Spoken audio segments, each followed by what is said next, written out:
Audio check 1 2 3 3 2 1. Audio check.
Good morning, World Wide Web.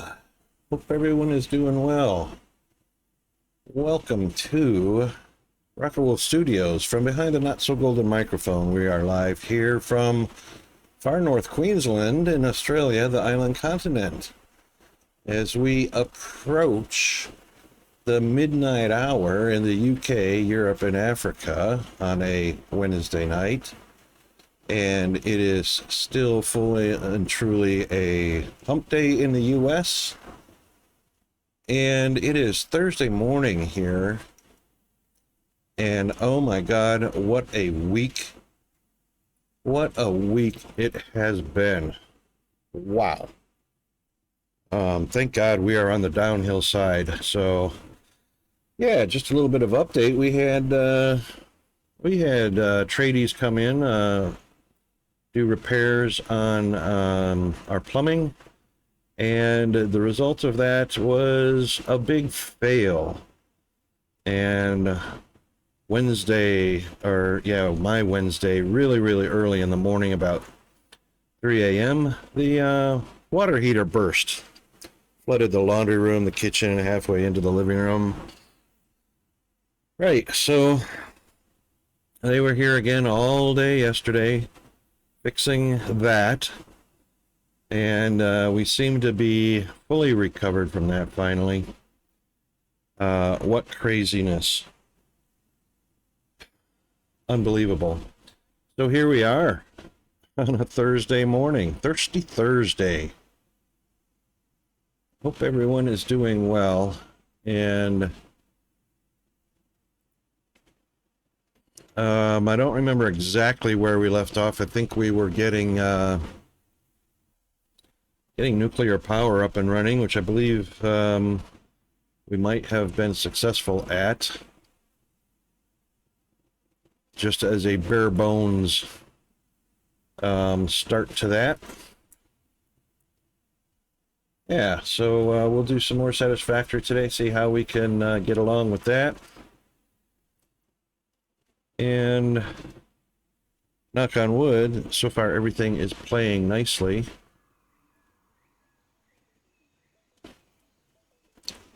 Just hope we got all of our sounds. Yes? No? Yes. Audio is working. Yay. Okay, let's switch on over to our game scene. Jack PS9, how are you doing? Yeah, indeed, life is good when stuff plays like Audrey plays. Indeed. I haven't been over to her stream. I saw her on last night or the night before. How's Jack doing?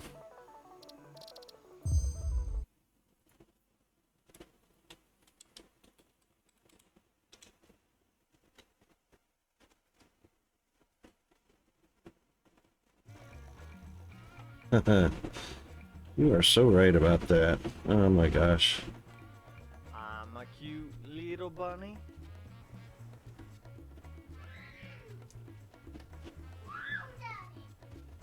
Woohoo! I hear the kids in the background.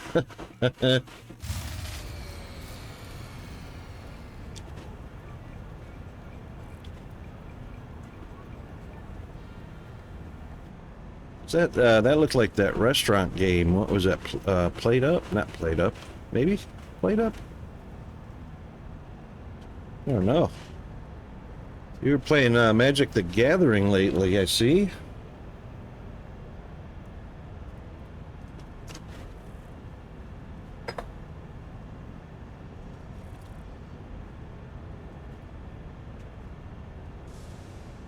Right, the belt for plastic be empty. Oh, wow. The containers for plastic be empty. Wow. All right, so it looks like, oh, there's where it stopped. All right, that should be enough at least for the main hub. Huh. We are indeed gonna have to check and see.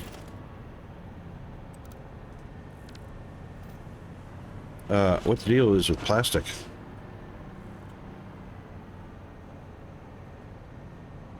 Because, wow.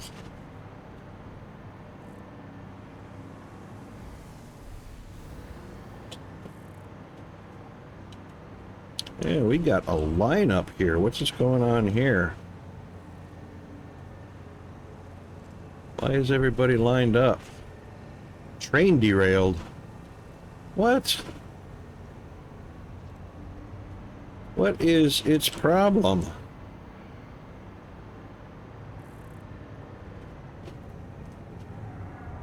That is 100% derailed. Alright, get back on track, whatever your issue was.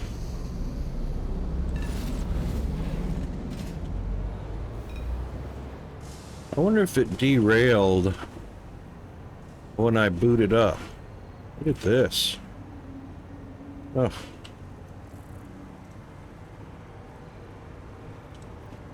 That's weird.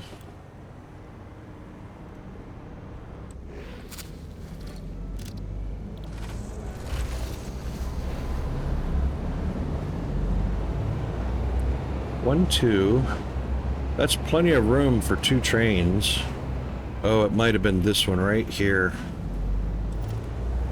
That's the only intersection. That little gap right there might not be big enough.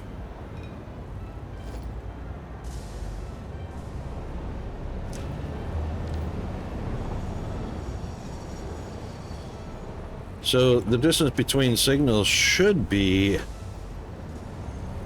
at least as long as your maximum train. Obviously not big enough for the 8-car train, but that gap should at least have enough for 2 cars. That's what the problem is.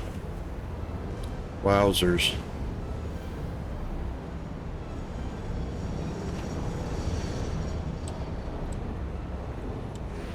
Alright, we do have to go see what the issue is with plastic.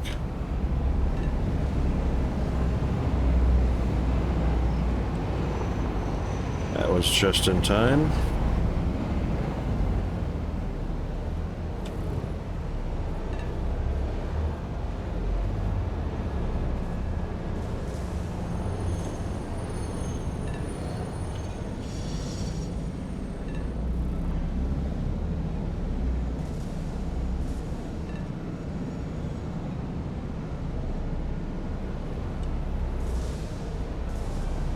All right, off we go.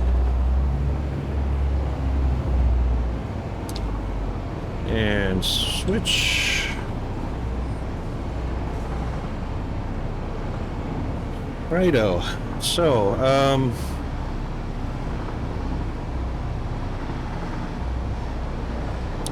the big thing was getting nuclear going. We'll take a look at our electrical grid when we get to our destination. All these chunks have to reload and get into the virtual memory. We are actually at 20 gigabytes of our 32 gigabyte available. We're at 6.5 gigabytes of virtual memory out of the 8 available.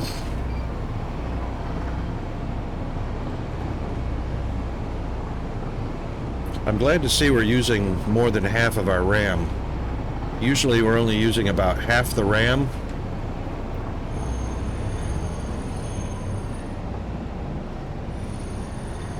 Well, plastic is loaded up here. What's the issue?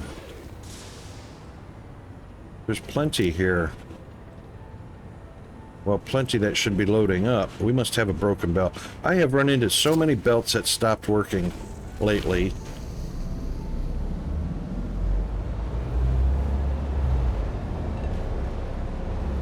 And I can't figure out why, but very small section of the belts just seem to be dead and are not moving product.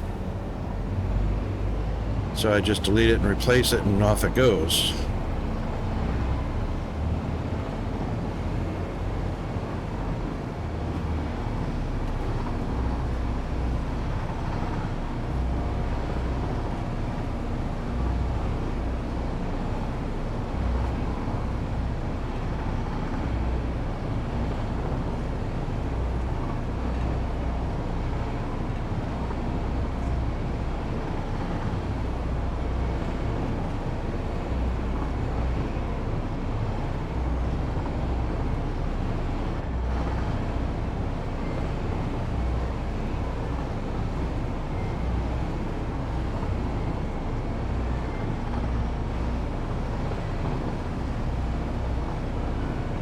I think that marker is actually the middle of the map.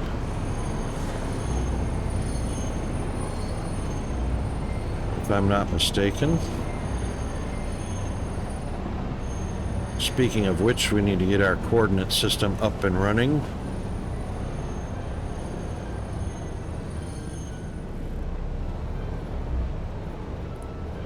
Oh, what happened here?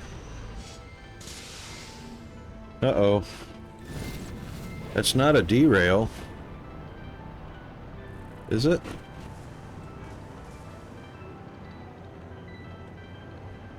It is. Another one. Why is this suddenly now an issue?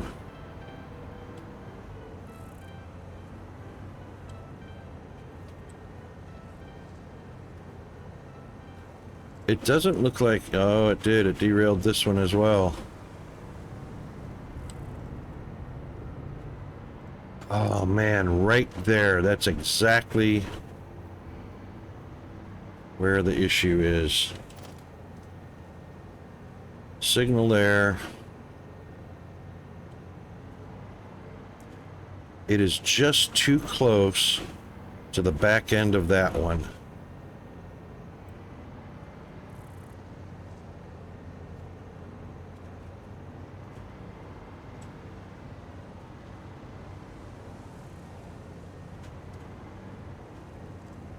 And that one is also too close, so even if I had it stopped there,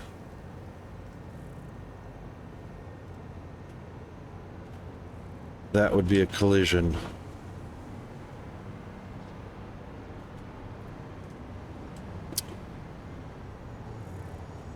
Alright, you know what we'll have to do? We have to take this one out.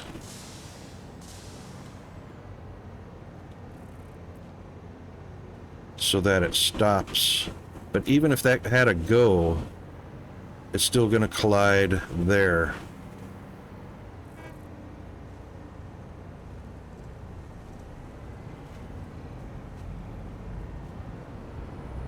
This one needs to move.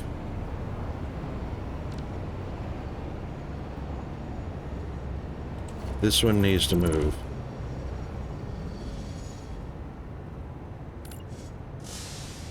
This one needs to move up to here. That's what the issue is. Yep. That is just way too close to the intersection.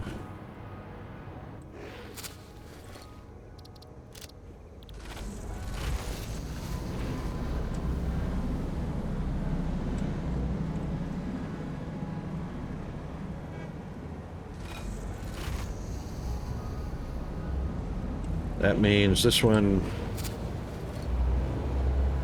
should be fine now.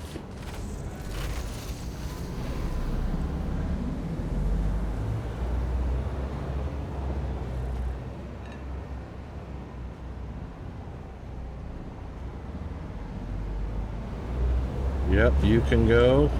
Very good. That's what it was. It was just too close to the switch. Crazy as, huh? And then we can go.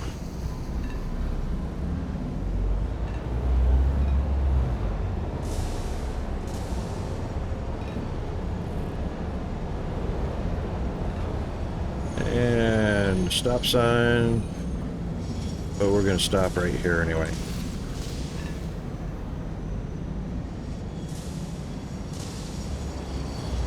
Just take a look at now. That's better.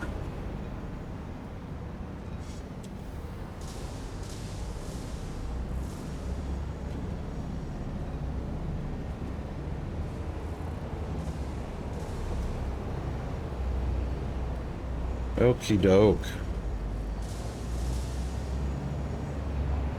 Hope everything is well with you today, Jack. Good to see you today. I bet you've been busy as. I would love an update on the cricket stuff. How's that going for the wife and you?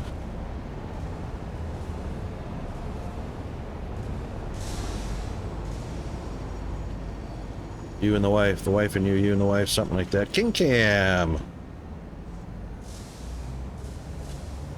Yeah, dude, it's all got fixed up yesterday. What a chaotic mess. Holy smokes. Yeah, it was crazy as, dude. Crazy as. The repairs that the tradie did on Monday, I don't know what he did wrong. Something about when he was welding copper pipes back together. From what I could see, because I wasn't, didn't stick my nose fully into that, it was, he did something wrong, and then the water heater burst Wednesday morning. It's just unbelievable. Unbelievable. And that's because the landlord hired a cheapskate plumber. He probably was not a certified plumber, is what the deal was. Because it was cheap. And the landlord probably figured, oh, I could get away with hiring somebody that's not a certified tradie. And bam, there you go. So, yeah, I sent a bill for drying out the carpet and everything. No, thankfully, the one saving grace is tile floor. Tile floor in the laundry room, tile floor in the kitchen. The only carpet was at the living room. So, the flooding that went into the living room, only about a 4 to 6 foot area of carpet and under padding was soaked. So, yeah. I mean, not a huge area, but enough that the carpet had to be lifted, the pad had to be replaced, fans put in to dry the carpet, disinfectant put in, mold killer put in, or mold preventative put in, new padding underneath the carpet, tacked back down. Yeah, it was, God. Yeah, Jack, the water heater burst after the tradie did some repairs on Monday. It lasted for 2 days, and Wednesday morning it just it didn't kaboom, but blew. Yeah, blew up, split a seam huge right down near where he was doing, sweating the pipes together, the new copper pipes that he was replacing. And what I reckon is the copper pipe that he was fixing runs right up alongside the casing to the water heater. And I reckon while he was sweating that off, he heated up the casing, and there just happens to be a seam in the casing right there. He heated that up and weakened it, and then, 2 days worth of the water heating up to 160 degrees or whatever it is. It couldn't handle it, and Wednesday morning I woke up to the sound of gushing water, and all right, that's all working. It was just wow. Yeah, wooden floors obviously would have been horrifically worse, because wood absorbs water like a sponge, swells up, all of that. All right, so plastic is now running. Yay. And there it is, heading on down to where it needs to be going. Yeah, that's just, that's the kind of thing, plus, getting a little one ready for school, all at the same time. And,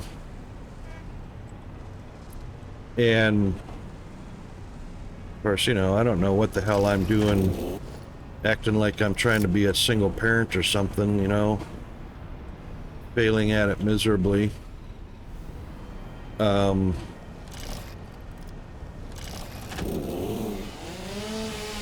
Yeah. I was grumpy yesterday. Holy hell. You would not have been around me yesterday.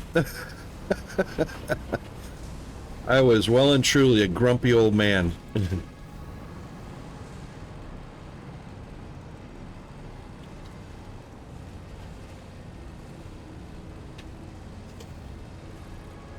Yeah, so you're good on the timber floor thing, huh, King?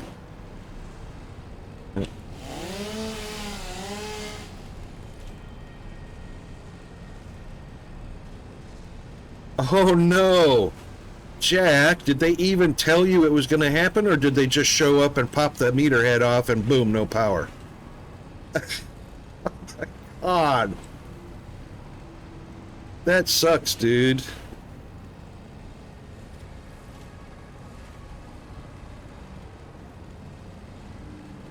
I hate the unannounced stuff.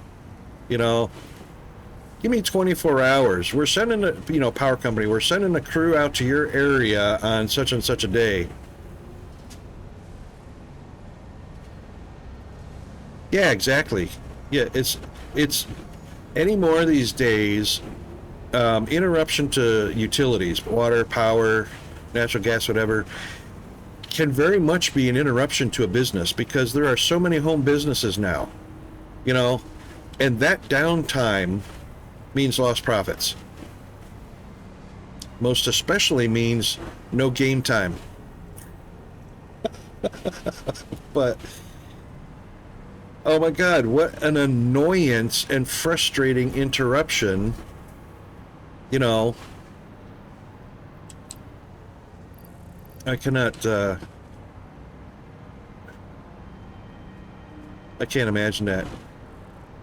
You know, and the thing is when I lose internet, you know, that's a disruption to everything. You know, no news on the TV, no local area network because the router's not working because, you know, for whatever reason, and you know, no 3D printing, no laser engraving. I mean, I could, but you know, so much is dependent on you being able to get your files that you're using unless it's connected directly to a computer.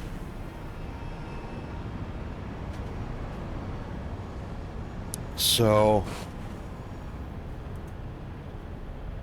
Cert 2 in carpentry? Yeah. Yes, indeed. Yes, indeed, King Cam. And I too, even though I don't have certifications, I have done everything in construction except plumbing. So I can pour a foundation, I can do the bricklaying, I can do the framework, I can do the sheetrock, I can do the roofing, I can run the electrical because I'm a Romex king. I can run Romex all day long. I can wire a house for security and sound and music. I can't do carpeting. Well, I imagine I could do carpeting if I gave it a go. But I can't do plumbing because I never learned plumbing. And I can do tile work. I haven't laid a timber floor, though. That's a big thing. I haven't done that yet. Why are you... Oh, you know what? What is this? Right. All right. So let us get our console up here. And show debug. And there's our coordinates up at the top left. We are nowhere near the world center. Why is that marked?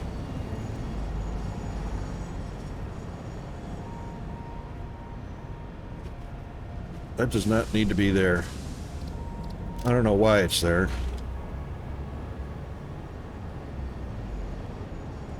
Must have been marking it for fixing something there. I don't know.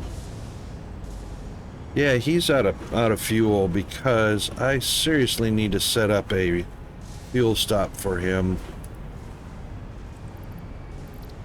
This has got no fuel, so what I need to do is there's fuel just down the road here. I guess I should just run a belt instead of setting up a whole new stop and changing the route and all of that. He's out of fuel, so fuel is right down here.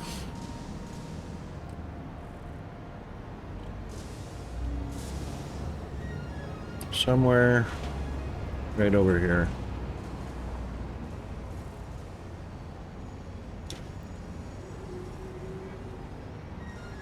I need to just belt that right up there. I know, right? He's in the middle of the road.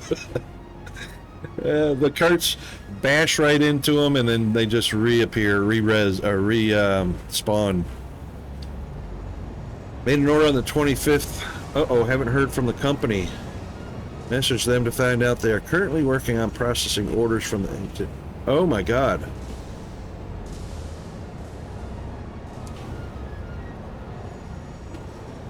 Holy smokes, what got them so far behind, Jack? Did they tell you what caused them to get so far behind? Christmas season. Thanksgiving, Christmas. Yeah?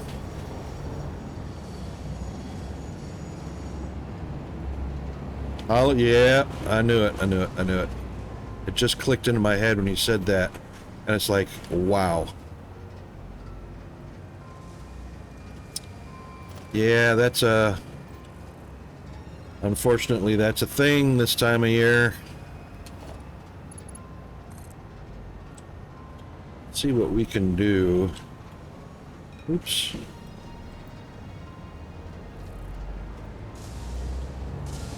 What? Alumaclad. Daddy is out of Alumaclad.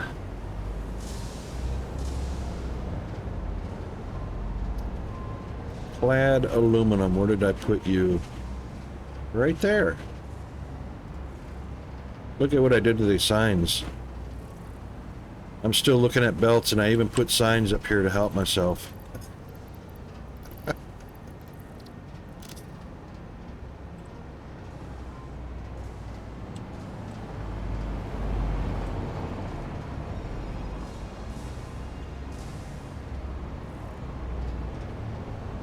Yeah, no, don't hire me. That's for dang sure. I mean, I can probably figure out a lot of it. I know that welding and sweating the pipes together, you know, I've got soldering experience, but I don't have torch experience, so you really have to know where the heat is going and how much. And I'm not confident enough to attempt that on my own.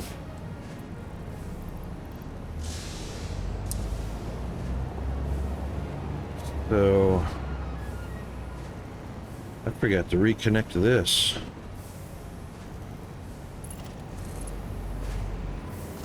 Actually, it doesn't really need to be reconnected right now. Where's our pellet supply? Yeah, I could do it for a little bit. Alright, fuel. Fireworks, that's right. Oh, I'm sure it would be much more horrific than fireworks. Only if you want a epic apocalypse on your hands. Yeah. Let's see. I think the level for this is going to be a pure guess because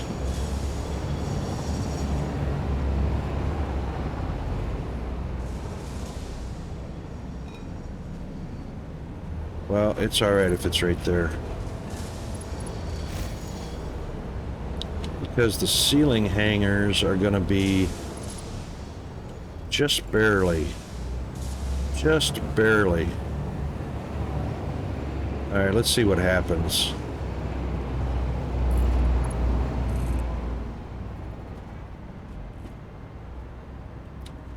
Oh, that is going to be a reach, hey? Oh, that's not too bad. That's fairly level.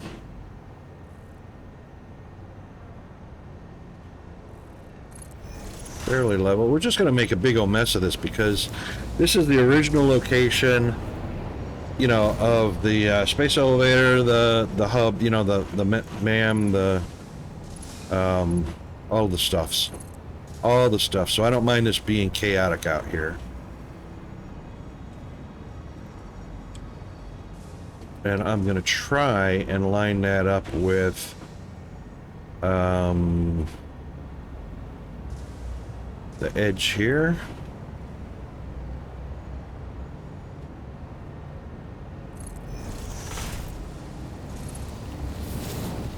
And this should at least get us close to... I don't know what we're going to prop it up on.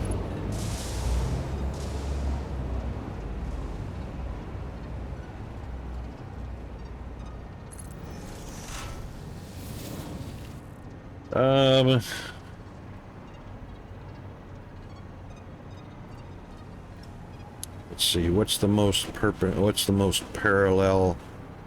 That one is not. Alright, suppose what we'll do is we'll pull a wall up just to get it hanging. Actually, it doesn't have to be in line with this. It can be... We are going to the back side of this one.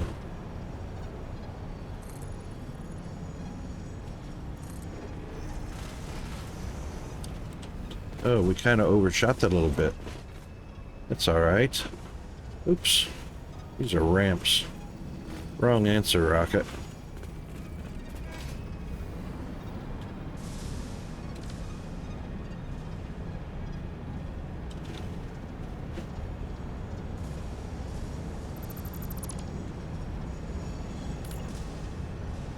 That's what I wanted.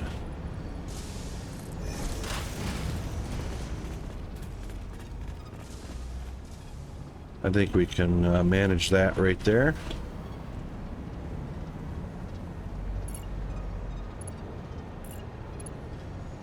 Hopefully. Oh, yes. Yes, yes, yes. Whee! Whee!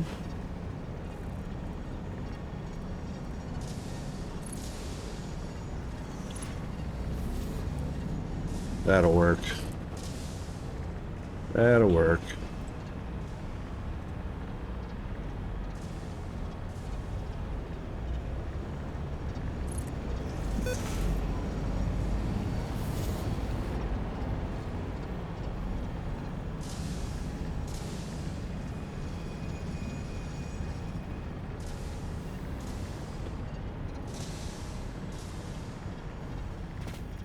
We're gonna have to get a little closer to that to get an aim point. Oh. And we hit the ground.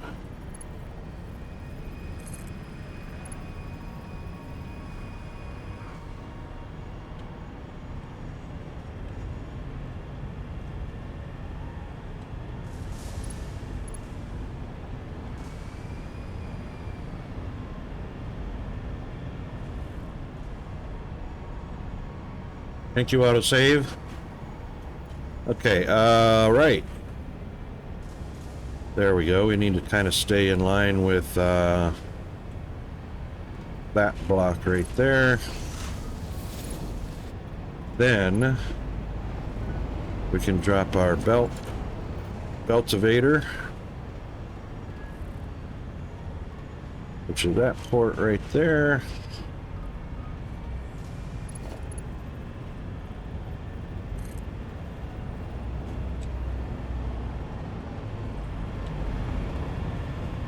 And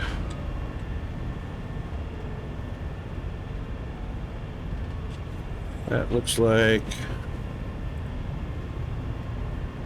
oh, it's going to be close. That'll be fine. That's super, super close, but it's okay if it, oh,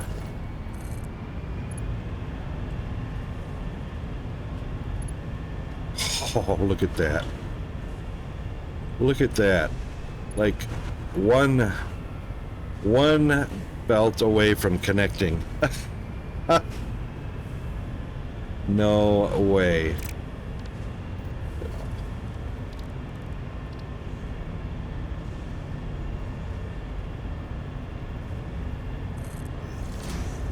That's just crazy. I hate when that happens. Like one belt away.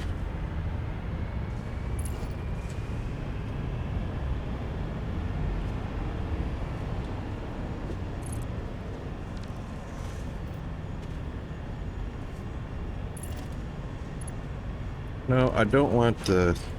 Jeez.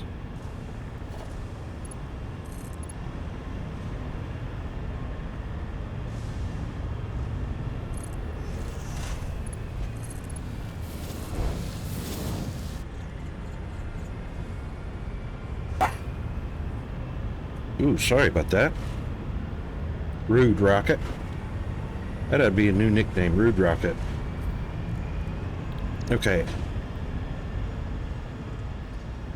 So let's go ahead and get rid of all of our junk that we just put in here.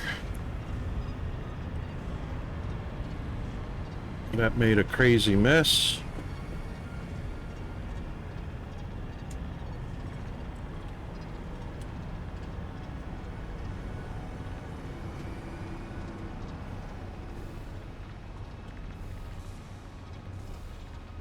I'm gonna hit the ground. Hit the ground running. I think that was all the mess I put in there.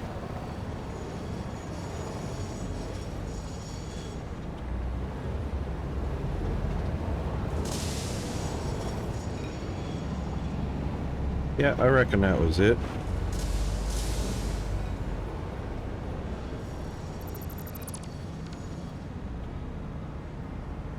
And these floors right here. Yeah, we're fixing it now. So what I wanted to do is just get the fuel belted on over.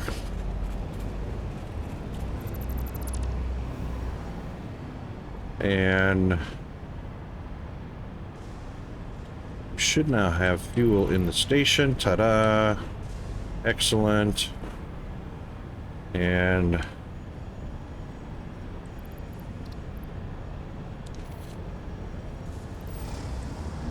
hold on. Bye.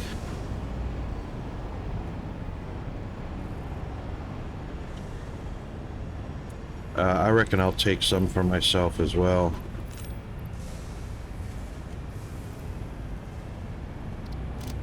Just because every once in a while I use the fuel-powered hover pack instead of the electric one. Okay, that's all fixed now. Wow. All right, no fires to put out. That's good. That's good.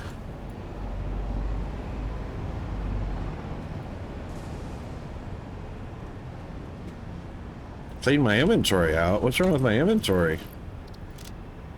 Actually need to put something in. So basically I try and keep 2 of everything. Well, almost 2 of everything. 2 of everything that I would normally need for plopping down machines, belts, lifts, and power cables. I'm not home.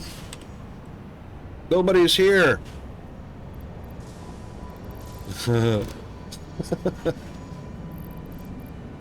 Obviously, for putting down locomotives in cars that need computers, plopping down certain machines take radio control limiters and stuff like that. So basically, I try and keep 2 of everything, so that no matter where I'm at, I can either fix or start.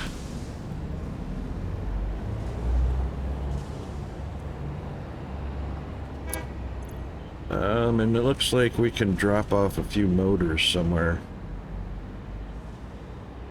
Oh, that's full up.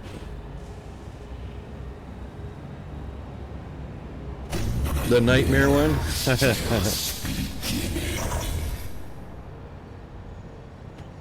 Yeah, indeed.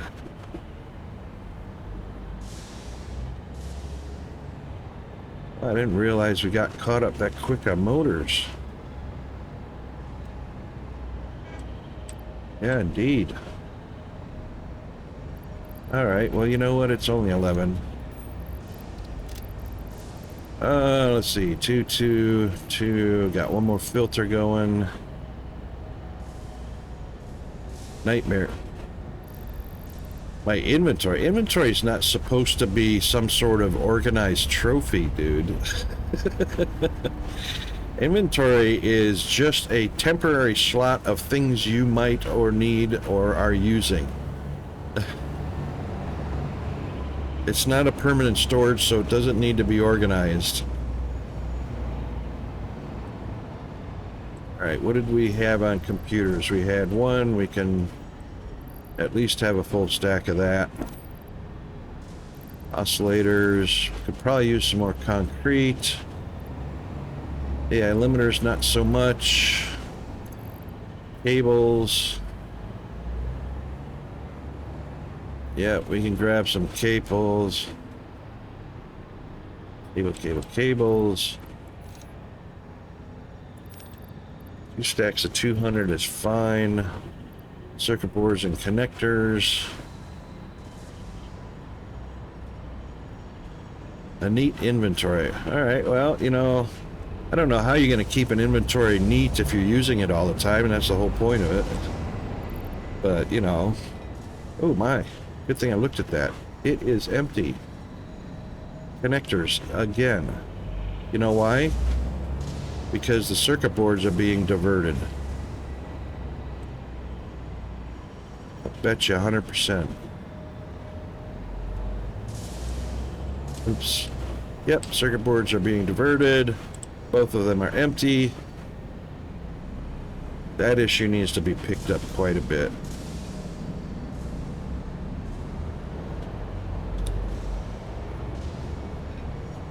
So we actually need, yeah, see, this belt is not, oh, it was because of the plastic. That's why.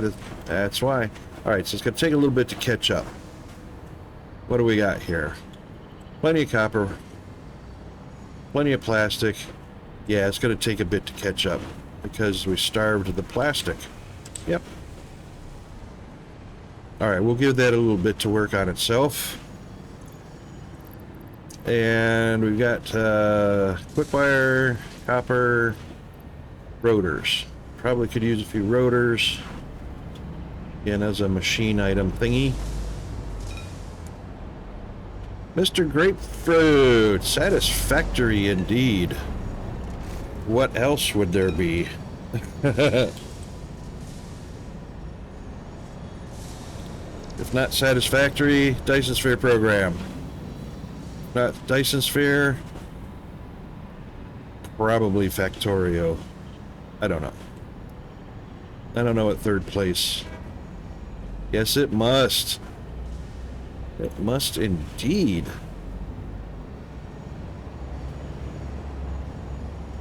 Alright, hang on. Rotors. Rotors are over here. One stack should be all I need, really. Stators. Oh, I certainly don't need copper ingots floating around in here. Electromagnetic rods we can pop in over here. No, we cannot. Gone. Plastic, rubber, fuel. We got a glow plug. Glow plug. Glow slug. We'll just, where am I going? Got a workbench right here. Right here, Z.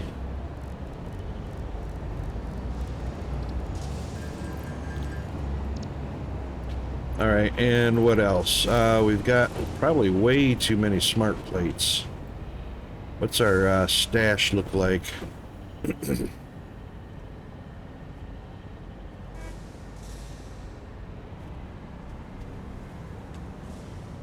Smart plates, where are you?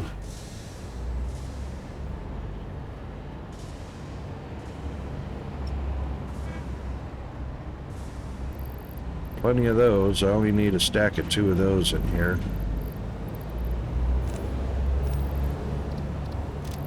Alright, I almost never use the frames.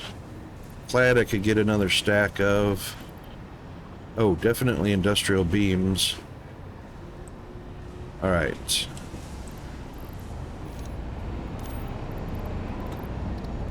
And probably some heavy modular frames. So basically this is what I just consider my tools in my tool pouch.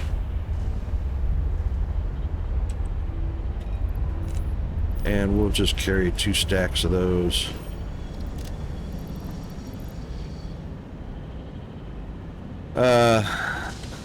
Yeah, it is early morning here. Thank God for coffee. We are working on, let's see, what do we got? Bikinis, oscillators, and plastic. However, I haven't been able to attract any bikini models here yet, so we're working on that. And I'm going to have to throw down some oscillator. I don't have an oscillator factory, so I don't actually know where I got my oscillators from initially, because I don't believe I've got a belt hooked up to it.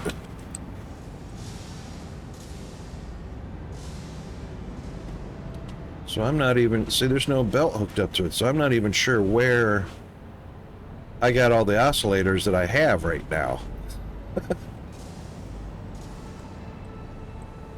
It is slam empty.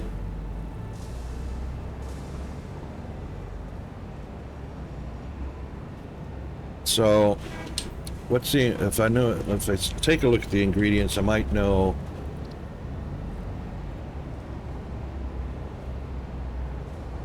Those could have been made up near the quartz quarry or the aluminum.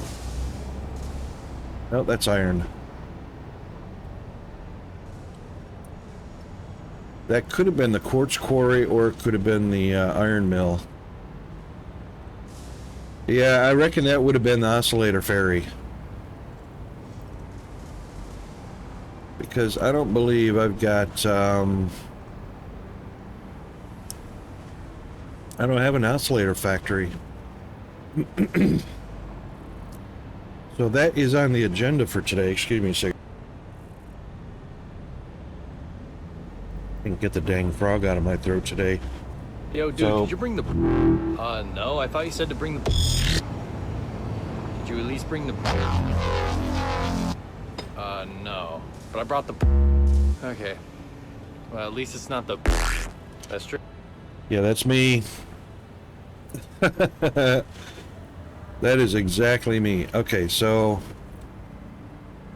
that's smart plating. So there is no oscillator factory established. I mean, we're gonna have to take it. I'm gonna have to pop up to the quartz. Maybe there is, and they got turned off for some reason. Maybe because I hadn't set up a transport route for the oscillators. That could be what the issue is.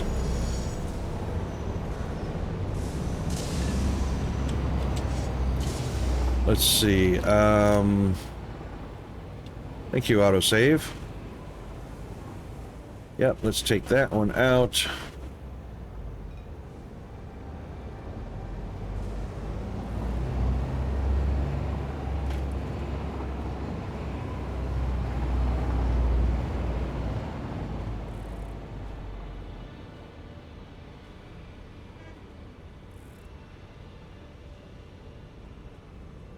That's the drop for the quartz, but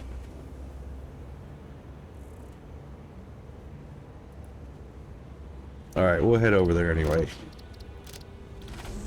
And I just don't want to hold the button down, so lazy man attack.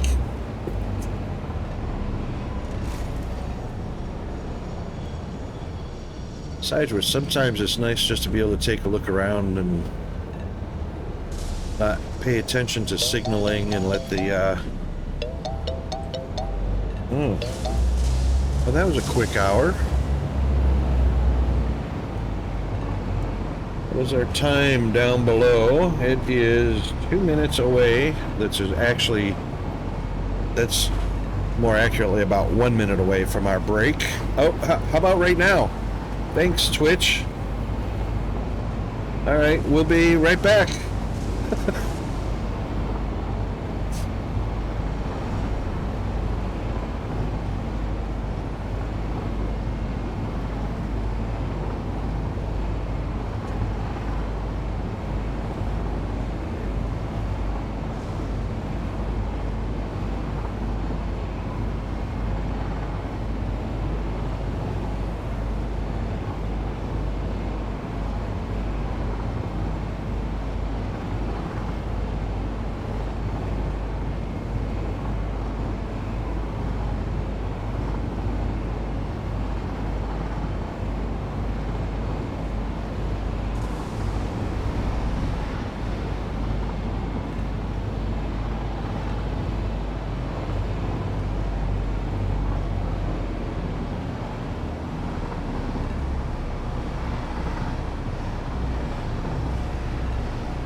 Okay, hope everybody is back. We got a fresh cup of wake me the hell up in the morning. And we are ready to go. Right, so there is very likely, we've got the silica, we've got the quartz, and actually there is no oscillators being made over here. Alright, so that's a complete mystery, but that is on the agenda. So King Cam, take a look in here. Can't take a look in there.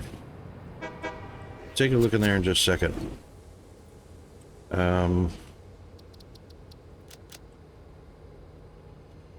Go.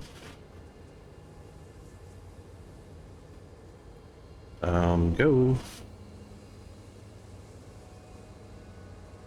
Oh, that's not me. Yeah, that is me.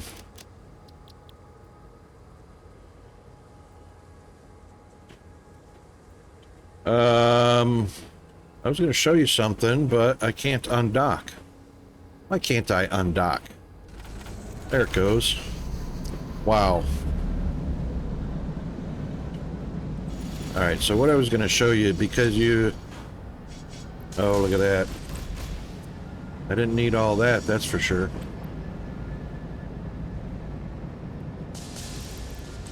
Doggone it. So I bring stuff with me, basically. Tools and whatnot. So even though this inventory might look a little disorganized, this is the one that'll look organized because that's my tool cart. Yep, you're full, and we will put the rest of that in there.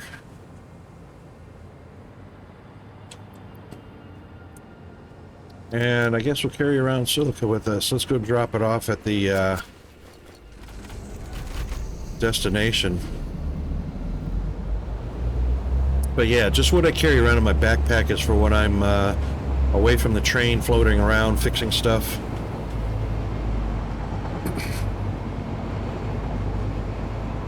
Otherwise, my train carries the concrete for foundations, beams, all that good stuff.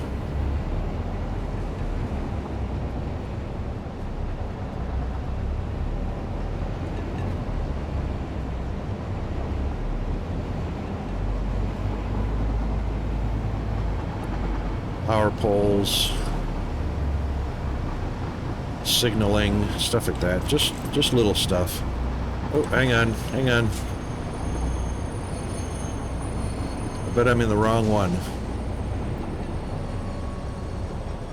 No, this is the right one. Back up, homie.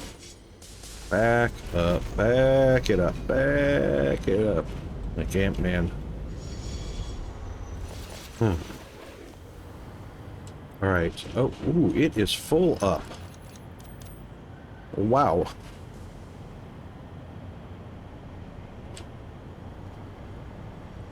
Wow. Crazy.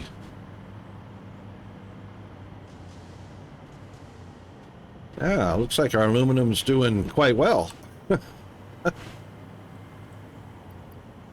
Because all the machines are full up. Okay.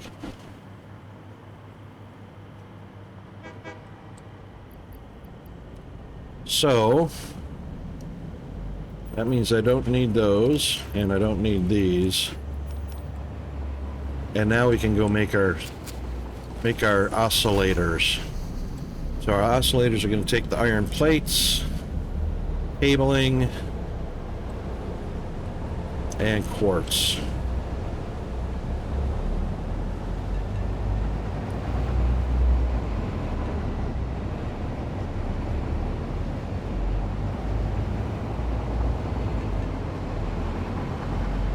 And the nice thing about the way I have the delivery hub set up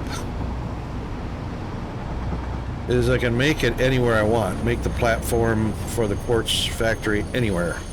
Absolutely anywhere.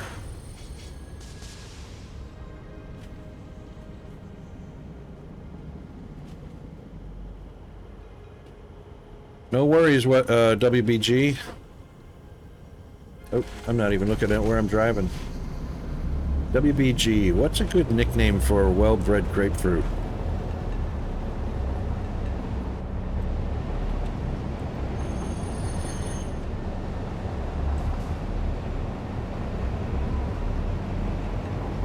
I reckon WBG is pretty good. Or just WB. W. Call you W. Former President W.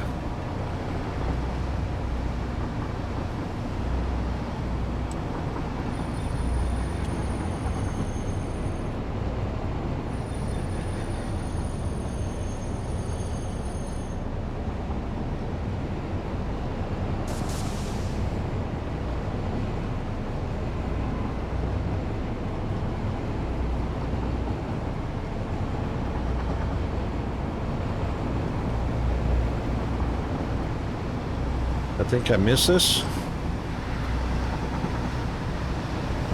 I might have. Hold on just a second. And it's very likely I did because I'm actually looking at the game more than I should be looking at chat. I should actually look at chat more.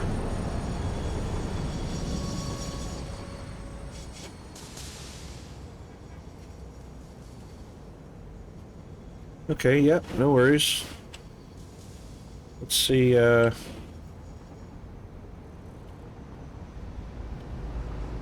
just saw your links to, yeah, most of my gaming is on Linux. Only the ones that can't use Proton,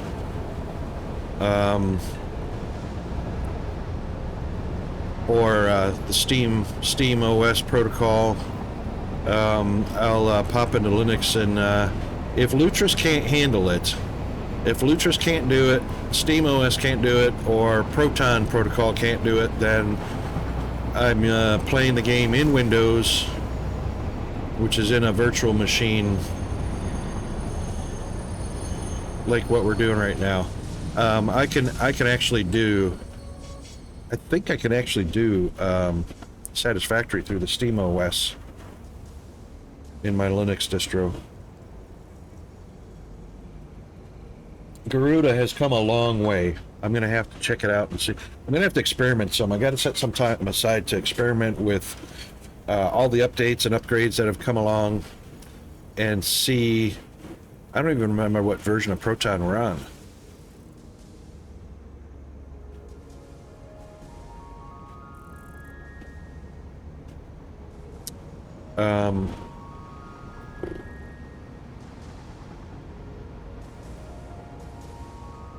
Oscillators.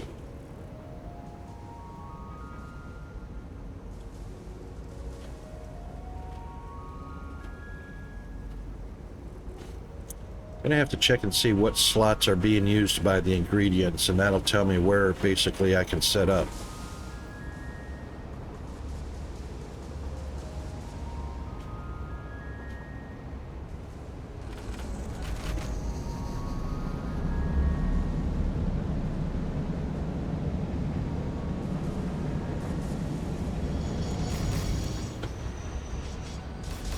And here comes the autosave.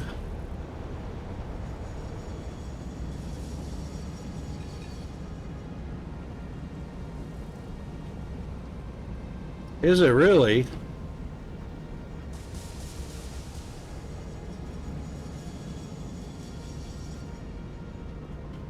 What's the last link in my link tree? I don't even remember. I don't look at it very often.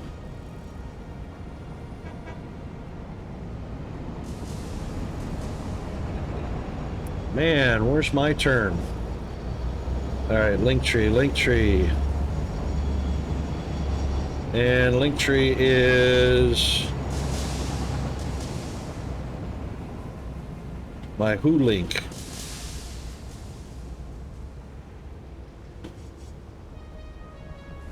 Yeah, no, it's not blocking on mine.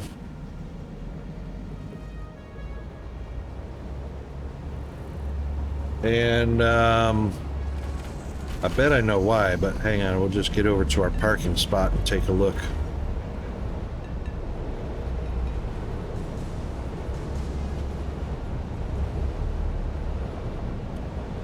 Park the train, and we'll take a look at that. Yep, hang on just a second.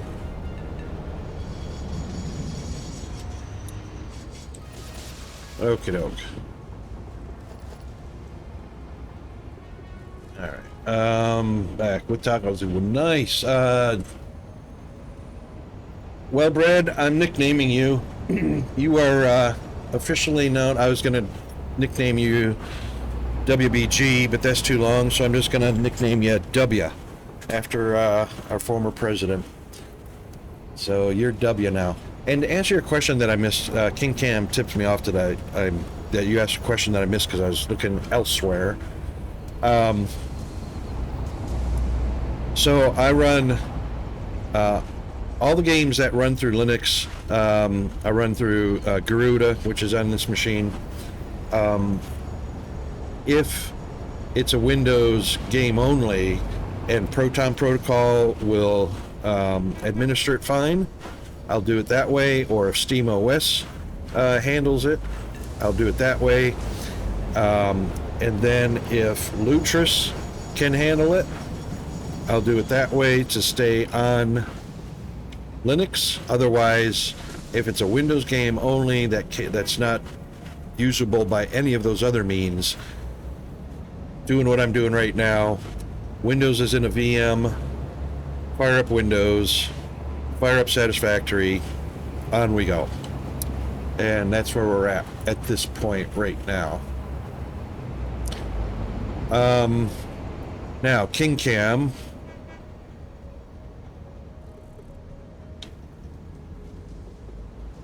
Okay, the last link in Linktree is... The last link in Linktree is wlo.link. It's HTTPS, so it is secured with a certificate. When you visit it, that link, it's redirected to LinkSpace. Now, let's take a look at LinkSpace. LinkSpace is secured with an HTTPS, so it's got a security certificate. So it's not outdated without the S. Link.space at Rocket Wolf. Everything's working fine.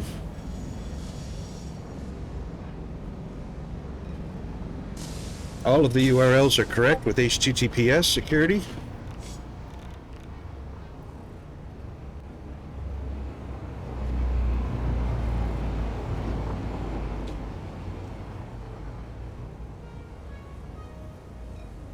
Well, you know what? That one doesn't surprise me, King Cam, because Telstra are idiots.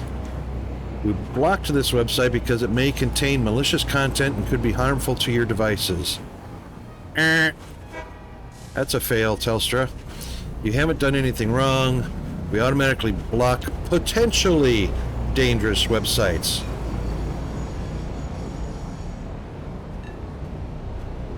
And you can report this website as safe. So what you can do is just Google link.space to find out if there's been any attacks or any hijacking of the website or anything like that. Yeah, good old wine. Yeah. Wine usually worked with quite a few things. Or allowed quite a few things to work, or Wine HQ, you know. Also, it looks like, King Cam, you've got ad blocker on. Focus on what matters for this. So, what you've got is ad blocker and Telstra doing the same thing at the same time. Yes? No? You're not using ad blocker? No, that's a different icon. I was looking at a different icon. That is not ad blocker. I don't know what that is. But anyway.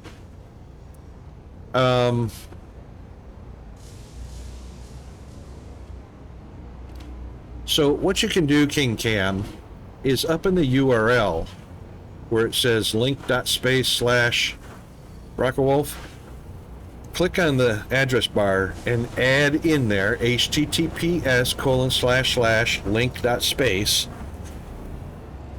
because what's probably happening is Telstra is happening. Because Telstra are such idiots, they don't know how to handle a redirect to a site certificate secured URL. Type that in and tell me what you get.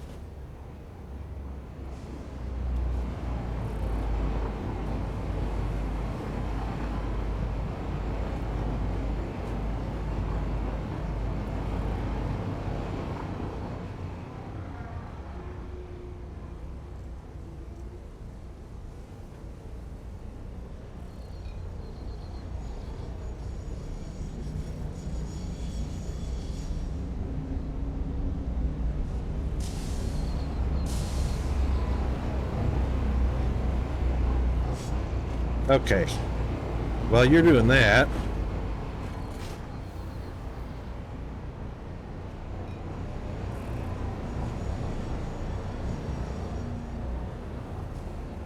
quartz iron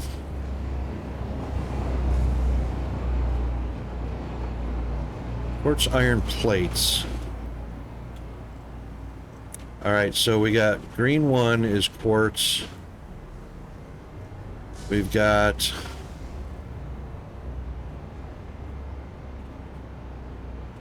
that's aluminum. Oh, wow. We don't have iron plates going in as a supply item. They are strictly an ingredient. Oh, hang on. What?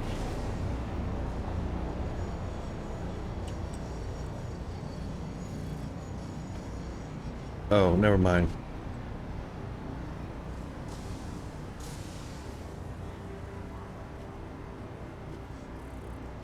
It's actually disconnected from our quartz.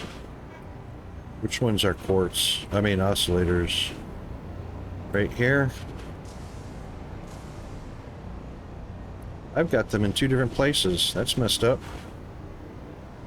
Oh, okay, well, that could be handy. So, silver 1 and blue 8.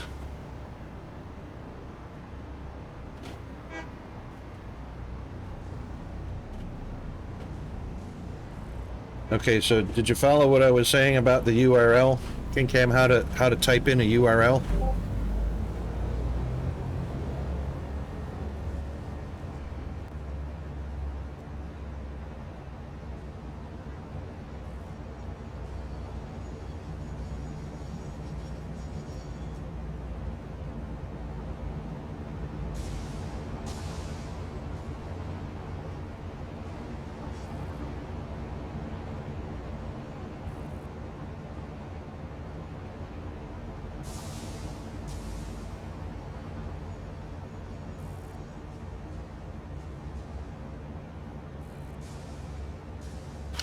Yes, that's correct. So HTTPS, S is the site certificate, / link.space /Rocket Wolf, or at the Rocket Wolf, and then tell me what Telstra tells you.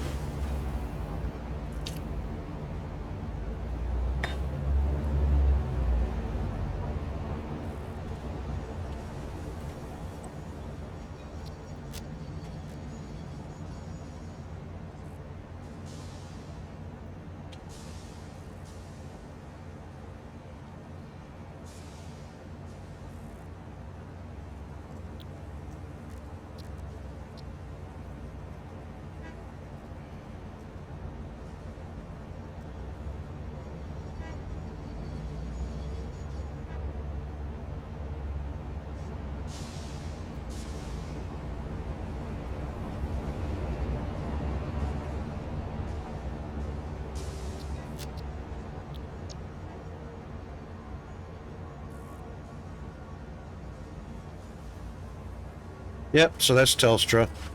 Telstra are idiots.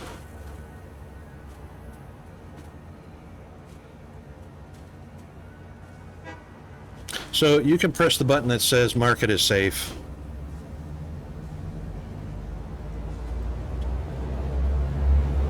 Now, as far as your virus... Yeah, W, I usually don't hold back, dude. I'm a in-your-face kind of guy. Just tell it like it is. Let it go at that. But, I don't know what antivirus you're using, King Cam, but, yeah. Just click market is safe. Because link space, there's never been anything wrong with link safe or link space. And you can Google that as well.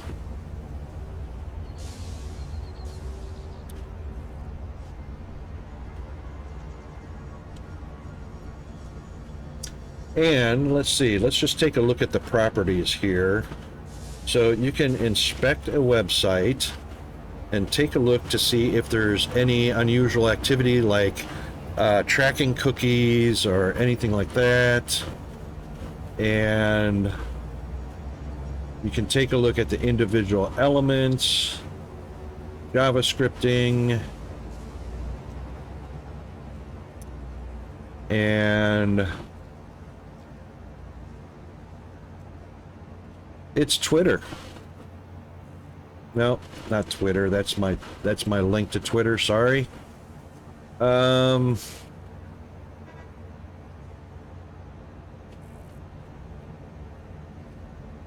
iframes ID equals Rufus Sandbox. So iframes, HTML code. Telstra may say, "Oh, we don't like iframes. Block the website." Yeah, X is stupid. I don't call it X. Elon can call it X all he wants. It's Twitter.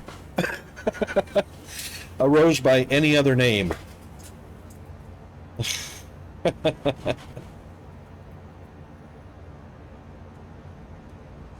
Besides, Malcolm X had the market already on branding for X, and so did Triple X. What's his name? The cool actor that's bald. You know who I'm talking about. Yeah, Vin Diesel, him. That's right. Names like that I can't remember. Faces I know. Names I don't know. Unless it's The Rock. Everybody knows The Rock. Can you smell what The Rock is cooking? But yeah, Vin Diesel's about half the size of The Rock. Have you ever seen them standing side by side on the red carpet at the Emmys and whatnot? It is so funny.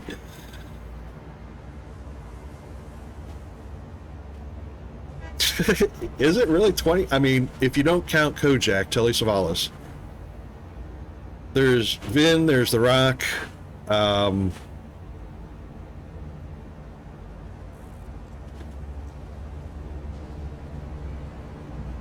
Nick Fury. Nick's bald, isn't he? I mean, not Nick. Character name. God. I suck at this name game. Bruce Willis is kind of... He's not really bald, is he? Doesn't he still wear the monk hair? Samuel L. Jackson, that's it. Sammy Jackson. Yeah.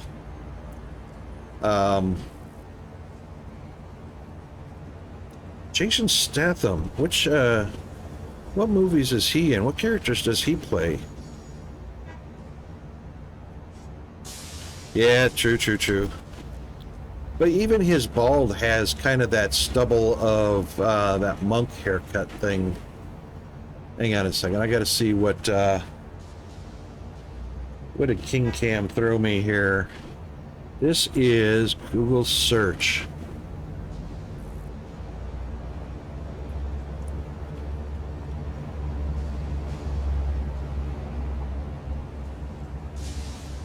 No, you don't Google. Don't Google the URL, KingCam. You Google the name. So Google the name. So in Google, just put the two words link space, and it should pull up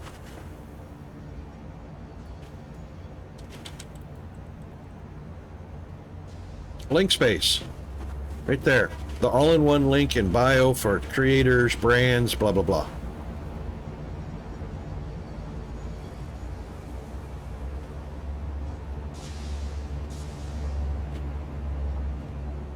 So just type in link space, two words, into Google search.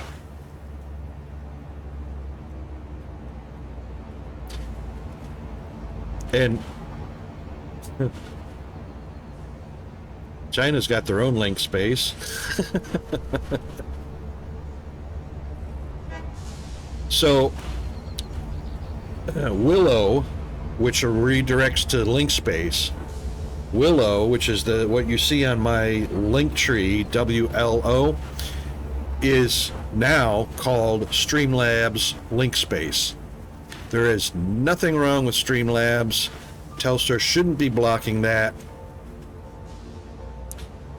It belongs to Willow belongs to Streamlabs, and Streamlabs is calling it Link Space. So all it is redirecting. That's it. Absolutely nothing wrong with those redirects. They are all site certificate secured. And hey, GFA, how are you doing, my man? Good morning to you. Hope you're doing well. Hope your business is busy. Troll. 301s are scary. Yeah, they can be. Can be. It just depends on whether it's secured or not. Hey, Mr. Troll. It is afternoon for you. Hi. Still below lunch. Still before lunch for me.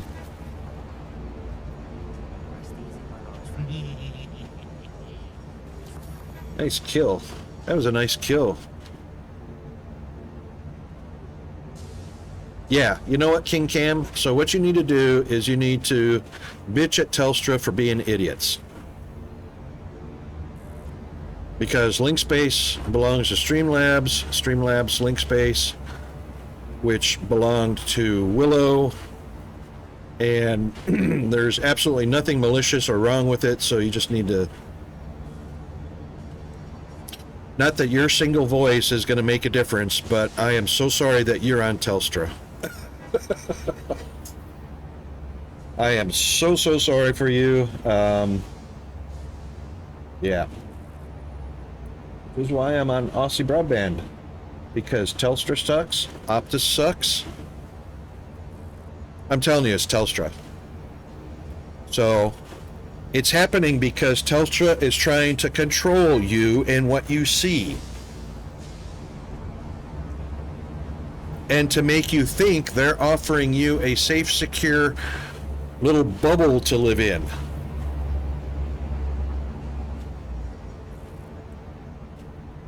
So, you know, yeah, see, and it works fine for G, where G is at, but that just means that Telstra are still idiots.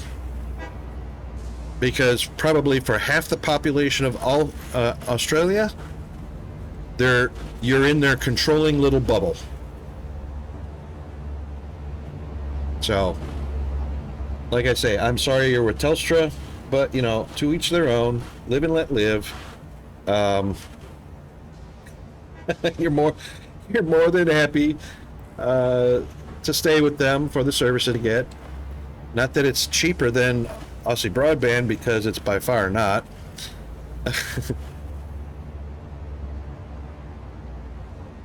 Okay, so oscillators. But anyway, enough of that. My link works. It's fine. Let's close that, and close that, and close that, and back to the game. Okay, oscillators. Right, so plates. Apparently, I am iron plating directly into another recipe instead of putting them into my supply hub. And there they are. Wait, what was it? Iron plates or reinforced plates? It might have been reinforced plates. Ah, indeed. Okay. Yep. They're probably going right into... Let's see, iron, screws, and there the... here we are. Nope. Still iron plates. Wow, this factory stopped altogether. Is that them? That's them. Yeah. Oh, I'm sending them directly into modular frames. Oh, that's stupid. Oh, that's because this is the one of the... I keep forgetting we're in the very original little section of the starting of the game.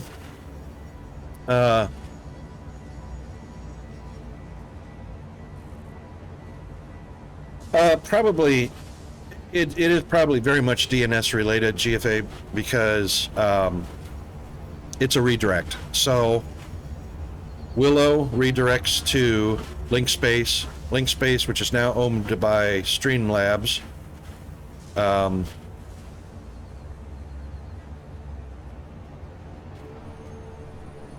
Oh yeah, I was gonna say, G-Man.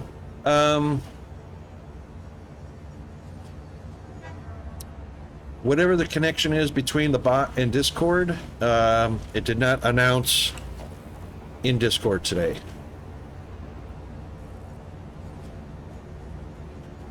So, what is it? Which channel? It was the live stream. It was the stream announcements channel. Stream announcement channel's got nothing. It broke. New update. Yeah, I know, right? I mean, you're almost talking about... Wow. Is that a Twitch thing?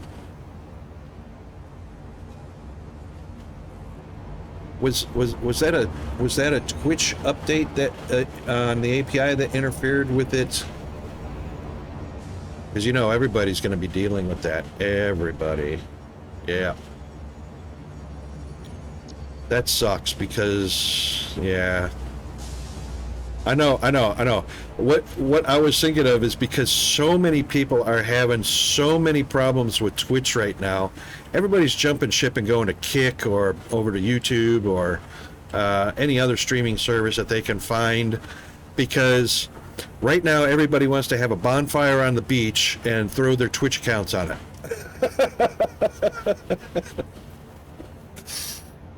Yes, W, that's exactly right.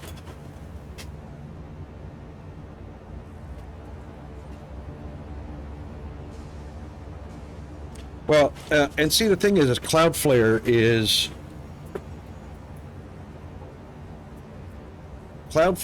and cPanel are and Apache, of course, are almost every single server's main arsenal of tools.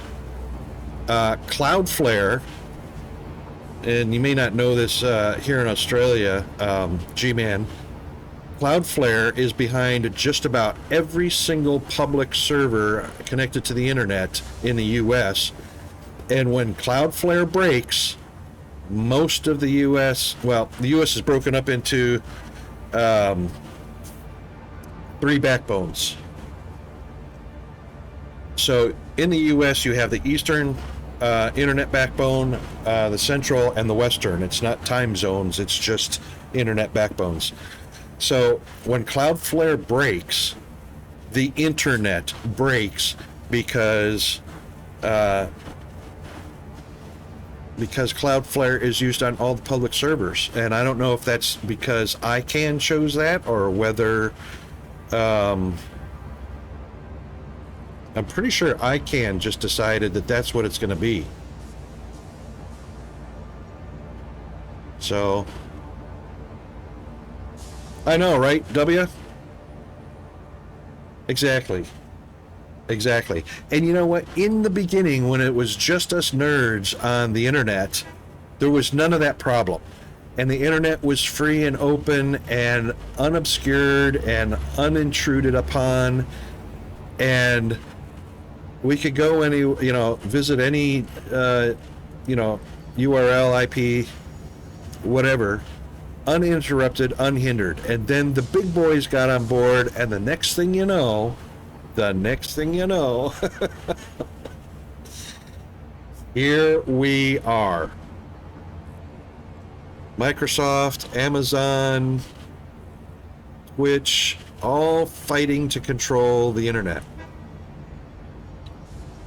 Not so much Twitch. Twitch is just a victim. Just a victim. But Google, Amazon,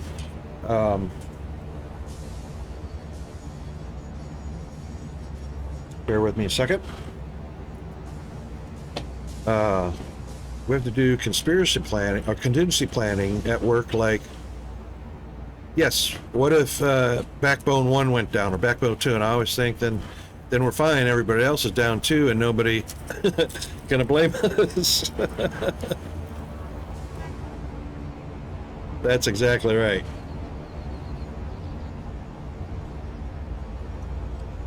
However, your GEO redundant servers are still at risk, G-Man.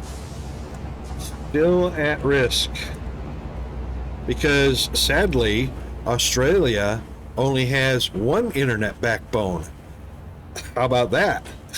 So, yeah. And it all goes through one transcontinental cable.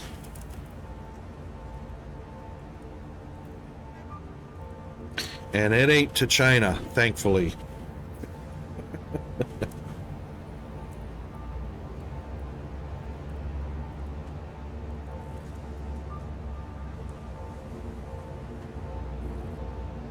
That's right. That's right, W. That is absolutely right.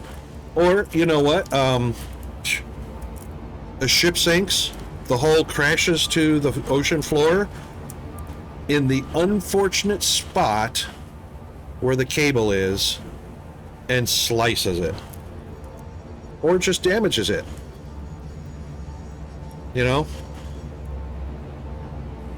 And the thing is, the cable's jacketed on purpose, to protect it from salt water, getting in and corroding it and damaging water. All it takes is slicing that casing just enough to allow salt water in, and it's done for. Then they got to replace probably miles of the cable.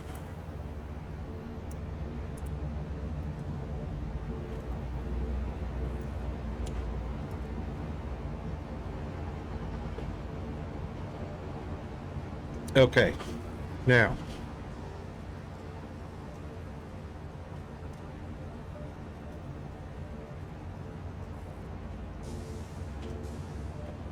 this is the unfortunate part, because now I have to take my rudimentary basic factory apart, which was going to happen anyway, but you're going to have to take it apart. Wow.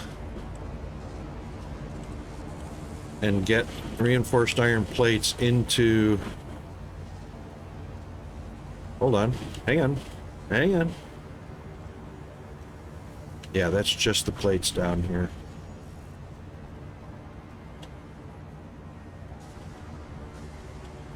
Plates came in, mixed with the rods, and then turned into... No, where are the reinforced... Hold the phone. Here they are. They're over here. Got a factory of reinforced plates on really slow belts. Thank you, autosave. Let's see. I heard a story at a lug once about a data center that worked so hard to have redundancy they had power network run above ground and buried in channels into the same facility just to make sure nothing would happen.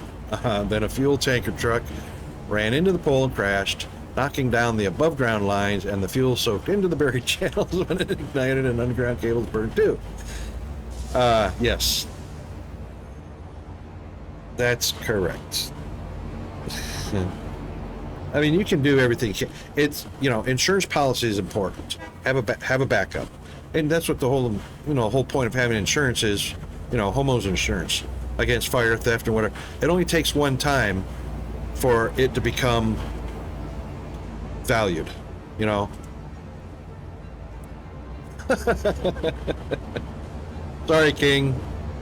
Sorry, King, buddy. I didn't mean to lose you on that one.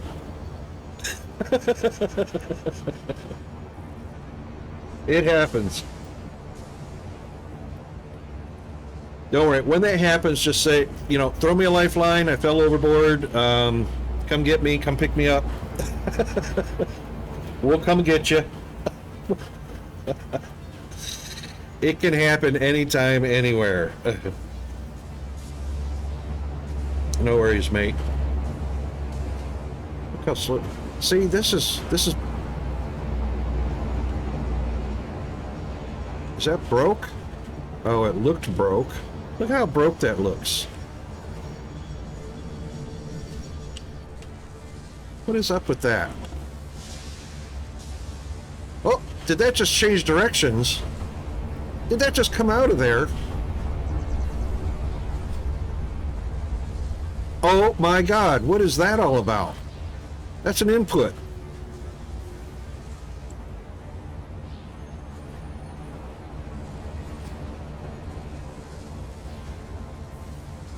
What the what?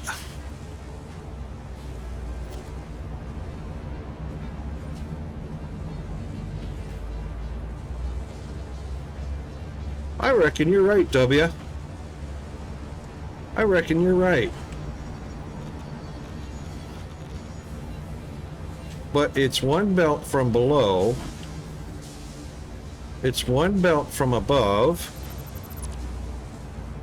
And there is, sure enough, in the middle.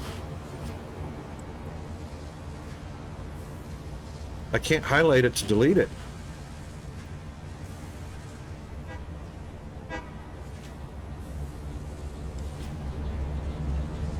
What the what?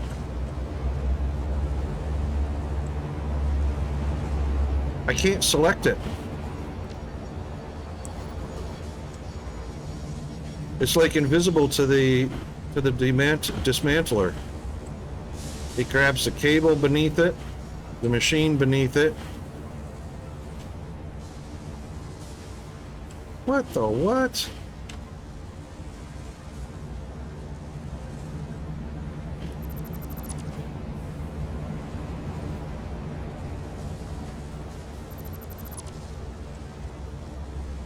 Okay. Wow. Wow. Oh, sorry, wasn't reading chat. Oh, yep. W, our brains are wired. We were on the same track.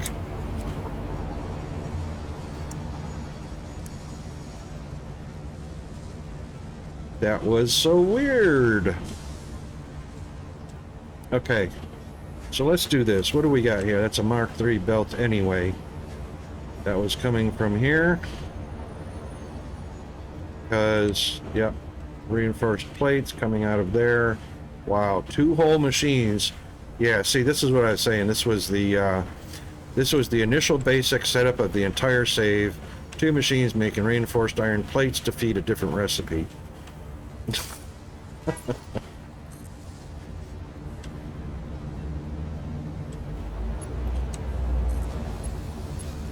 Yes, indeed. And of course, that had a splitter.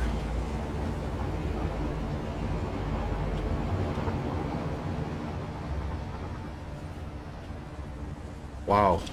Okay, so lots of reworking needs to be happening. Not at this point, though. Not today.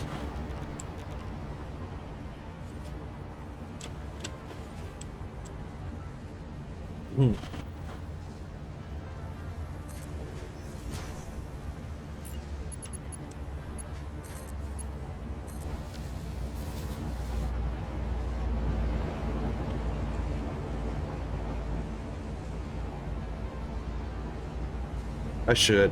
I mean, that's what we're here for. I should.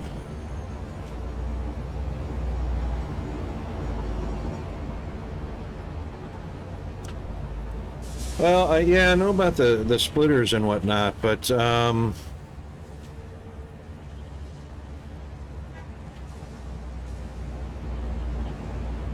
yeah, if there's product on the belt, I can usually tell if the splitter connected properly and if it's gonna send the flow in the direction it's supposed to. In this case, it wasn't even a smart splitter, it was just a standard splitter because, like I say, this was part of the initial build when I first started building this save, and hadn't even unlocked smart splitters yet.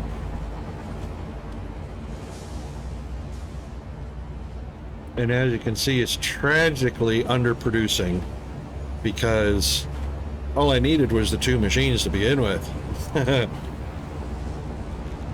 Yeah, the pipe bug, always. That's right. So where I can, I use the visual pipes instead of the standard pipes, just to check and see if the flow indicator is operating. But the connection between pipes and T's are just unbearably frustrating. Especially if you remove a T or have to replace a T. I've run into that just this past week several times because, yeah, it's just that bug that's not been addressed.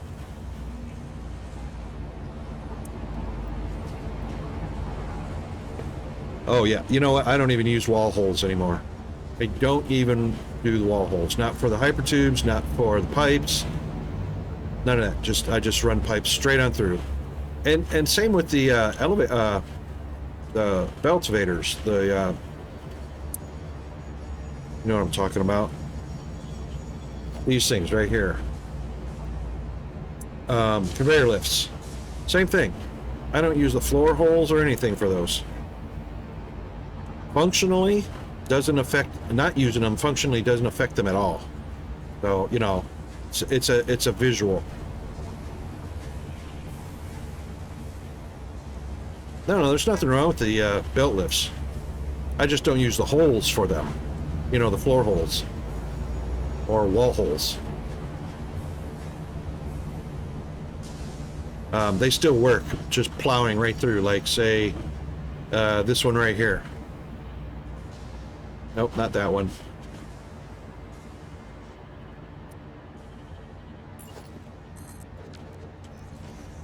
Like this. I just don't even bother with floor holes because they still work. Still work. So the holes are just a visual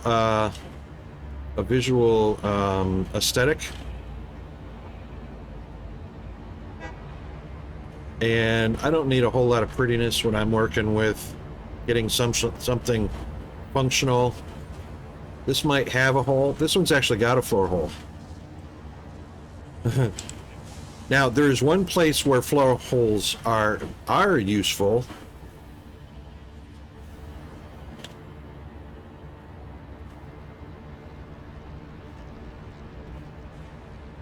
I actually didn't do it over here, which I should have. Because that's a thing. I just missed that landing altogether. Altogether.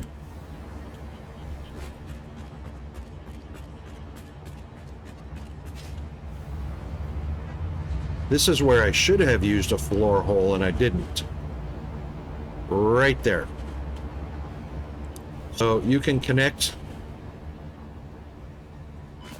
You can exceed the length of the conveyor lift by placing a floor hole right between them, and then you can keep going and keep going and keep going. The lovely, lovely little thing. That's right. Yeah, if you got to go a long distance with them, that's right.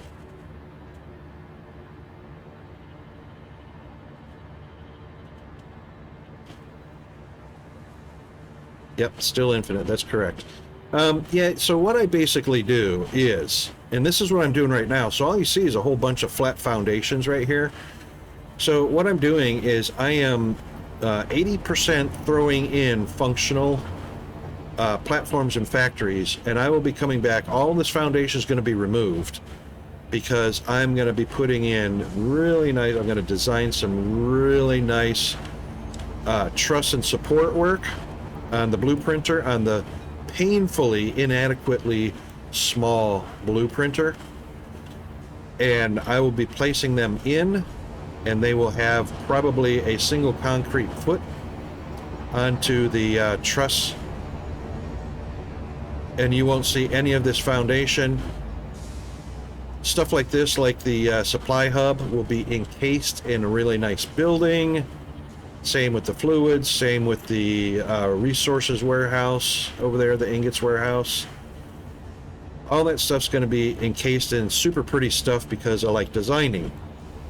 Right now, everything is 100% just a function from a functionality aspect, and then I'll go back to designing because I love to design. And it's hard to, for me, it's hard to design a nice building, you know, something like around this space elevator or the supply hub there or South Central Petroleum. You know, it's hard to design around factory or a location that's probably going to expand. Like this is my power warehouse or my utilities. This is just the generators here. Not even topped off. I didn't even top it off yet. But, you know, the underbelting, I call it underbelting. So I'll do the platform for whatever I'm constructing, put the foundation in, I'll underbelt it, and then of course something will be designed around it to make it look like a facility. So I put a lot of that stuff off because of the function and form over design and aesthetics. Yeah, it is too small to save a decent blueprint to it.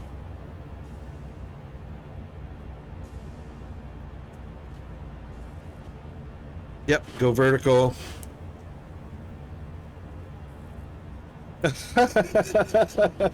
Yeah, that's right. Like my little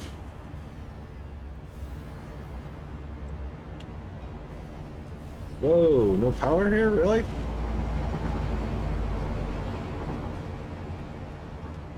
That's my little design twist.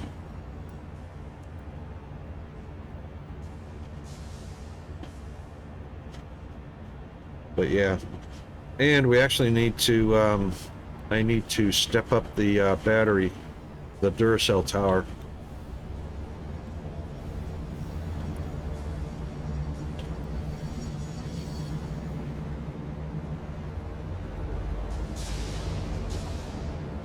There's my Duracell tower.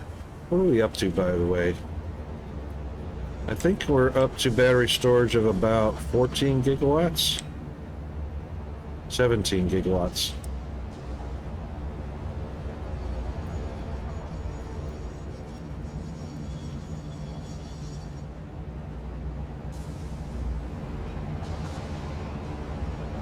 It's kind of hard to imagine that everything that I've got going on right now, I'm only consuming 5 gigawatts.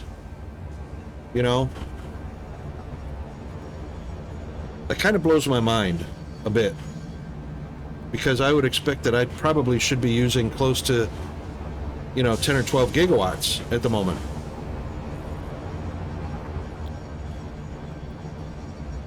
Thank you, autosave. Because oh my God, the stuff that I have built, and I'm only using 5 gigawatts.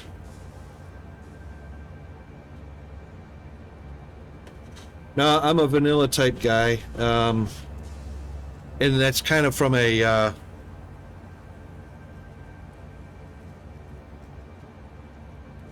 I like the challenge. I like the vanilla challenge. I'm vanilla Dyson Sphere, vanilla Factorio, vanilla Satisfy. Everything's vanilla. I'm vanilla everything. Uh-oh. Another ad break coming up, and we are not going to get any warning. We got about 5 seconds before Jeeves drops in and tells us what that's all about. And then we'll be back. So this is a good time for a bio break, a stretch, hydrate, caffeinate, disintegrate, whatever cooks your cookies. So, be right back.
Okie doke. All right, so everybody, oh, thanks for the alert, W. Yeah, so hopefully everybody got their hydrate, their caffeinate, urinate, defecate, and hopefully did not instigate anything. So we're back at it, and I was just checking the temps because, wow, it's 90 degrees in the house right now. Doors and windows open, fans going. We're at 96. We're headed for 100 degrees today. and it is about 15 minutes before noon. Yeah. Sucks. It sucks. We're going to be headed to 100 degrees. My GPU, thankfully, is only hovering around 75 degrees. So even though it's 90 degrees in here, we're not doing too bad. Not doing too bad. So on our way to oscillators, we need obviously iron plate. So I guess I'm stuck. I have no choice. I'm gonna have to fix the reinforced iron plates.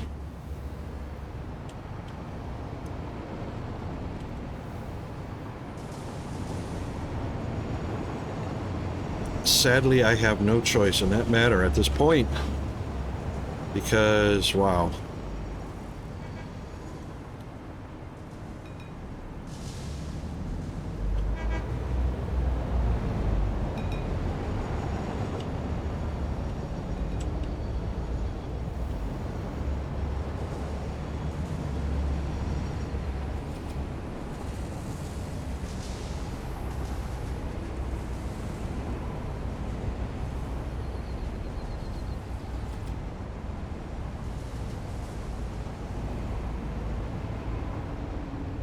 So this has got to change.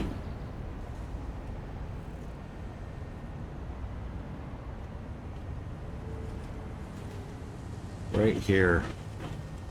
Right here. 2 is never going to be enough.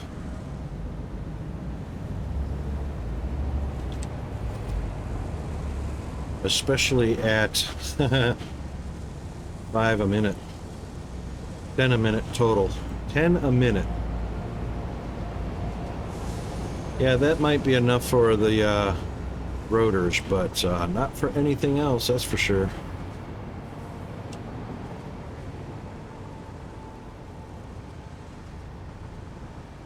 Like 3 of these factories are not even... Yeah. Anyway, there's my nuclear over there. Way away. Way away. The radiation bloom is killing me. The radiation bloom from the nuclear is incredibly huge. And you'll see what I mean as I get a little bit closer.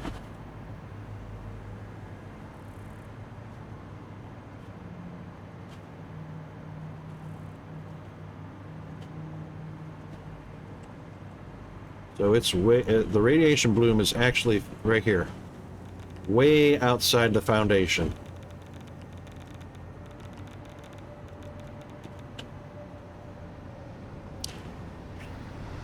Huge radiation bloom.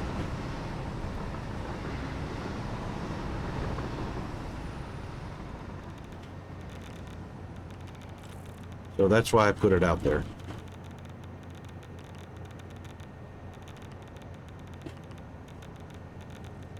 So I might just extend that out over the abyss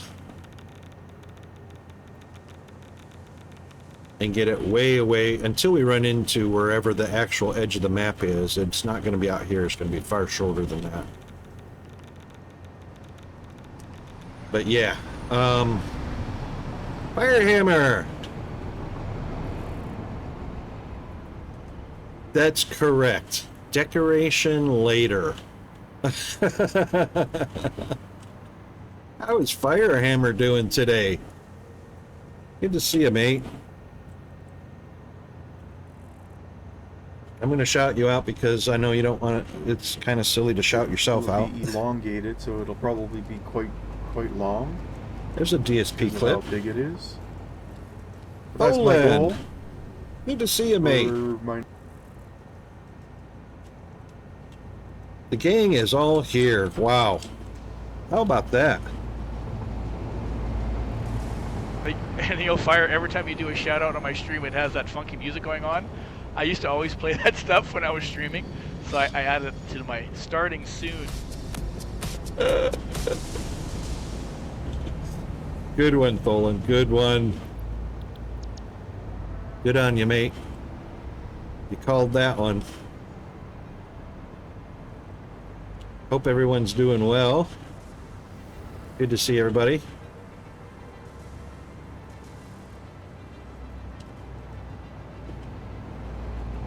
Oh, happy birthday, Fire! Woohoo! You had to remind your wife.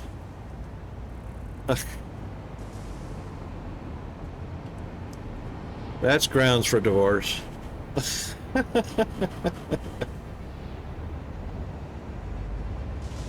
Oh, thanks, Nolan. Nolan. Yeah, I just had a flashback to Bruce Almighty.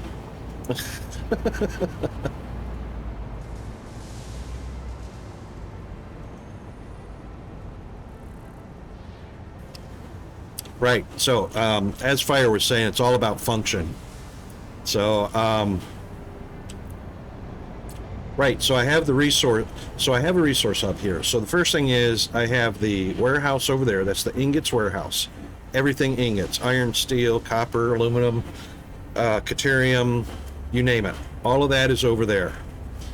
Here is where the resource hub is. This is where 90% of all of the basic resource materials are brought in and then piped to the individual resource rail systems. We got the green, the silver, the red, and the blue line. These four will deliver all of that stuff to 90% of the factories until we start to get into the intermediate and advanced products from factories. Oh, well, you know, Fire, that's the end of that, Fire. She didn't remember. End of story. Uninstalled. Uninstalled wife, uninstalled partner.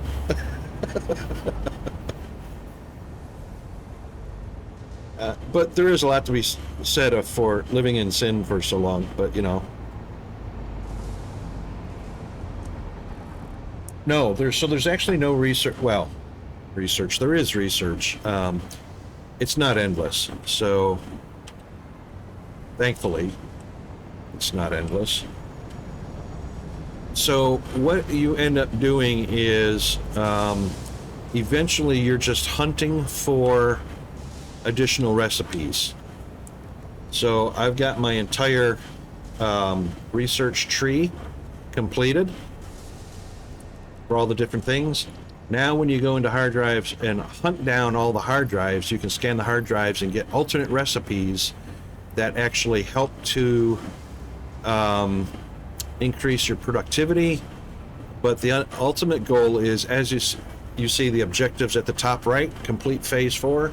So once you've completed phase 4 and become the citizen, is it? I can't remember. You become a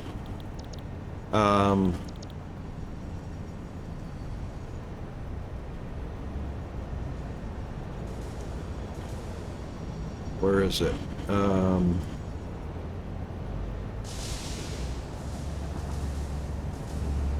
Oh, here we go. You become a satisfactory pioneer.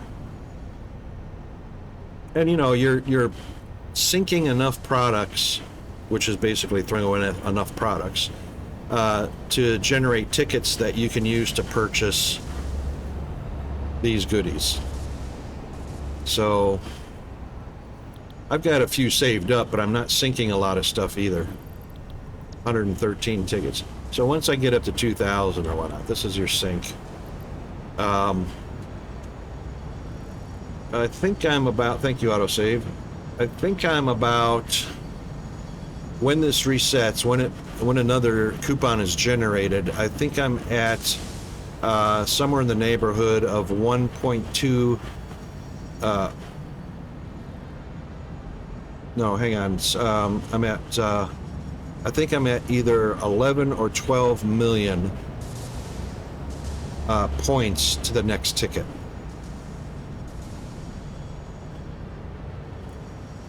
So this is roughly halfway down to the next ticket. So I'll go ahead and print those because, you know, 7 and 113 is an even 120.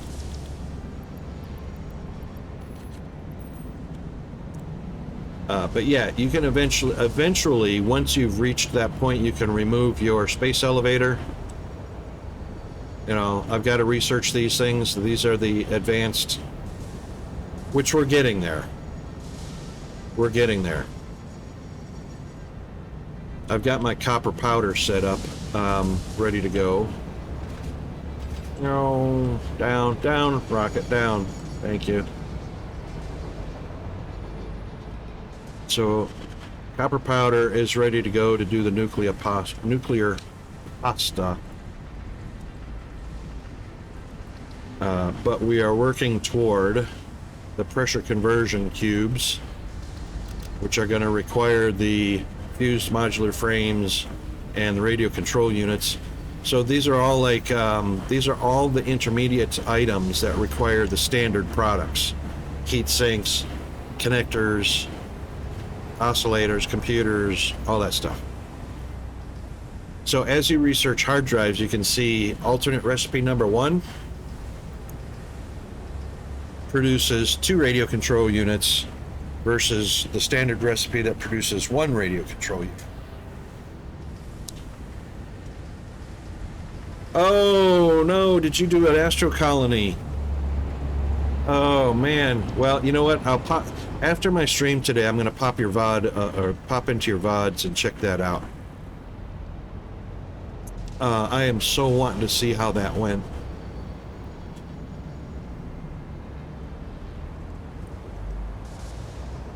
I've been having so much fun with Satisfactory, but a lot of it's putting out fires, going back and fixing and reworking and all that stuff. So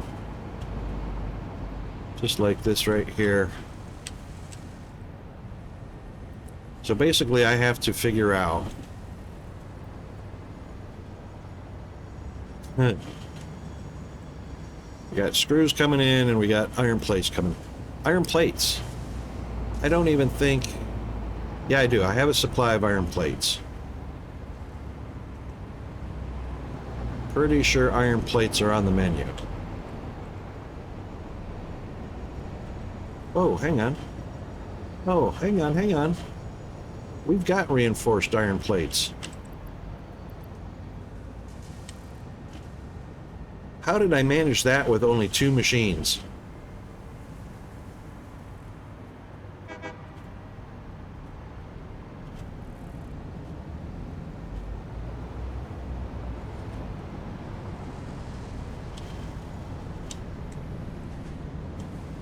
There's nothing in the buffer, but I managed to fill up iron plates with 2 machines.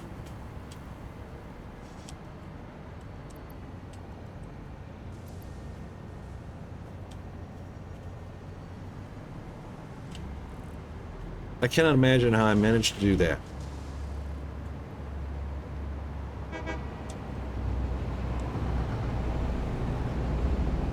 This one, you know what? I'm not even sure how to tell. We are on U8 main. 852 hours.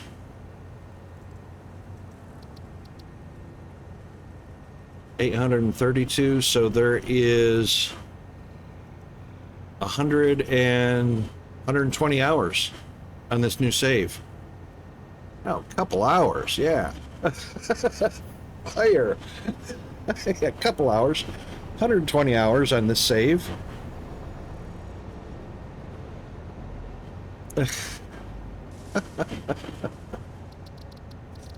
I need to do a save. Hold on. No, whoop. Cancel.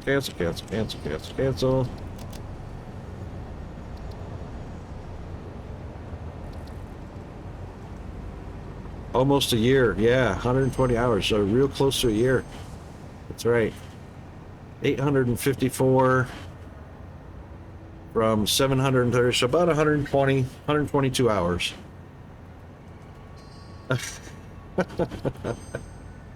Couple hours, almost a year. That's right. All right, so this is going to be inadequate. So as soon as I start pulling those reinforced iron plates for the oscillators, which I believe, actually I have to check and see if we have an alternate recipe. Doesn't look like it. So just out of giggles and grins, let's throw down a manufacturer and see if an alternate recipe is offered.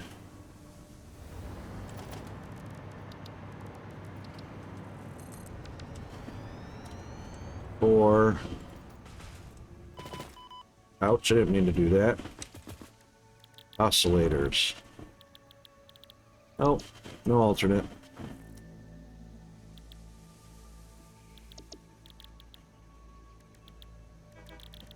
I actually have to, I haven't even done a whole bunch of hard drive hunting. We will be using this one for the radio control unit, because it's only 16 seconds to produce one. This one's 48 seconds. The original recipe is 48 seconds to produce one. Oh, hang on. Hang on. 2 radio control units and 48, right, so that's 24 seconds each. That's 16 seconds each, so we'll be cutting 8 seconds off. 16 seconds each.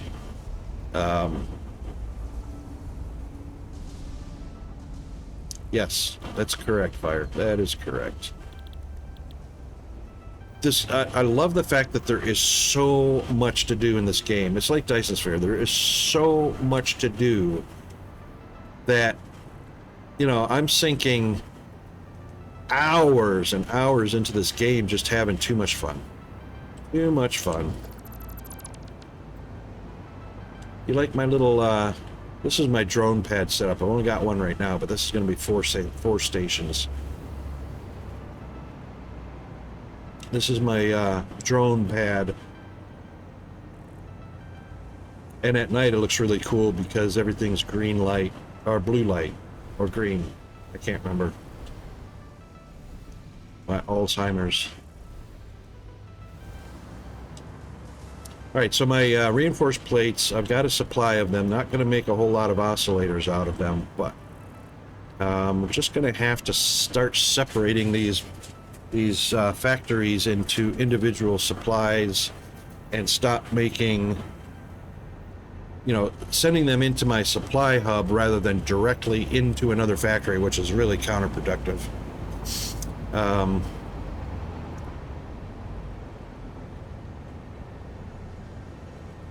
Yeah, so that's exactly right, Fire. So what I've done is I've gone ahead and put up the signs. Oops. So that I know what's in the rail.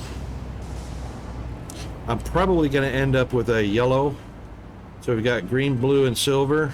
I'm probably going to end up with a yellow or gold. I'll probably call it gold because, see, these two are not producing very much either. Because this line is not connected to anything. This one right here, so that's usable. And typically, whatever goes in here, any of the ones that have the iron ingots on them are not used for anything. So I've got 4 unused slots that don't go anywhere. And it looks like stators. There goes a stator, or 2 or 3.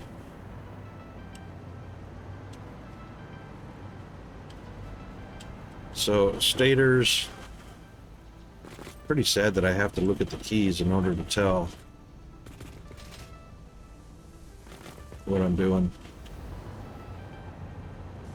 Nope. Looks like there's plenty of stators.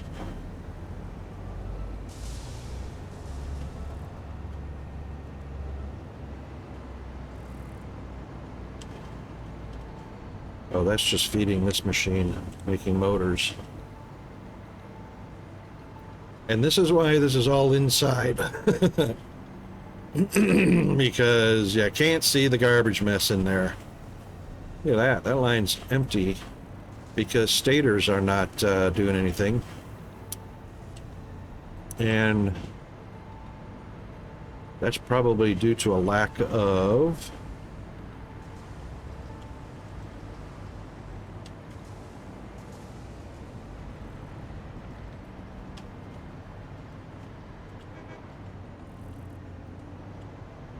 lack of machines, because we've only got 2 machines making stators. Oh my god. Well, like I say, this was all to get the initial stuff started, and I could start feeding the space elevator things here and there. So basically we're at redesign. And see, that's the thing, we're at redesign because I did not have enough foresight or forethought to separate all my factories into producing one thing and putting that into a hub so that it could be used for something else. I was actually feeding them directly into other recipes, which makes it so hard to expand that. You know? So...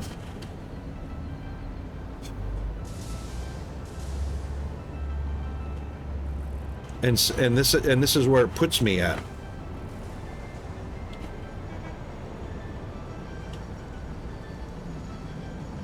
This is where it puts me at. It puts me at having to tear down old, rudimentary, get you by to the next product factories and break those apart into the real deal. I mean, like I did here, this is my screws. I had to actually take my little bitty few screws that I was making down here and create a brand new factory and pipe it back over.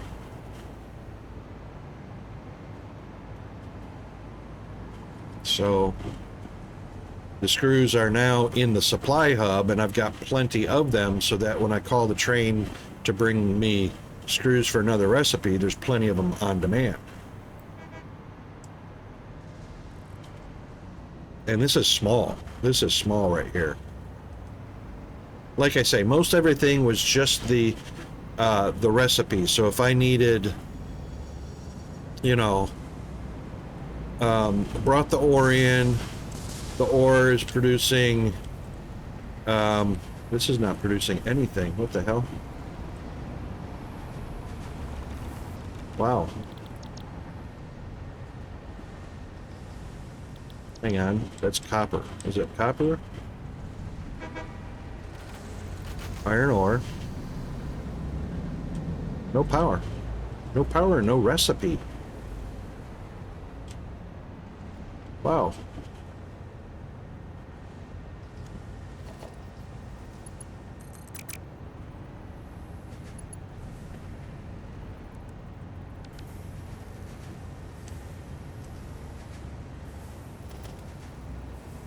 Oh.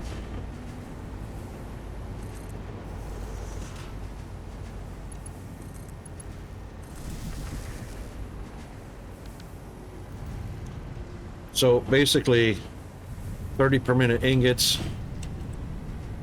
15 per minute rods, that's 2 refiner or 2 manufacturers, 30 combined in to feed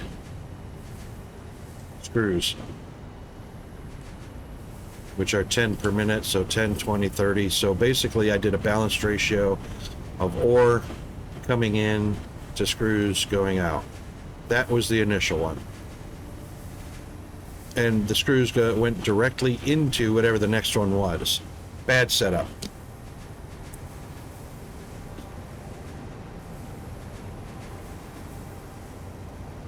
Oh, do you fire? You get bored? Why is it tedious? Tell me why. What makes it tedious for you? Having to plop down more machines, or?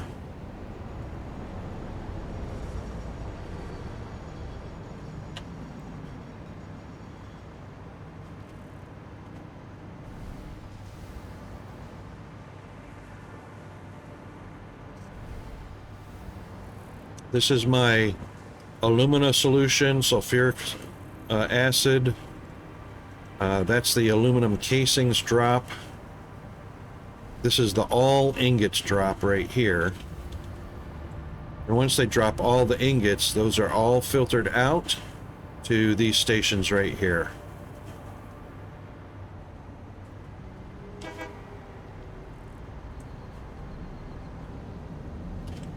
So they just go into their individual.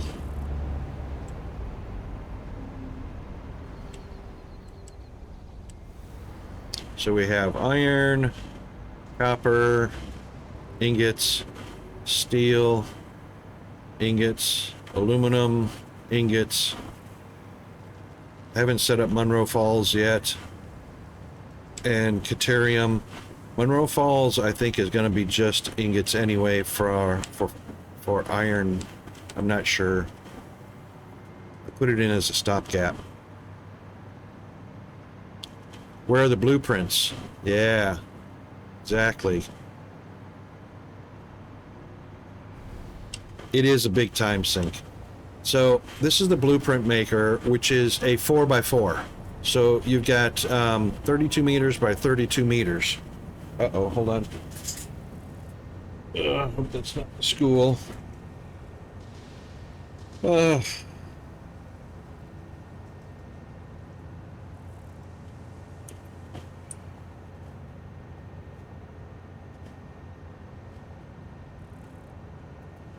Hold on just a second.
All right, sorry about that. Yeah, that was NDIS. Some support services coming through for Peanut, which we were looking forward to. So, right. So the blueprints design, these are 4 foundations by 4 foundations, which makes it 32 meters by 32 meters. Which unfortunately is not a lot of room, as you can see, you know. But oops, the blueprints are actually in your menu, and I haven't categorized any of these other than the spiral. But yeah.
So you have your build menu. You have your customizers for colors, skins, materials, and patterns, which you can stamp down on your foundations and whatnot. And then your blueprints menu. And then you just select one and edit, or edit and then select one to edit. And you can also load one up. So if you go into here, you can load a blueprint like my battery segment. And that's what my Duracell battery segment looks like. Of course, you have to have the supplies in your backpack in order to do it. Otherwise, you know, it'll say it can't build it. But then when you clear it, all that goes back into your inventory.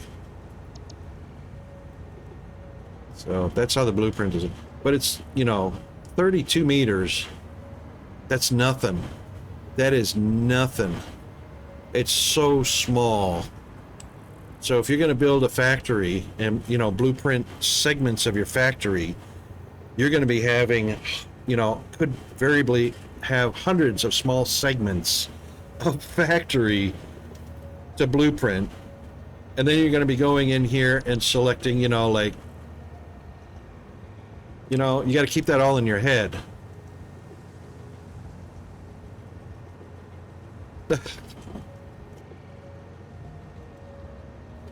Welcome back, W.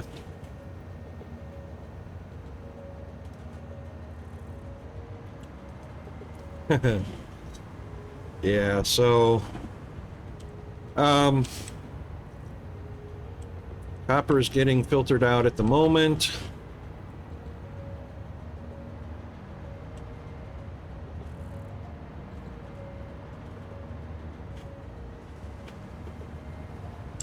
I wonder why it's not filling up. That's interesting. Whoa, whoa, what? Oh, look, I got a stack of ingots floating in the air here. Wonder how I managed that. Okay, where's our copper going? Nowhere. It's looping. Ah, it's looping. No way. It got in on the top filter. That's the only thing. I don't want to filter with splitters. I want to filter these ports.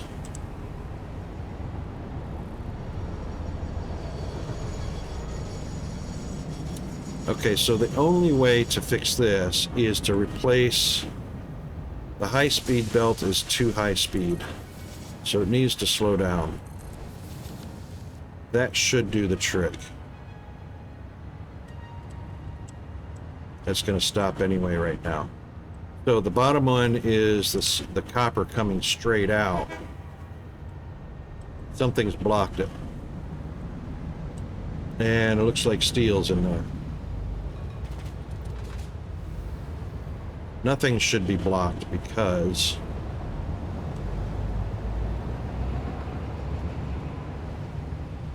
actually there's iron stuck in there. Why didn't the iron get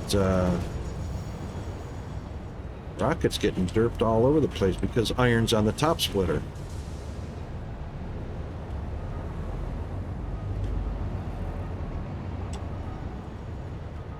And you can't prioritize output ports.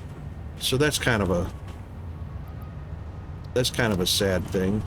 So basically right now this slot is looping through. So what we need to do is we'll just take the copper out for the moment and let that filter through. We'll take that copper out. And then we'll just go put those in. That should keep it clear. That should keep it clear.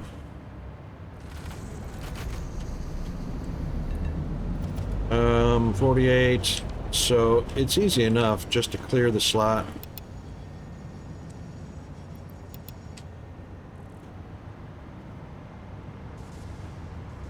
But it shouldn't clog. And the problem is every once in a while I had these on the high speed. I have to have an output on a lower speed belt. So iron straight through, steel to the left, anything else goes to the right. Back in.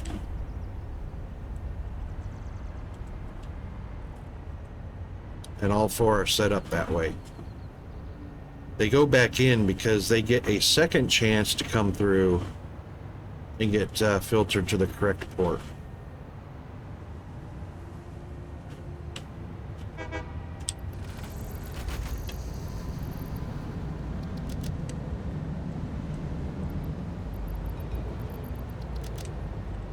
Okay, so this is what it looks like.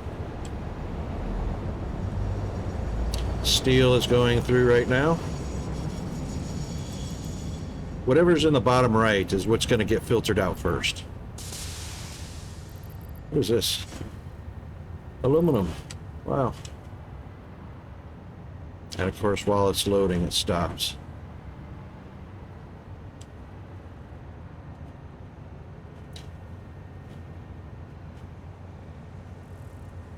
So iron's coming through on that one. See, it's on the bottom. It's also getting. It's on the. It got to the bottom, but the bottom one is not iron. That's just aluminum and copper, and that's why it's undefined going back in to get filtered out through its proper port.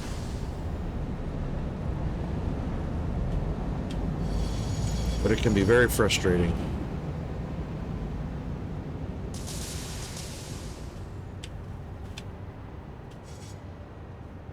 So I have to actually check these every once in a while,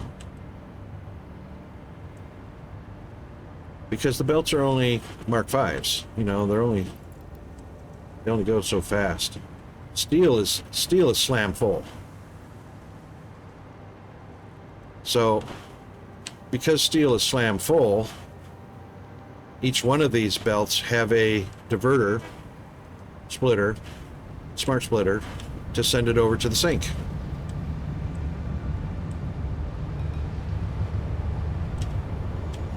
There you go.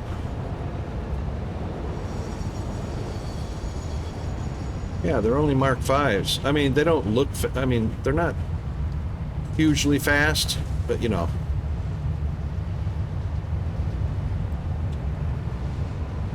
So steel is overloaded, iron is overloaded, right into the sink.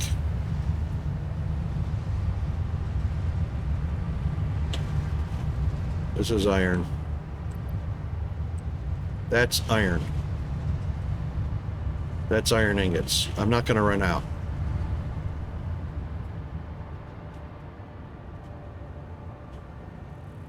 That's copper, which is almost full up. That's steel, which is full up. This is aluminum. This one we just got operational at the beginning of last week. But they're actually getting used at the moment. And then that's deuterium, which I haven't even connected up yet. And then Monroe Falls, of course, I haven't figured out. Here's one place where I'm actually using 4 holes. Yeah, I wish there was MK6 belts, W. I so wish. But you know, the challenge is, thanks autosave.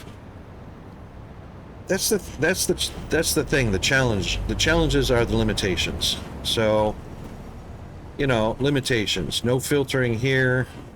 Bit of a challenge. You know, the only filtration is the smart splitters.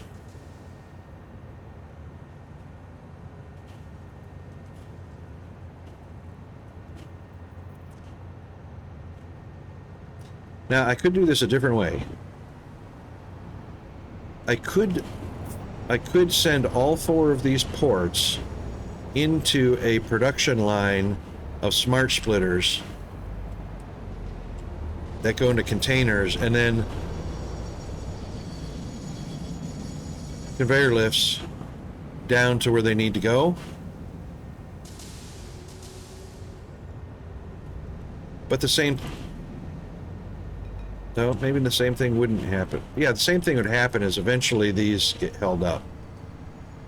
Because we're just delivering that fast. You know, it hasn't even gotten a chance to get to the aluminum yet. Actually, I can put this one down here and the aluminum will go.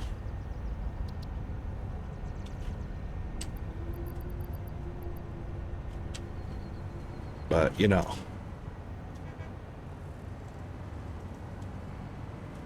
Might actually experiment with that idea of just doing a filter line because we're only talking, what is it, 6 ingots? 1, 2, 3, 4, yeah, 5 ingots, 6 ingots types.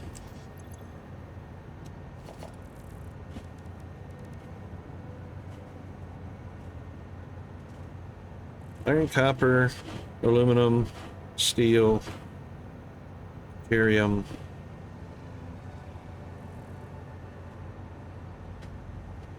Yeah, 5.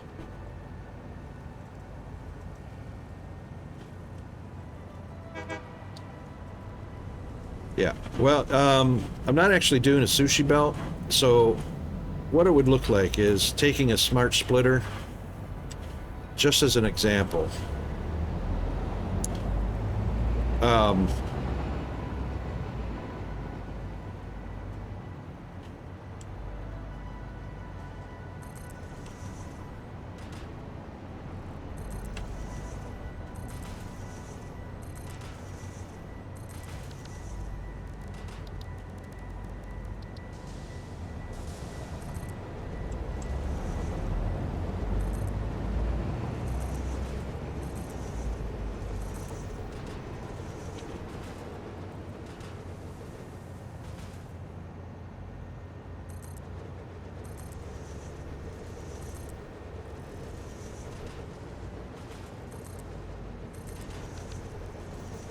So just as an example, and just imagine that these are belted together for now.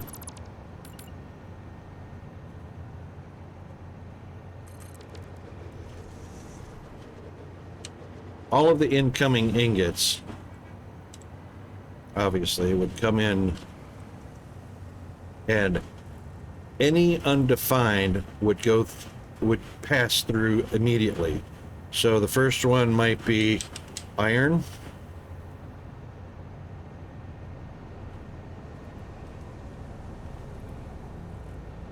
And the second one, copper.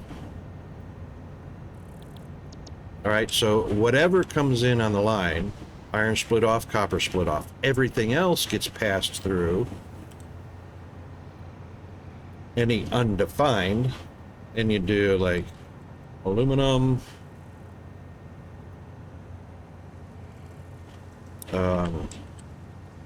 barium,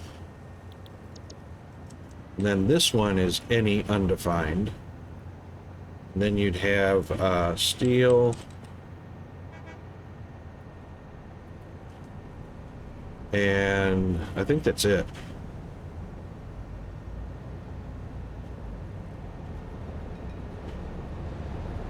You could do the same thing with ore.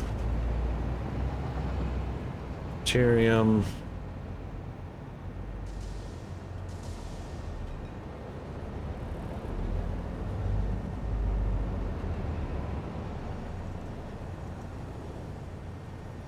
Iron. Oh, limestone's an ore. We don't have ingots for those. I think that's it. Just the five ingot types.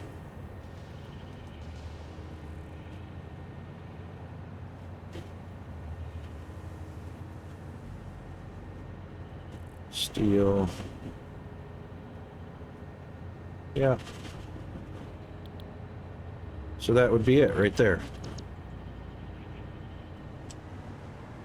Now, that sushi, obviously, filtered all off, and then, of course, I would just pipe those straight down to the corresponding targets. I might do that. I mean, it's a single belt of 5, so, yeah, when you're doing this filtration line, it slows down how fast the containers fill up, but not too worried about that. I mean, I could even double that up. I've got 4 ports to work with. So I could set up 4 of these, which would empty those out pretty darn quickly. Might actually do that.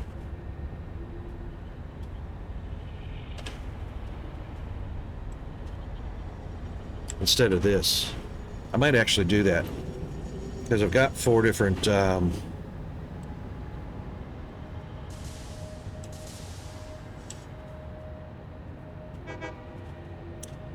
yeah, that's going to work because 4 ports and 5 products.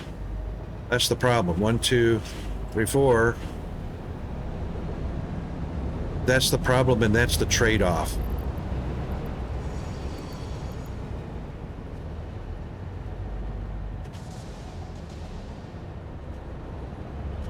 Now see, those coppers are filtering off into the undefined because that's not copper on the top. Until those cycle through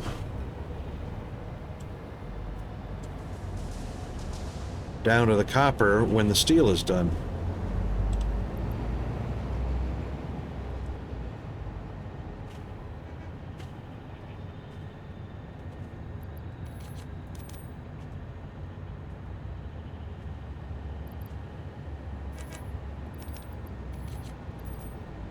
There, that fixes that problem.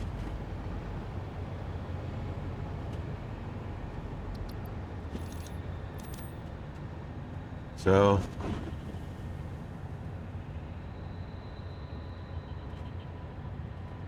I've actually haven't had a smart splitter clog yet. Actually, I did.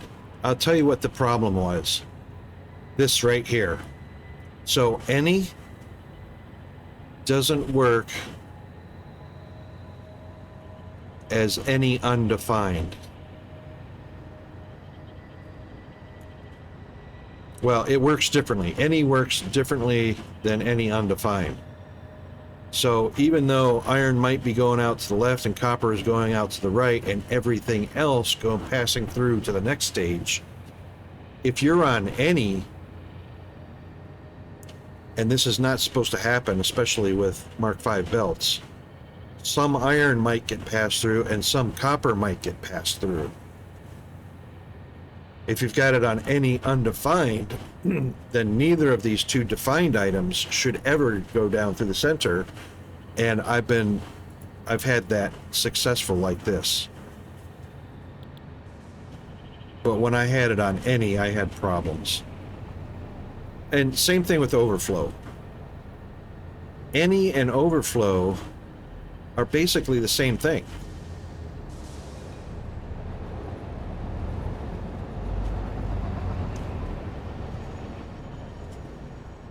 Ah, that's interesting. So I haven't actually gone beyond using the any undefined for more than ingots. So if there's some items that are not part of that algorithm, yeah, I can see that getting stuck right off the bat.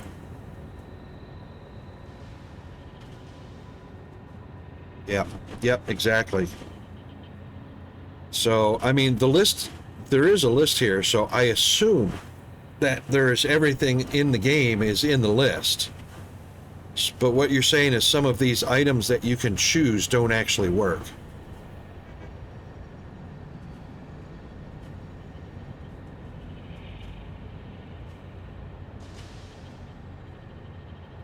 Ah, okay.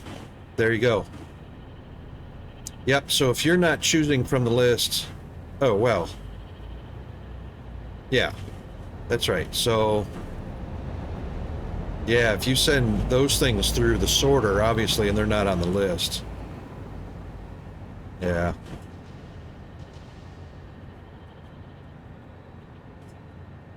Yep, I can see that being a problem right off the bat.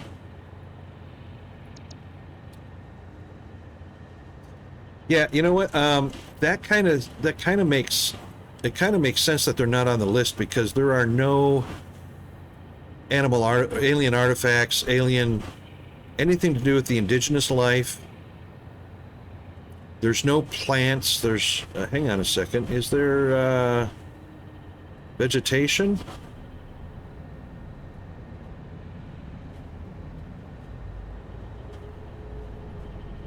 There's no grass.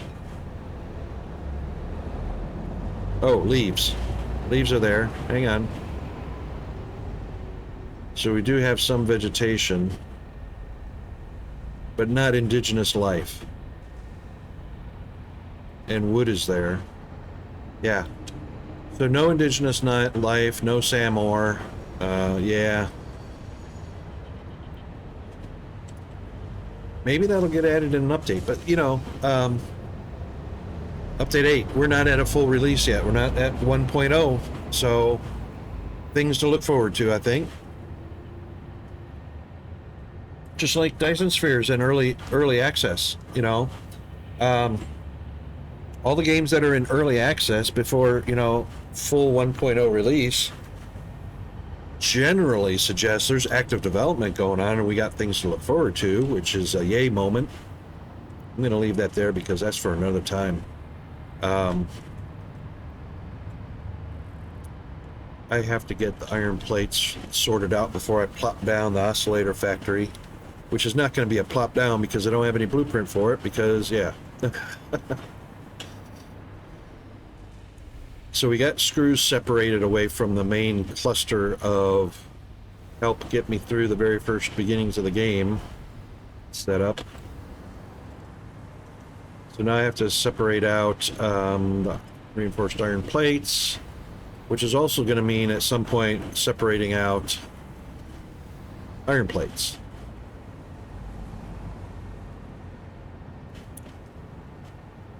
Which are feeding 2 factories with overflow going into the hub. Which that's going to change drastically.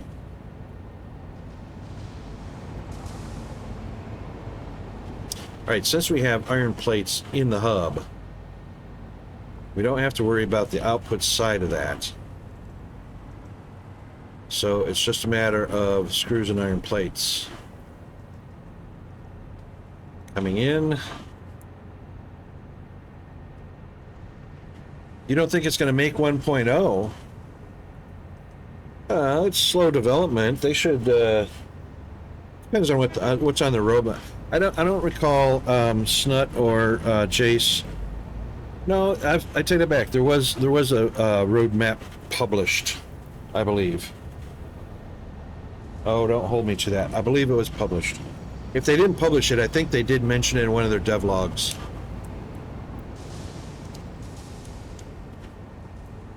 I'd have to go back and take a look at that. But, yeah, they're going to get to 1.0. It'll be forever. Not this year. Maybe this year? No. Yeah. Yeah, from last year. No. When you... People got no clue. You know, when you're on version 0.1, and then your next update is like 2 months down the road to version 0.2, that roadmap is not going to get you to version 1 inside of a year or 2 years. Because each version update's got different task load, you know? So, yeah. And there's no sense of speculating because the roadmap defines a guide as to when they want things to get done. That doesn't mean they're gonna happen according to the roadmap, you know, as far as time constraints go.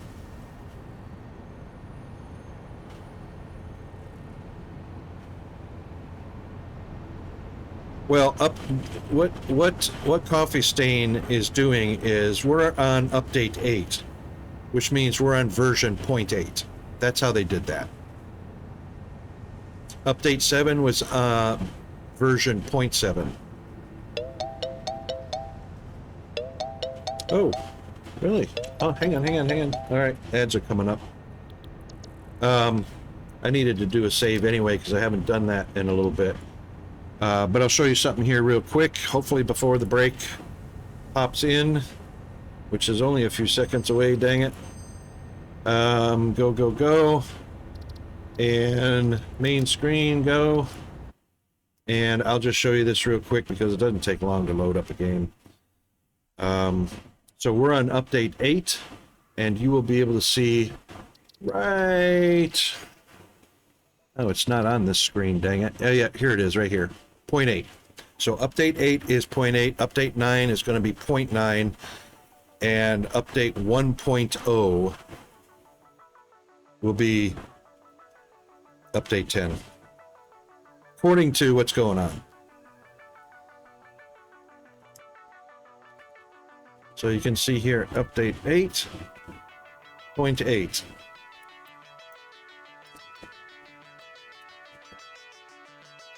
All right, we'll be right back.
Okay, I'm back. I don't know if you guys are back yet.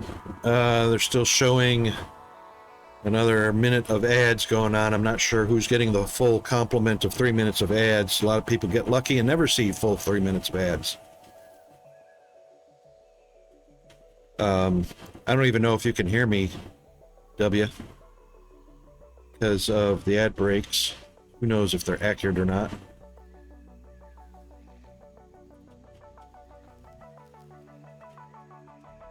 But, yeah, fire. No ads for you, my man. But anyway, yeah, I don't know if it's intentional or accidental or what, but update 6 and update 7 were roughly 7 and 8 months long for each one of them on the experimental branch before they became public branch. You know, well, no, update 7 was...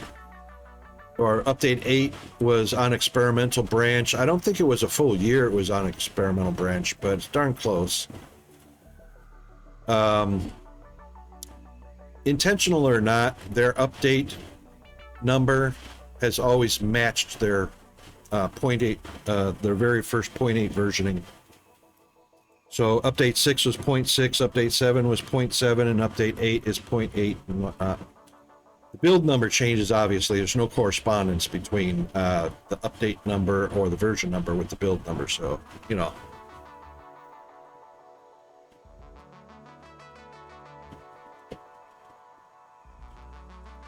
Yes, because Mr.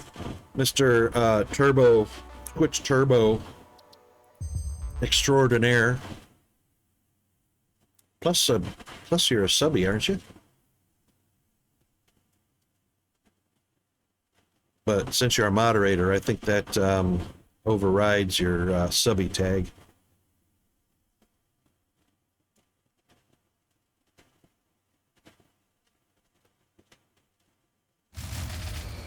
Yeah.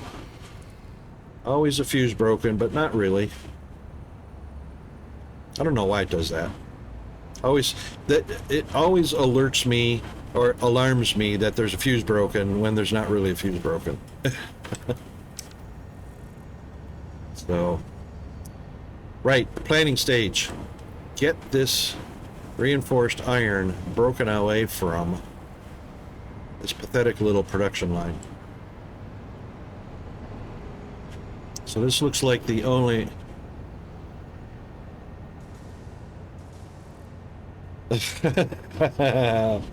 It's your birthday. I wish I had, you know, I need to find a clip, I need to find a clip, for It's Your Birthday.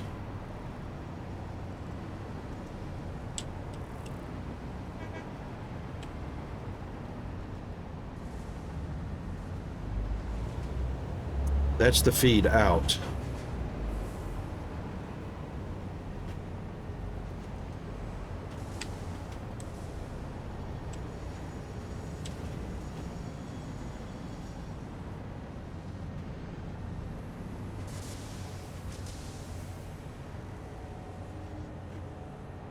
Yeah, that's...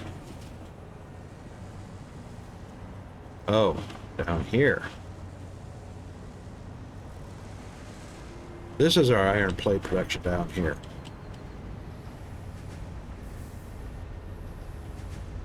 This needs to be expanded further. Oh, what is this?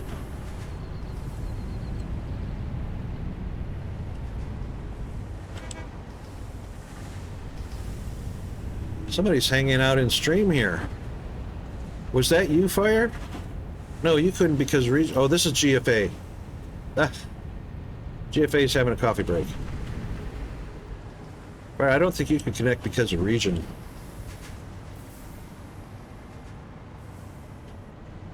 W, what part of the States are you in? Or are you in Canada also?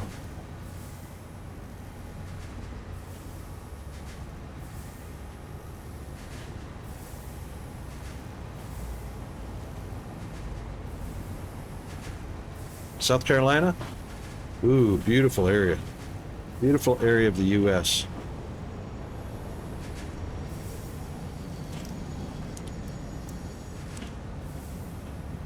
Cool, so you're on the first coast.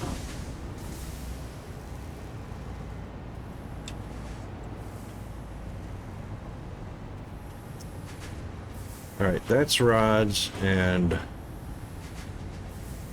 that's plates. Hang on. That's rods, that's not plates.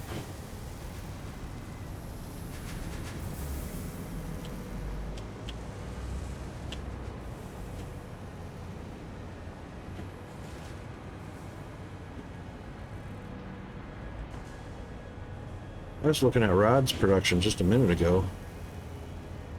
This is way too slow. Holy schlamoli.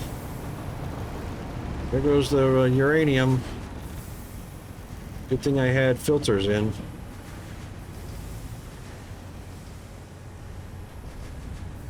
What is going on here? Why is this so slow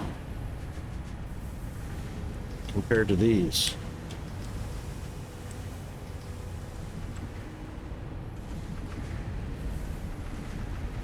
Input belt is saturated. Saturated. Saturated.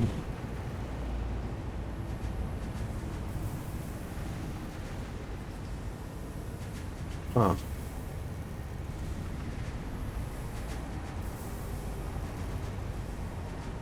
Hundred percent.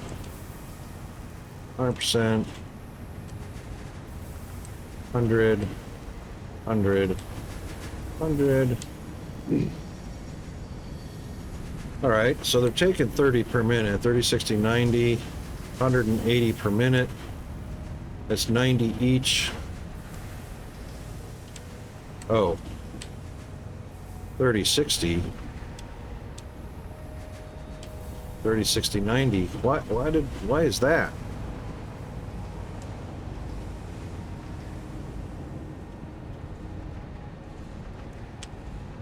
$60 per minute output,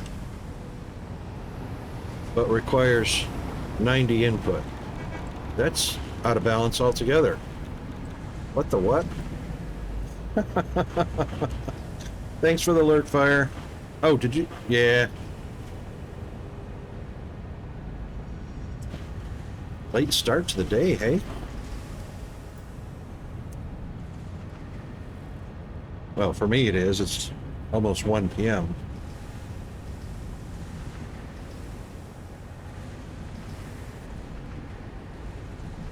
This is altogether wrong anyway. This is the wrong ratio. This should be a 1-to-1. So 30 per minute output. 30 per minute input.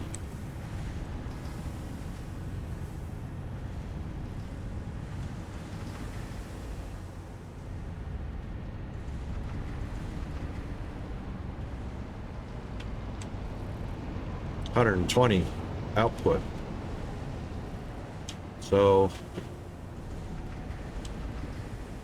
4 smelters for that miner. That's normal ore. And that's only 120 because I've got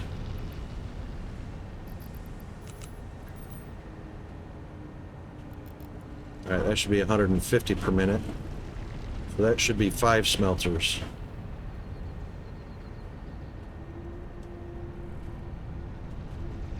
And then that one is going up top for rods, I reckon.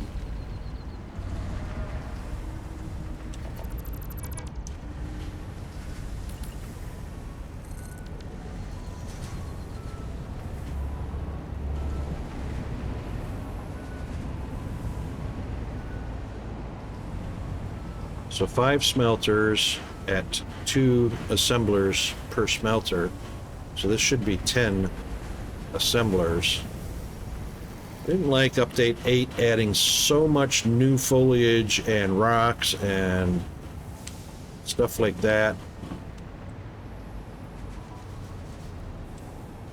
Clogging up my works.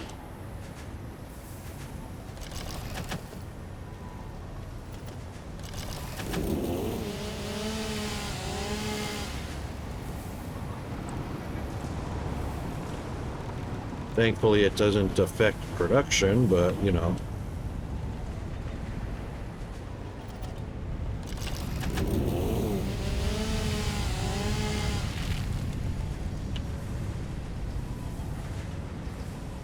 All right.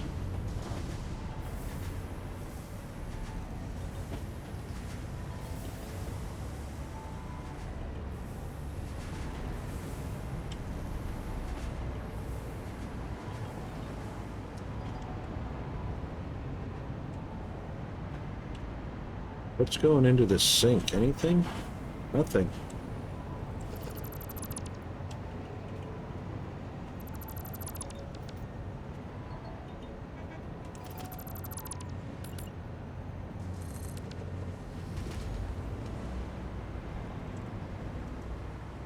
Now we've got room for 10.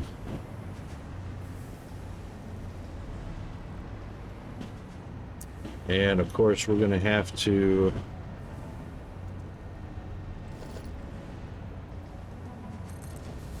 whoa, that looked like double belts there too. What's the deal there?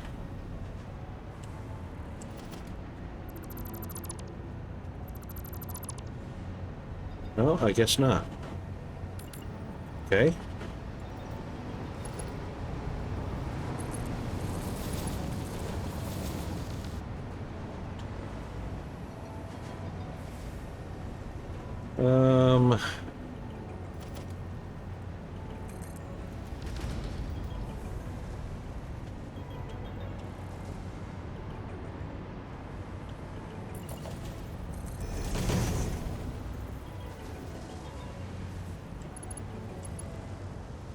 That's all going to change anyway, but just for now.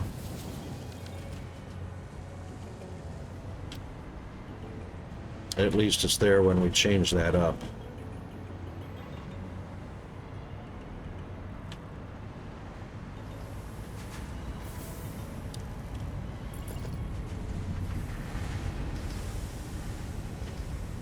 Actually, let's not put that in yet.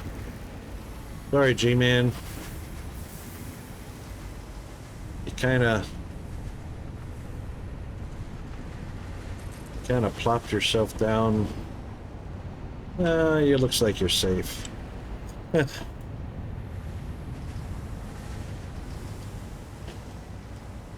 right, so that was saturated. So the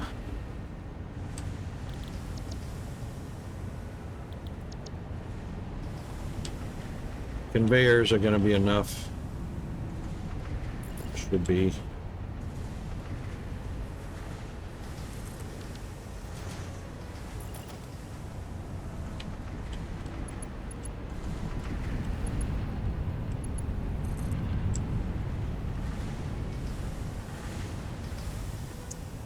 Oh my gosh.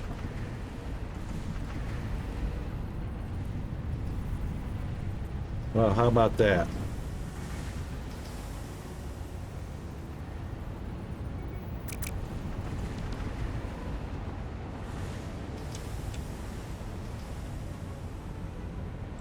Could pick up his hover pack, but I can't pick him up and move him. How much does that suck?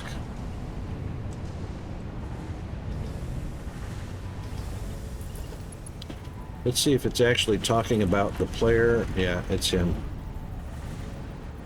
Top of his head.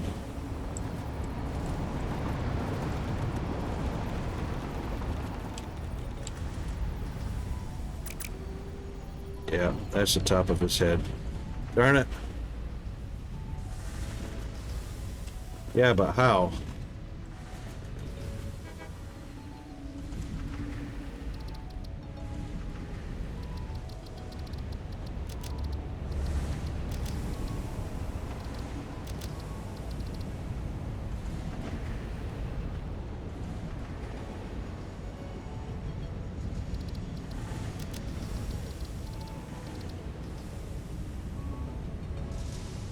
Oh, really?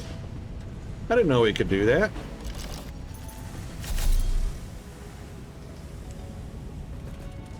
Hey, GFA, I hope you're watching. Eh.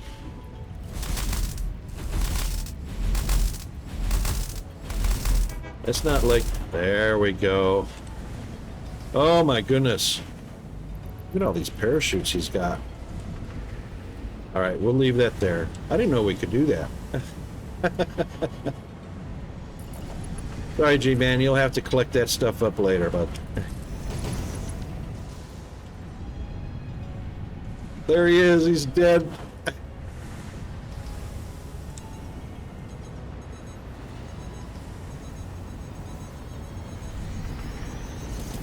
There you go.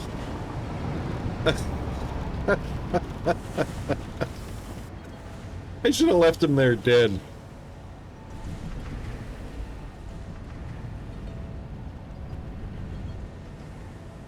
Offline players of yourself. Oh. Oh, interesting. You know, I've got, oh my gosh, what? 1,550 hours in this game, and I didn't know either one of those two things. Oh, there he goes, he's gone.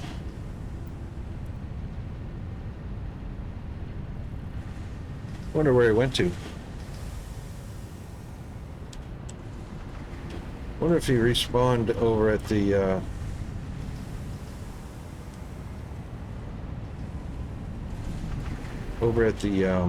what you call it? Spawn point.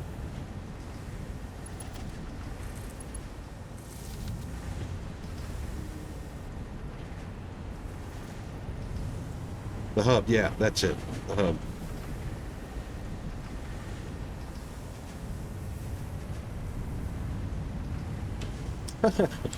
Yeah, I'm at, now you have to consider this, W. I'm at roughly double the amount of time you spent in game, and I'm only half as far into the game as you are. I mean, I'm on phase 4 of the space elevator, and I still have these rinky-dink, rudimentary, get-started factory setups. What does that say about my derpness?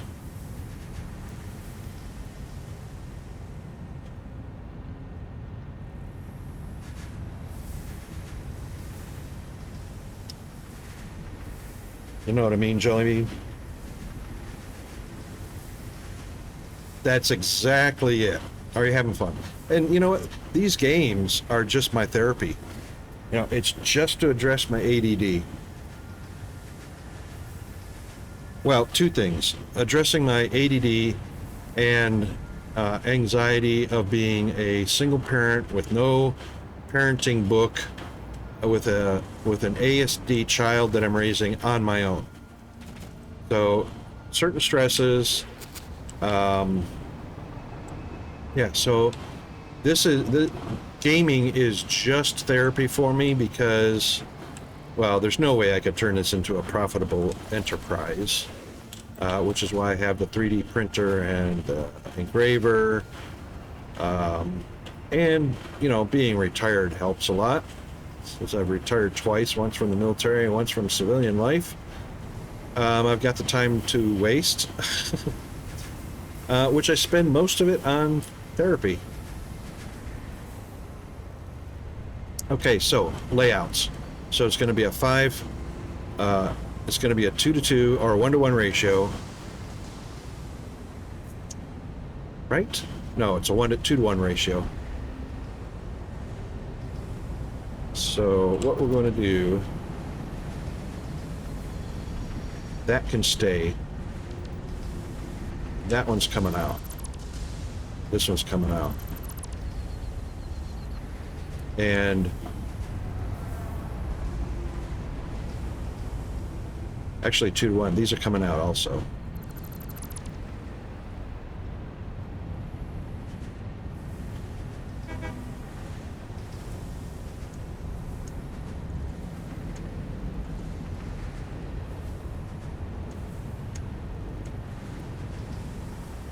And then we'll take a look at, all right,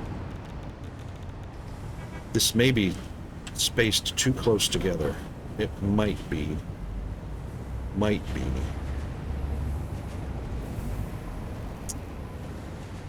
Let's see what it looks like, just out of curiosity.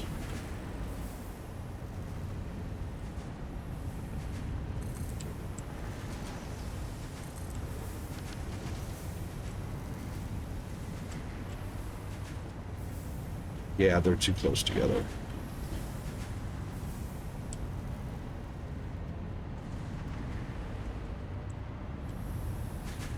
But yeah, that'd look funky. That would just look funky.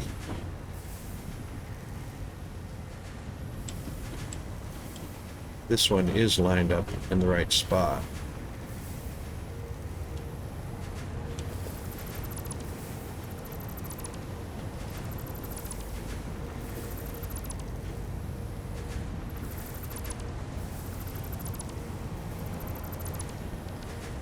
That one's lined up okay. That one's lined up okay.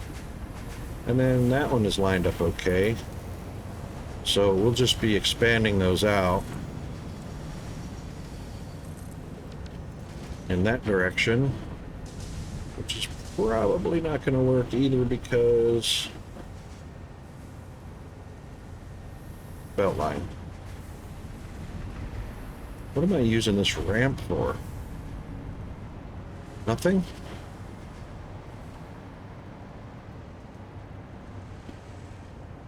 I can't remember what I was using this ramp for or this whole...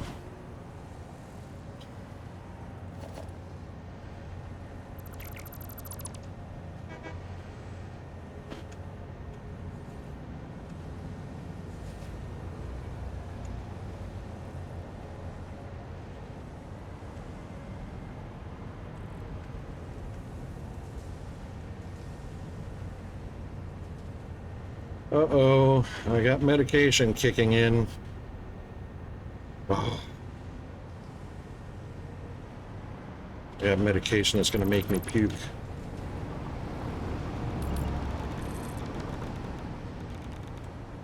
I hate that feeling.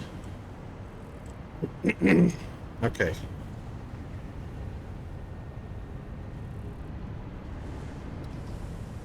And of course now I got the janky rail going through here as well. So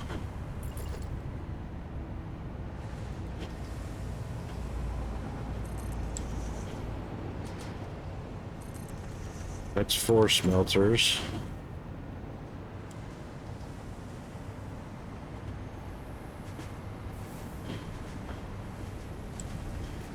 I can get away with the 5th smelter.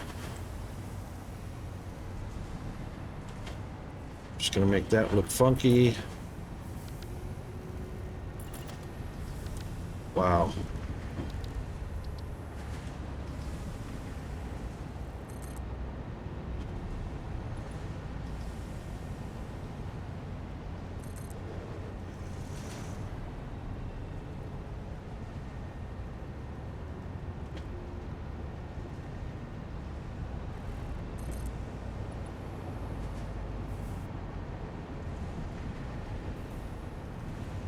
Come on, get on. Oh, look, he opened the door. Go on in there. Go on in there.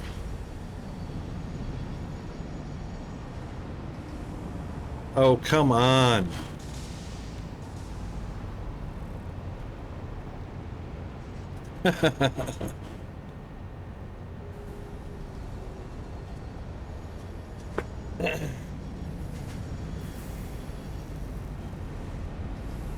There we go.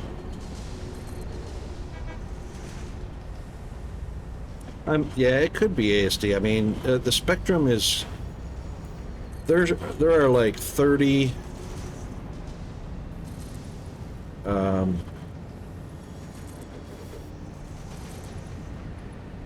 there's like 30 different characteristics of ASD, and they're broken up into like 6 different categories. And there's there's a lot of different ways that could go. They don't have to be all from the same category, as I'm sure you're aware. Characteristics or symptoms from all the different categories, 1s or 2s. It doesn't matter how that pans out, can still get the diagnosis of ASD because of the way it is, because of, yeah.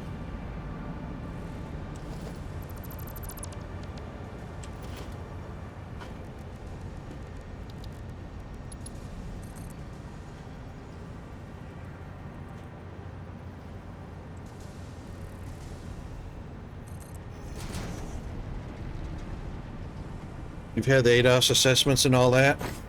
Vandenberg or Vanderbilt?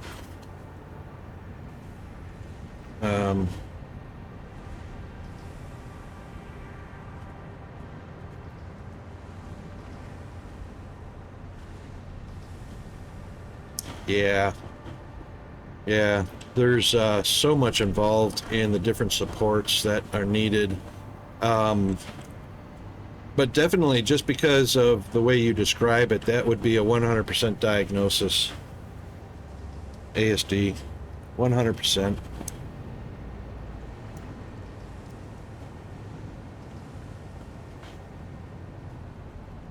The ADHD, of course, that's hyperactive. Is your child hyperactive or just ADD?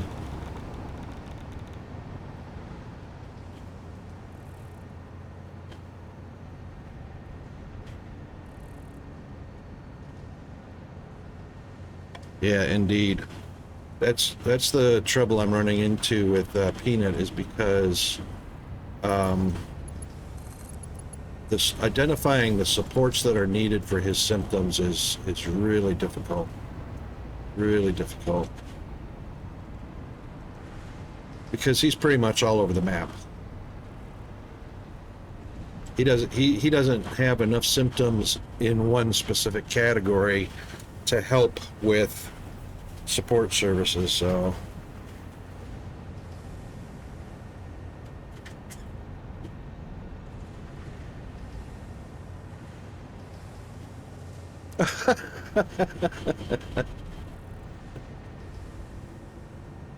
oh my goodness. Well, I was ADHD. Yeah, you know, I'm kind of on board with that, because I was ADHD as a child, and that was before the term was even a term. I was just considered hyperactive child, but I had ADHD, the hyperactive form of it. However, as my years have progressed and I'm now into my 60s, the hyperactivity portion is gone. Even if I load up on sugar to artificially induce a diabetic coma. Oh, forgot my camo's off. Yeah, that's a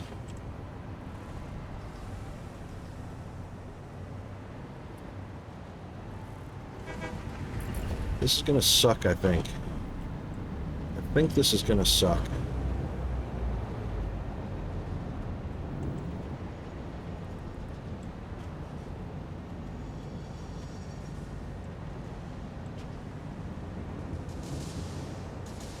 Maybe not so much. I missed my spot.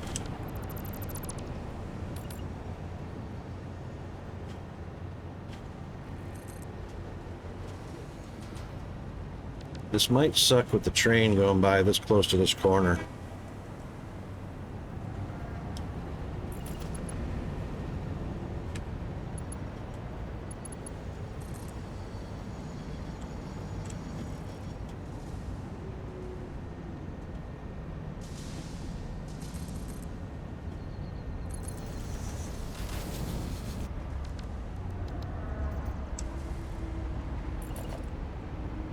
Yeah, I think it's gonna suck. Well, I'll tell you what, I don't need a splitter actually right there, so what I'll do is I'll just do it to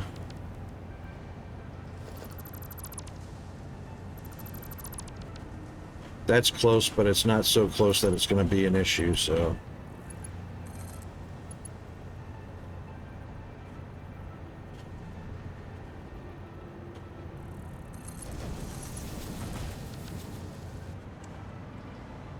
I reckon we'll be okay with that.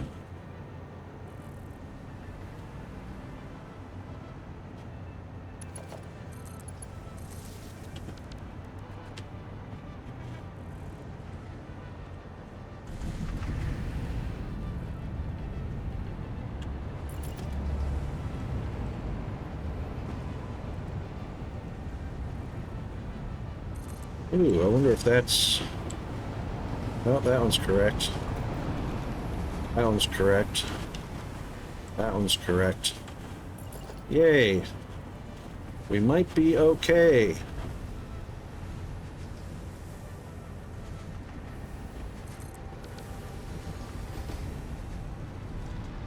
But just...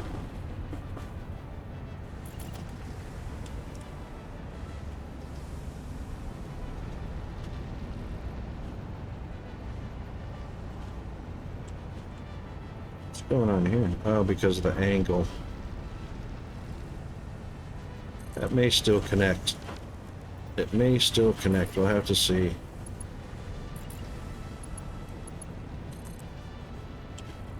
Ooh. Maybe not.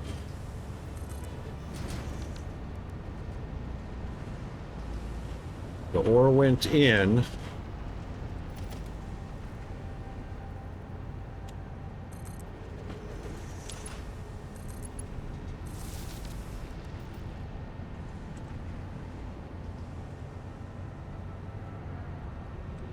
No, it went down the belt, but I mean the elevator, but it didn't go in. Oh, maybe because... No, it's the right height.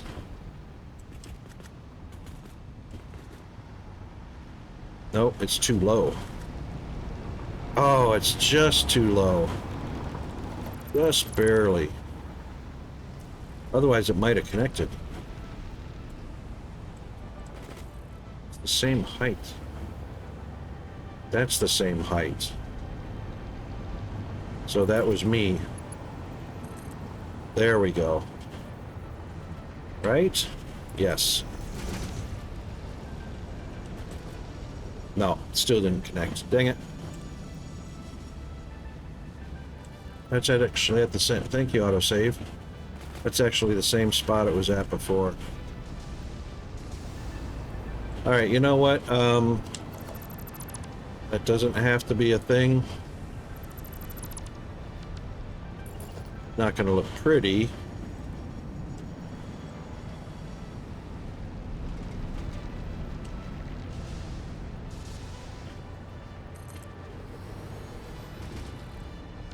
Did I drop that back? No, I put it right in the same line.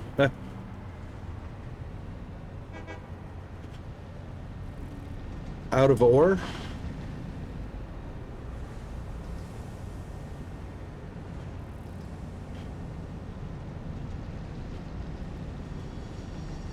Oh, thanks, W.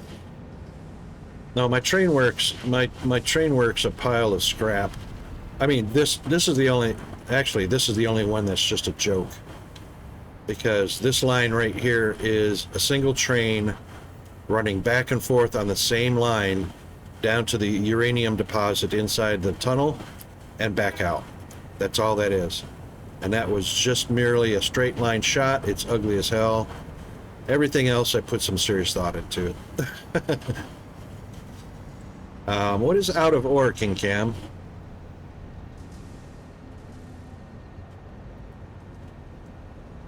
Is that a Steam game I can take a peek at?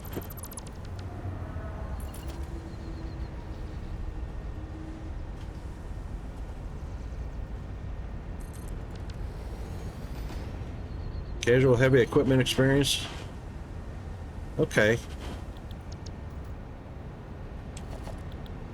That sounds interesting.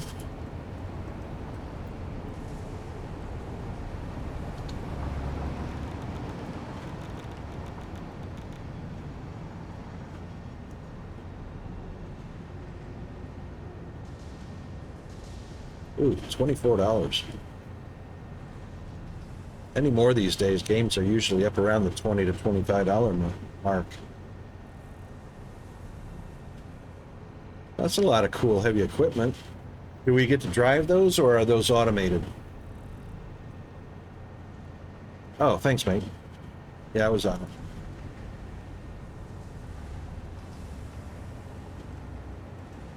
You buy a small excavator, you dig some dirt, you sell the dirt, and you buy a bigger excavator.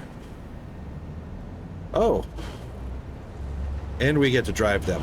Oh. I might like that. So, excavation, land clearing, mining.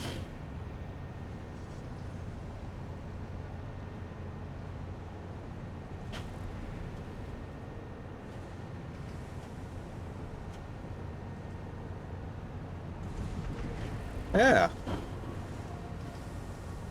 That looks, thanks for that. That looks kind of fun. Is that German? North Modding Company AB. So that's probably either Canadian or German. Development company.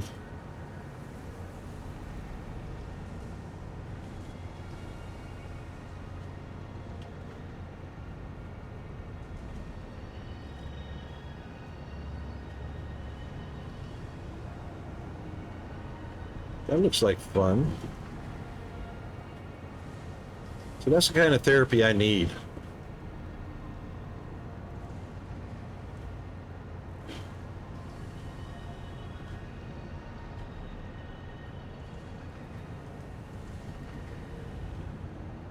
Oh, no worries, W.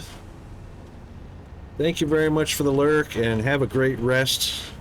And we'll see you next time, mate.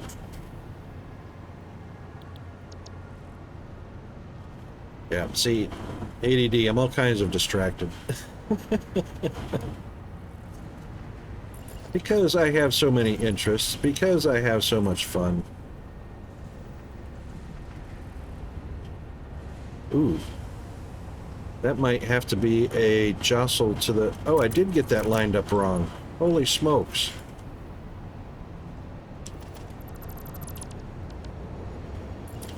Geez, I get it going one way.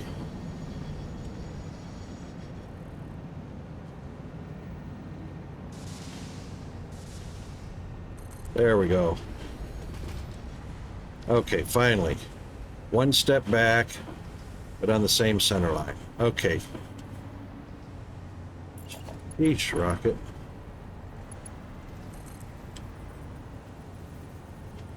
And there we go. Took you forever, dude.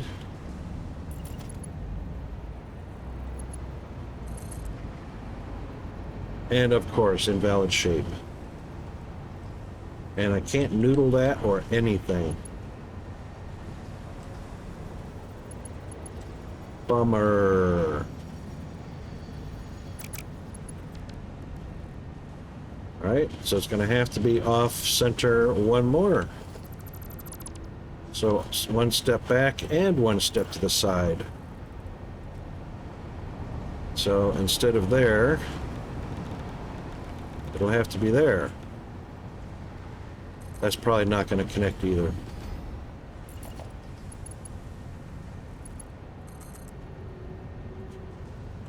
Hang on.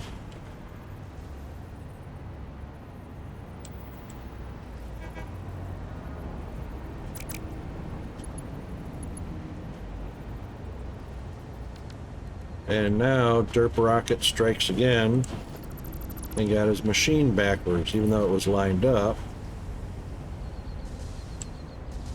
So one step back, one step over. And that hopefully will connect.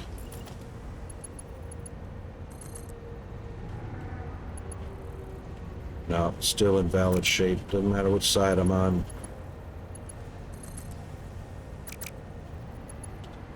Crikey.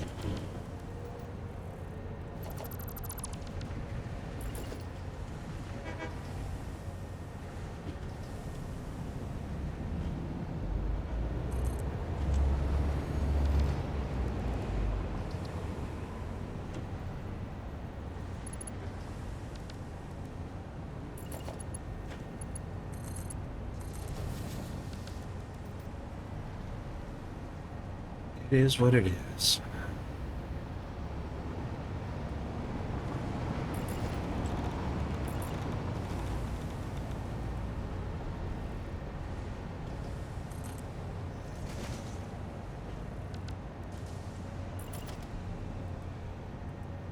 Right.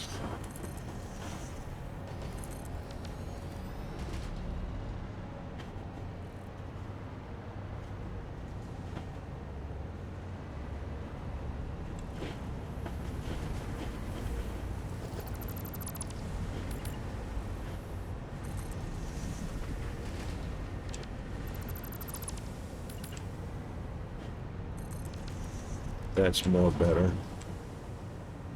Righto. Okay. All right, so they're producing 30 a minute. The belts handle, oops. The belts handle 60 per minute.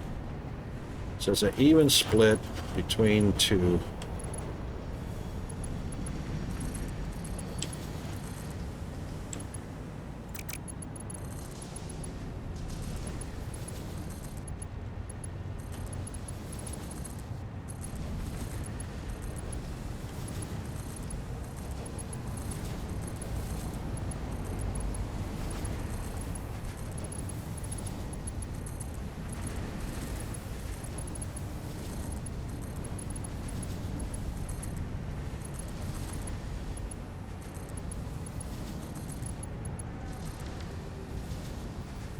All right, so that's just one level of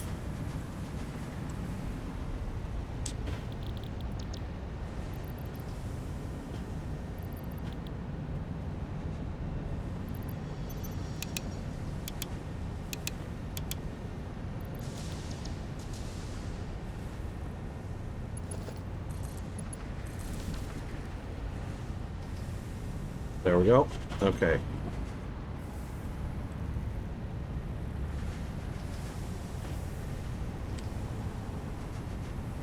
Broke something here. No ore going in.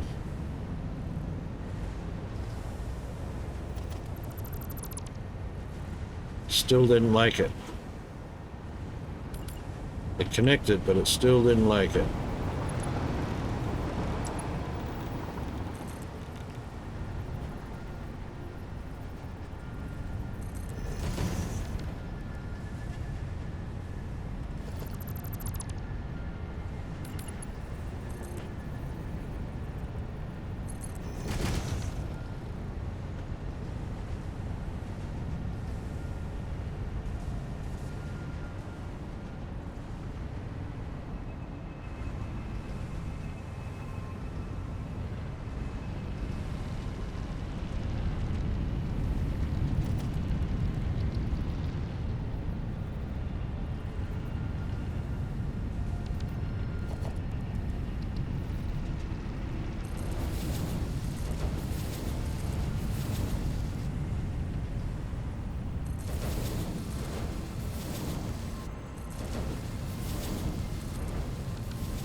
Okay. It's got power.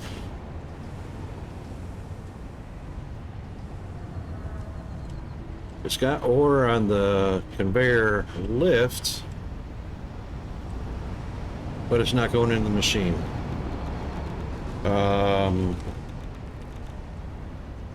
Why is it not going in the machine?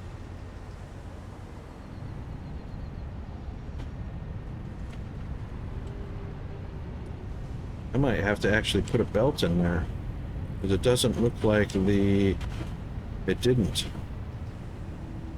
That accordion is not connected to the machine. Oh, you know what we could do? Let's try it this way. Let's try it this way.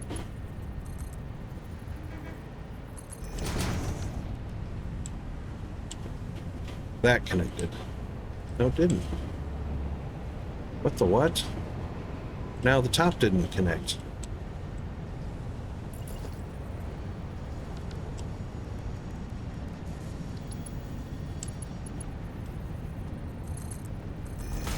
Why is that one different? Why is that one special? That's the only one that needed an extra belt. All the other conveyors connected. And I mean, they're literally straight in line.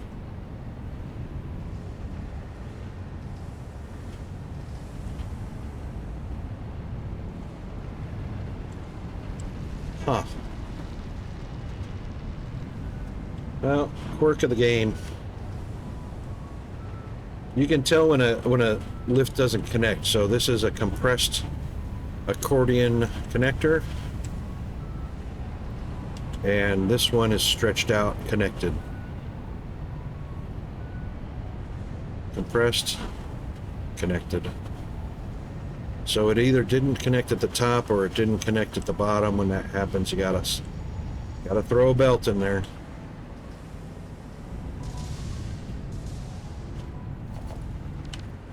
Those are MK2s. That's an MK2. Those will make the belt an MK2.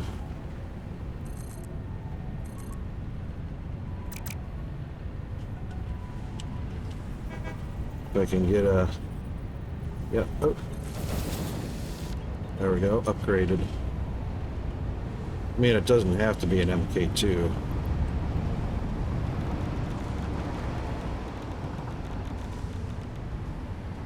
And...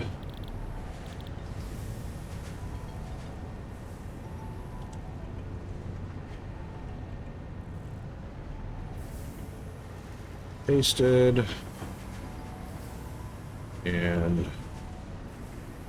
pasted.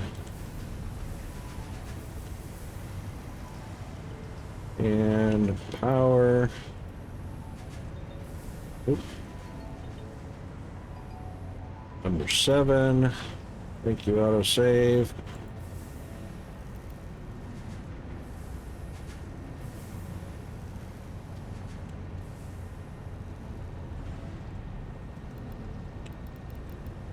What?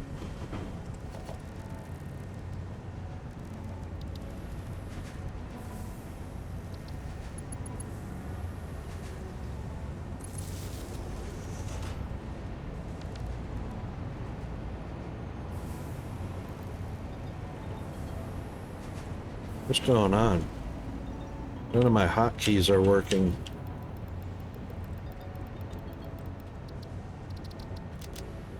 Something glitched. None of my hotkeys are working, so we'll just run through and do a quick load.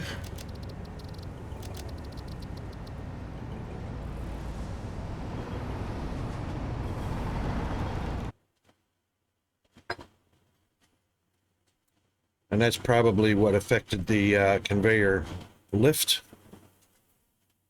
Something about the game glitched out. Stopped my hotkeys from working. Stopped the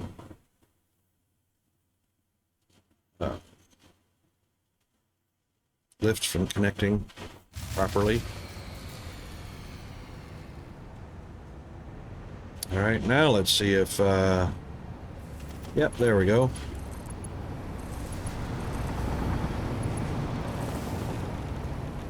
All good there. And we'll upgrade that one.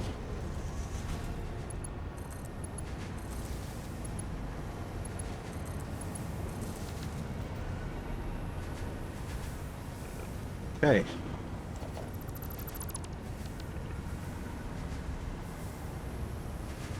Yep, so we're just using mergers all along the way.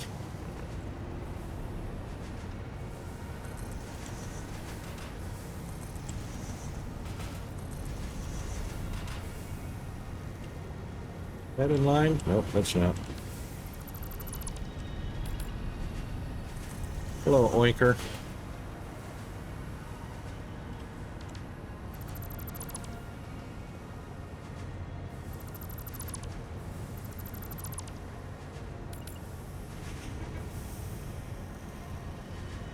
Oh, that's a splitter. Definitely want to make sure we got a merger.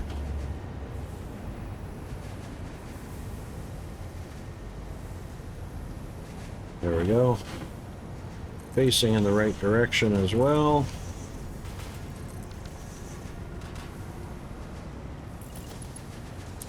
And we want... Oh, see? Didn't get it facing in the right direction. Or that one. Or that one.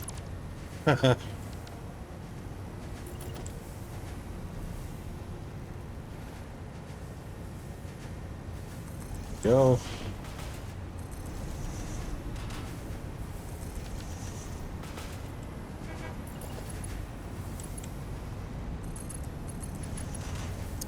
Holy moly. Rocket, you're derping like a madman.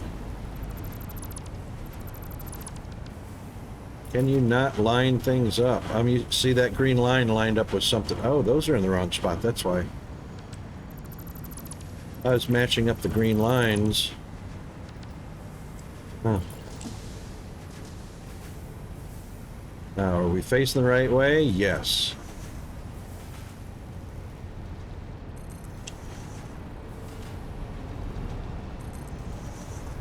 Okay, all good.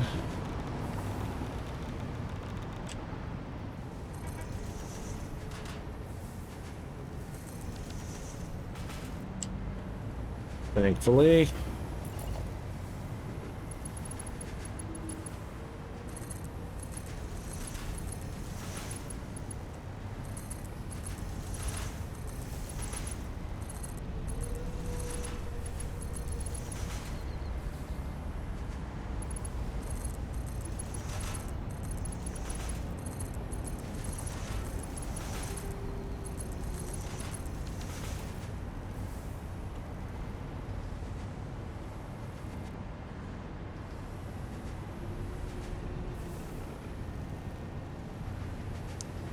Okay, everything is moving.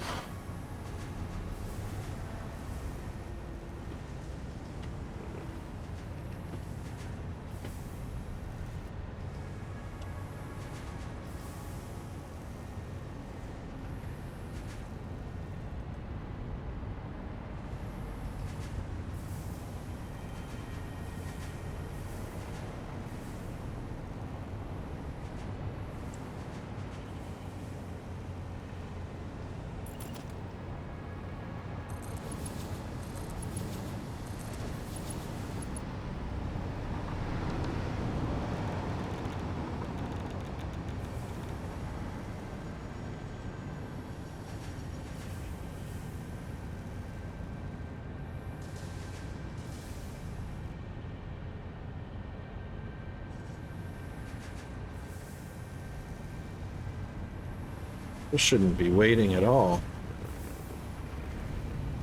30 per minute output.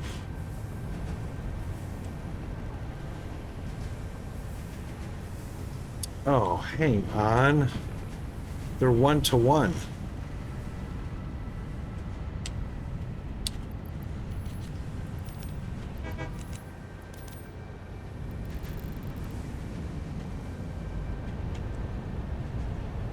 What was I thinking those are 2-to-1? 60 out. 30 and 30, 60 in.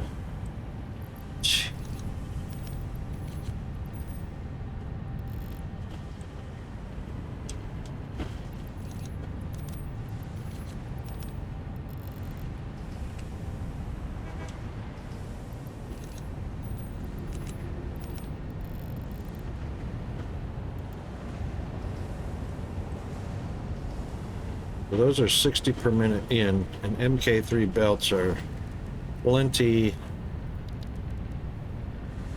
Yeah, 270. That's quite fine.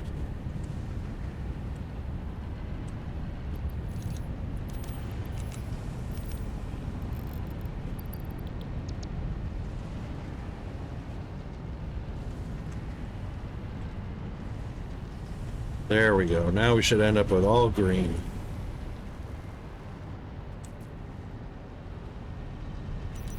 Yay.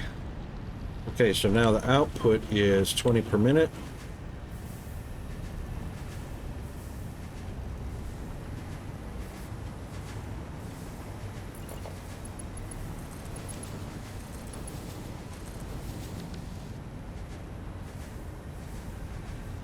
MK1s can handle easily 20 per minute. All right, plates are loaded up. They're not behind now. So we have saturated belt. That's going to change because we're going to put a huge demand on plates. Finally, to get our reinforced plates addressed.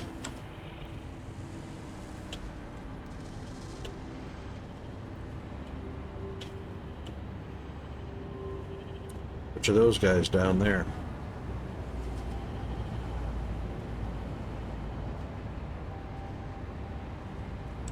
What a pain in the tuchus, hey?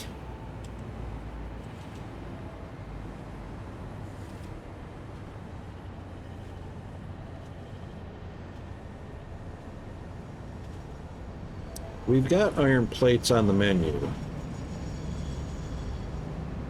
There he is. How are you doing, my friend?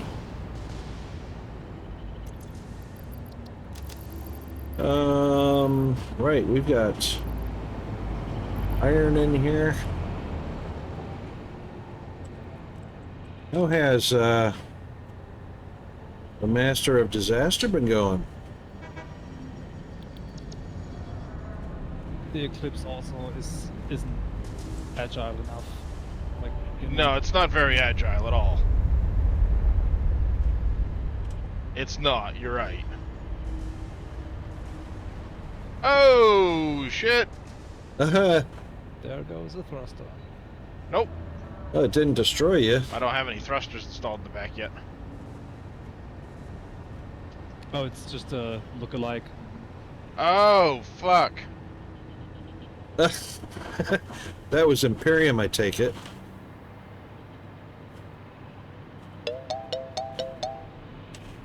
It was, yeah. Oh, just in time for another commercial break. Well, all right, so we're doing the once an hour as usual. 1 whole hour of gameplay.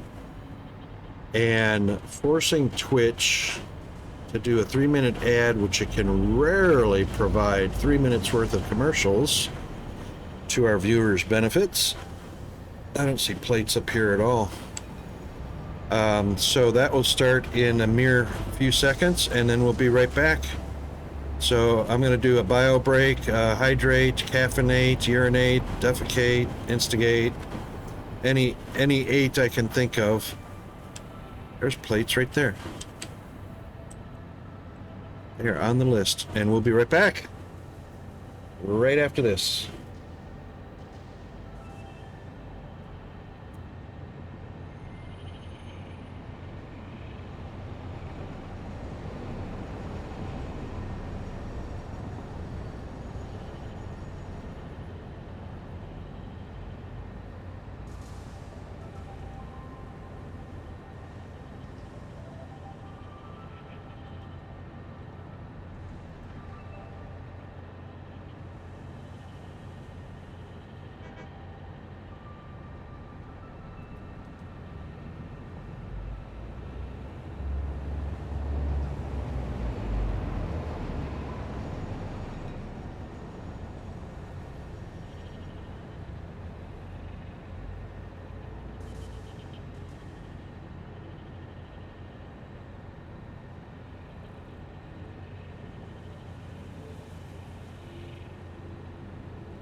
Okay, I'm back. I don't know if everybody else is back yet. Yeah, so ads are still running, but we'll just wait until they're done so nobody misses anything. And we're just going to do a little bit of that. Well, that's wrong. 85 degrees is wrong. We're headed toward 100 degrees. So we were at 96 degrees an hour ago. And we're headed to 100. That's because you're a subscriber, King Cam. Subscribers don't see ads.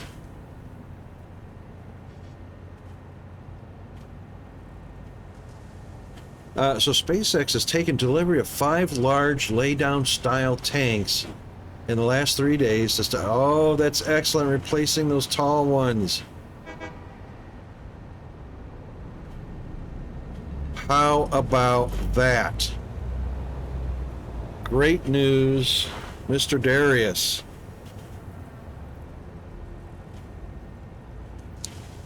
See, they are on their game. They're getting it figured out. Of course, it took blowing a hole in the side of the one, though.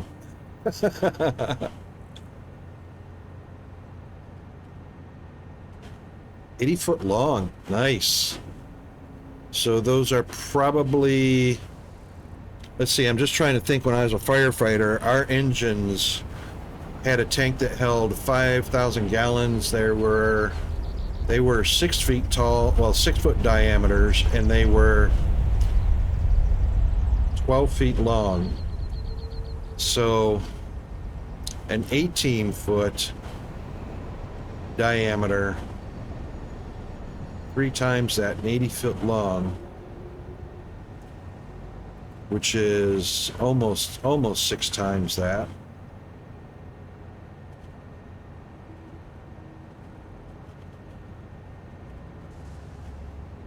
So that's 60,000 gallons each.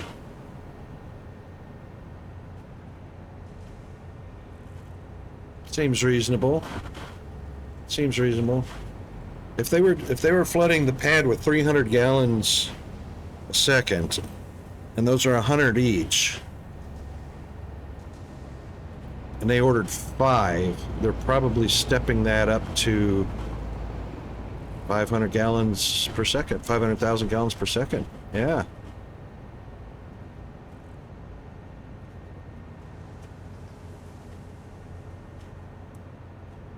Okay, so from the sounds of it, it sounds like they already had the plans to replace those. I think you mentioned that. Decided to go with the launch, knowing that there was probably going to be some impact on the existing tanks.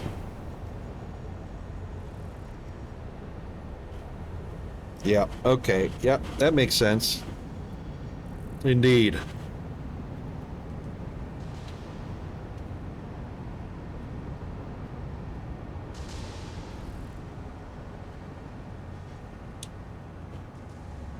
So an hour ago it was 96 degrees outside. We're heading up to 100, which the temperatures will probably peak around 3 o'clock, about another hour and a half, another hour or so away.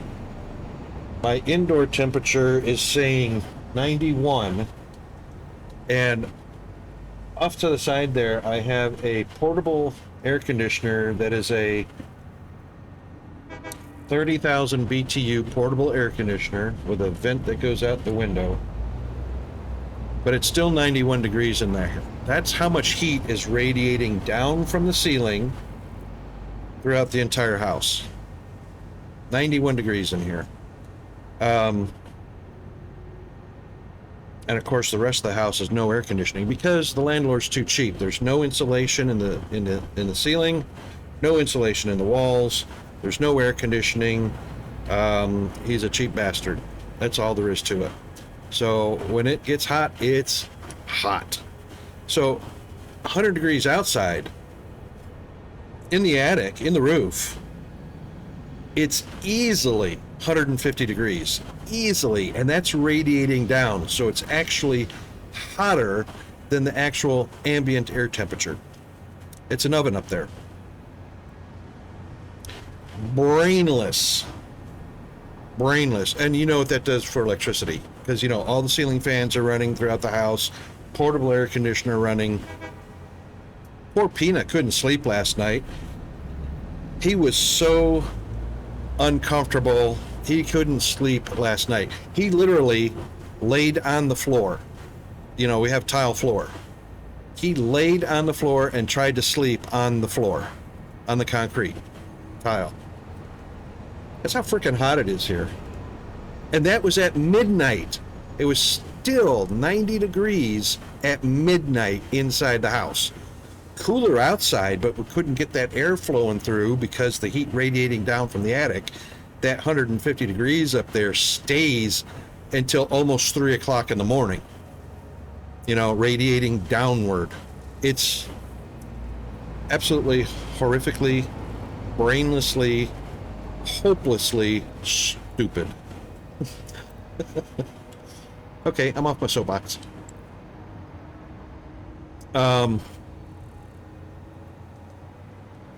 Yeah, so what is the schedule? Didn't you say it was January? Was it January? I don't reckon they'll work through the holidays, but you know. Well, I take it back, it's SpaceX.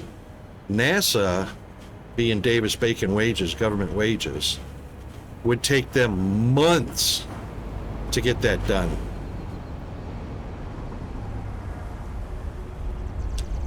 All right, since we've already got plates in, that means we can move this entire janky operation. Woohoo!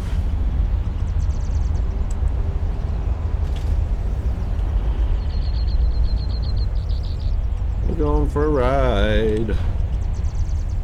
Good boy.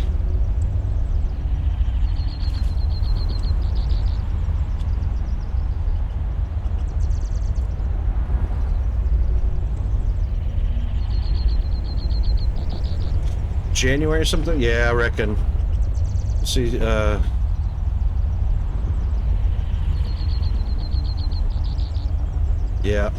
You know, that's the nice thing about private corporation versus NASA. And I mean, I used to work for Harris Corporation out on Kennedy, Cape Canaveral. Is it really loud? Oh, it is. Freaking Windows. Automatically adjusting things for me. Alright, hold tight, I'll fix that. I can fix that.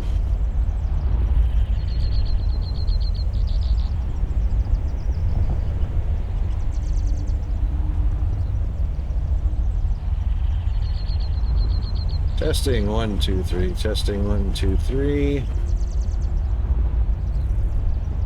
Testing 1, 2, 3.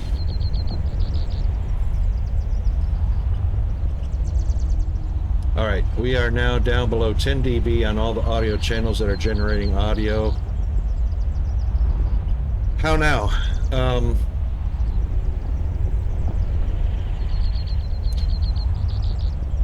Adjust your volumes down a little bit if it's still too loud. If I go too low, other people with less adequate machines won't be able to crank up higher than 100%. So I've got mine adjusted so that if people crank up to 100%, they should hear everything they need. But if it's louder than that, it's up to the individual viewers to turn the stream down, or turn their system volume down, or turn their headphones down, or something like that. Turning down is a whole lot easier than turning up, because people are limited to the upper limit, 100%. They can't go above 100%. But you can definitely turn down to 0. So give that a try, King Cam.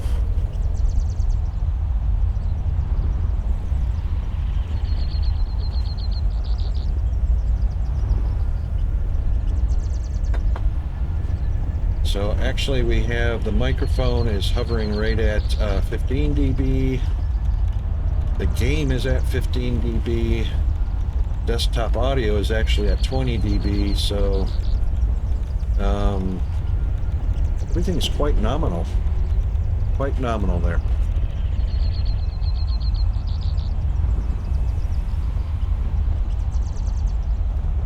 And generally speaking, generally speaking, that means you've got really good audio on your system, King Cam. Good hardware. Good hardware. So, because of the massive variety of hardware quality out there, I'll optimize my stream so that people with the cheapest, lowest quality audio can turn it all the way up in order to hear voice, music, and game, or close to all the way up without getting to 100%. And everybody with the high-end audio equipment can turn theirs down to be in the ballpark.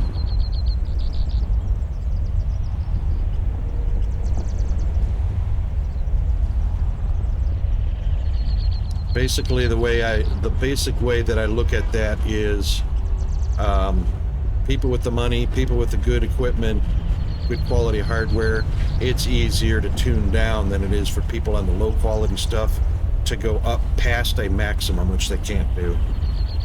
So I optimize for just about anybody that wants to. You know, some people might be watching on an iPad. They might be watching on low quality TV, you know, that kind of thing. So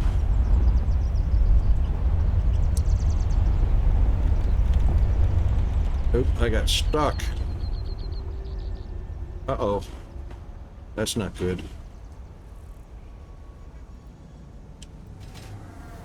There we go. Unstuck.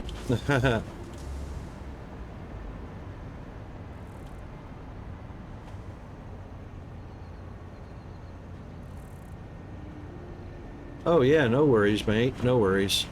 Yeah. So, yeah, basically I've optimized for people with low-end equipment, low-quality equipment, because they're spending enough money to be able to enjoy. So I'd much rather overproduce a little bit, which I'm not really. Like I say, I'm at minus 15 dB and minus 20 dB. I'd much rather overproduce for those people, for everybody to be able to see and hear, and then people with the high-end equipment can tune down to come down to something normal. I just like to include as many people as I can, no matter what their income is, whatever their challenges are. All right, so we do have plenty of iron plate coming in, so what we're going to do is, it is time to move the production,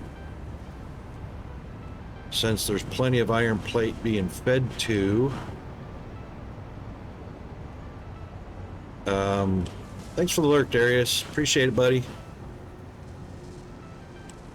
Hope you get a good rest. Rest well.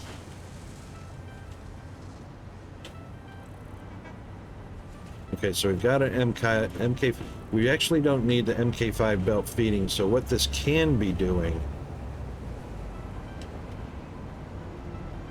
is just feeding directly to, which it is,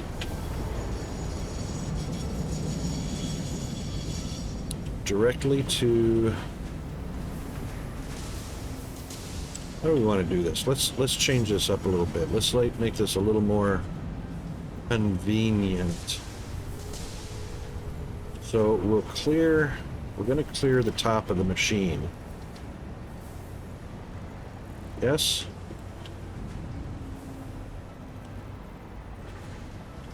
Is that oriented to the grid? Yes, it is. All right, oriented to the grid is straight out to right here, which is actually in between. How about that?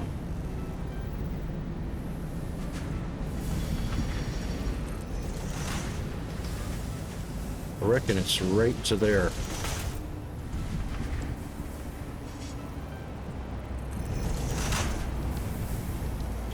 Could it possibly be?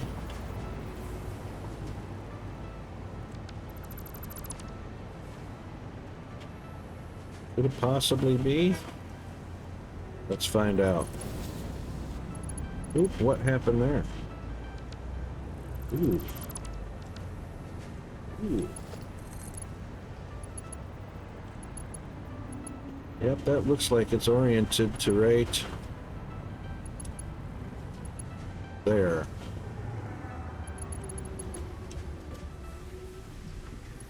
If I put it there, yeah, that clips the machine still.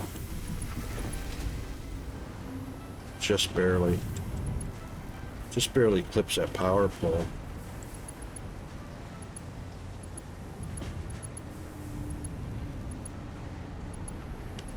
That's actually not lined up.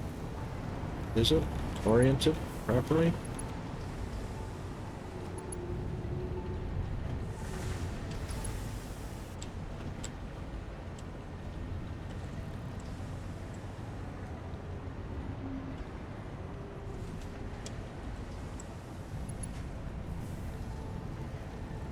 That is what's oriented right there. Right in line with the power stick.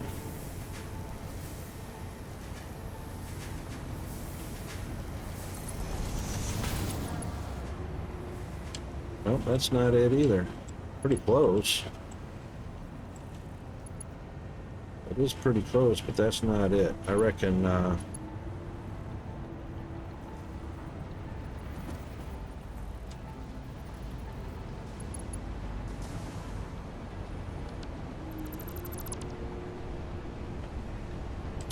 still gonna clip that power stick, so a little deviation won't hurt to go in between. Yeah. A little bit in between won't work. So what we'll do is we'll land that right on top of this machine between the two. Right about there. That looks fine.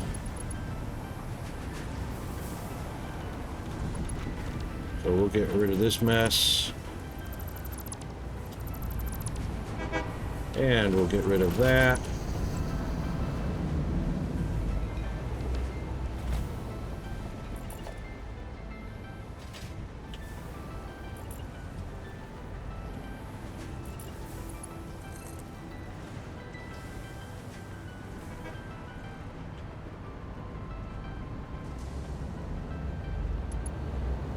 Yep, that's all right. We'll keep it snugged right to the bottom here.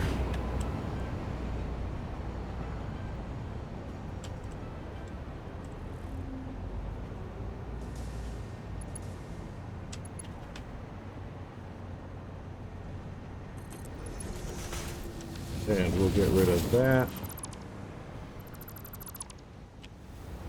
And that. And of course we will connect that one and that one. Okay.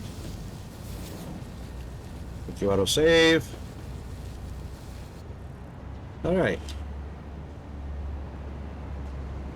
Nice and clean, right above that belt, below the ceiling, right above that machine, in between the power poles. Happy days.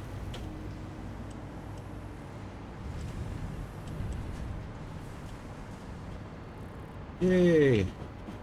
Right now, what we can do is we're going to probably have to upgrade. So we'll go with, what is that, a 0? Yeah. Because I'm pretty sure, yep, that's the plates. Alright, that's upgrade. And down we go. So right here, right, 5 and 5. Great. And that should match the upside, which is also, oops, 5 and a 5. Okay, great. Everything's 5 all the way from source to endpoint. Beautiful. And that is just the supply line. Oh, actually, this is not a 5. Yeah, it is. 5. 5s? Yep, okay. So source to endpoint is a 5. That being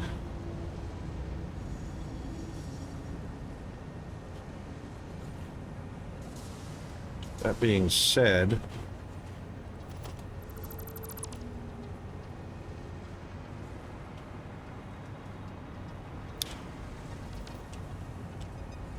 reinforced iron plates.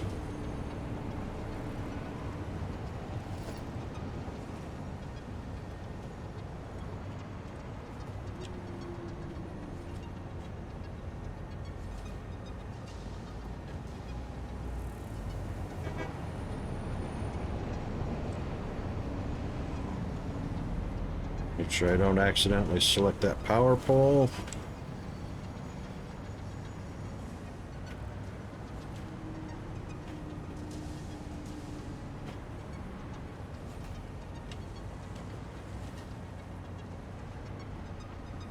Which means we don't need that splitter.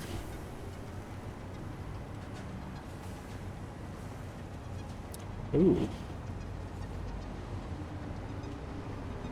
Which means we don't need that one or that one. Or even that one or that one. That one. Excellent.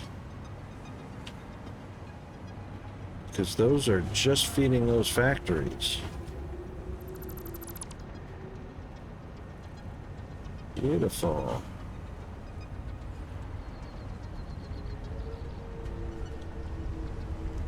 So we don't need that.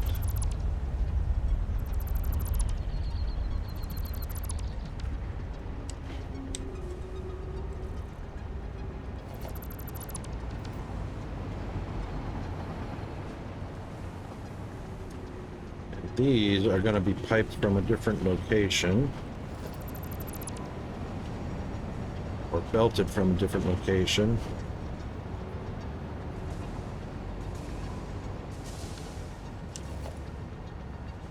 We'll leave that one there for the time being.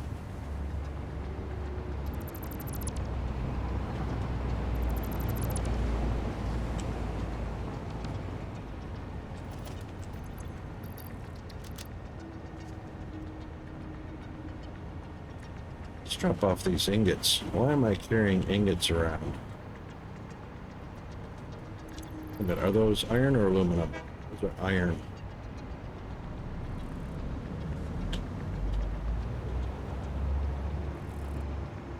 You know what? My iron ingots are full up. I don't need to be saving them.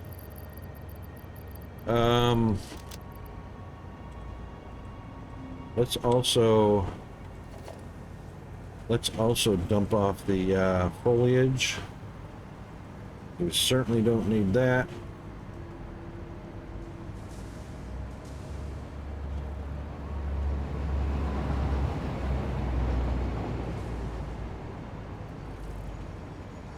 So this is our leaves, and this is our wood,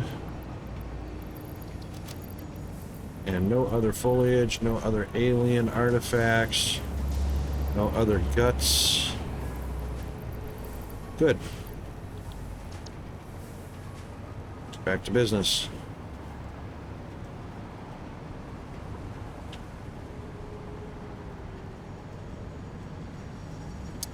Now, I never did explore using this area out here.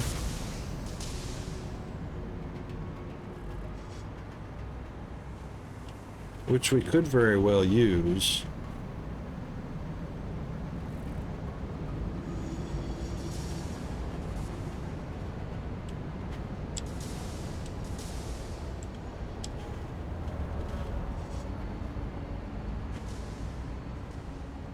Certainly could.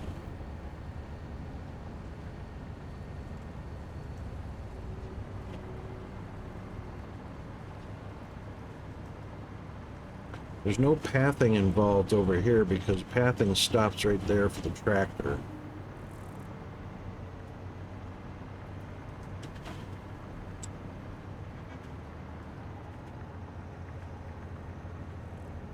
That's definitely a nice large area.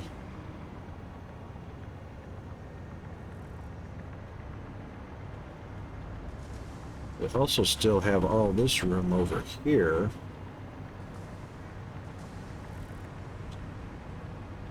And that's actually why I had that cordoned off. The problem is machines. So, yeah, that would stick up through the floor. That's no good. That much.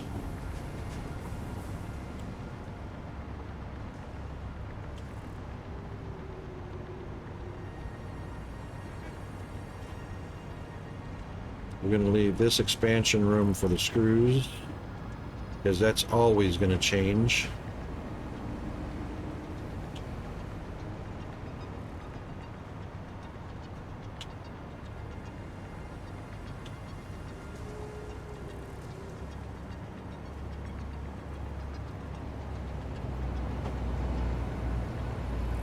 All right, so let's take a look at things from the perspective of trains in and out of the supply hub. Yes?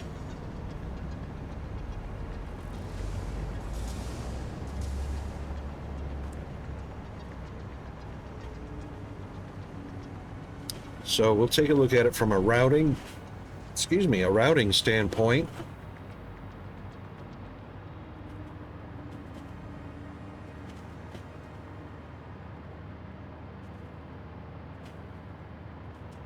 So in and out of the supply hub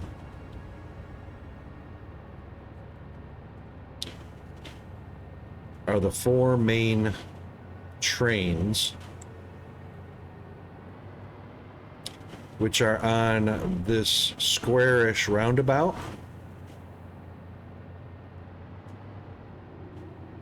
Right there. Which has an entry point on the west side, in and out, and an entry point on the east side, which looks kind of funky, but oh, there's trains held up over there. What happened? Oh, waiting too long. Waiting too long. Waiting too long. All right, waiting too long. Why? We've had a malfunction with the signal somewhere.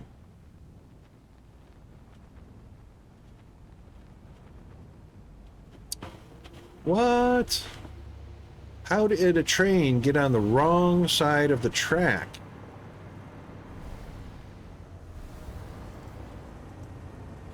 Oh, it's not on the wrong side of the track.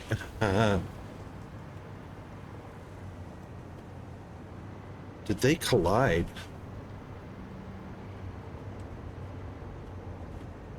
They didn't collide, but look how close they are. They look like they're connected. This train is going this direction.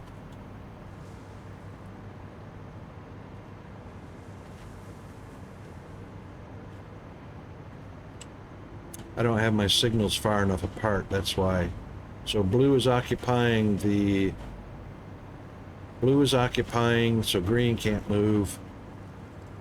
Blue can't move because green... Oh, what's the chances of that? What are the chances of that?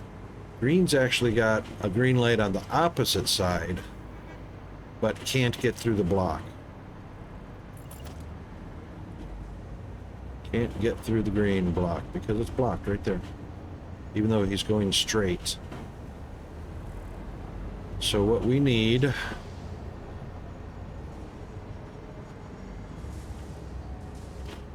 right, so he's going straight through. He needs a go from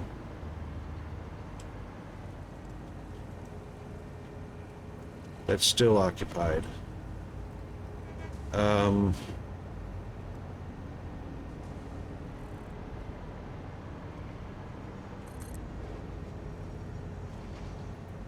Can that do it? No, I didn't think so. That's separate. Yes, it does. Yes, indeed, it does. No! Ah, he wanted to actually go around. Is that enough room to let blue through? It will be. So that can actually work.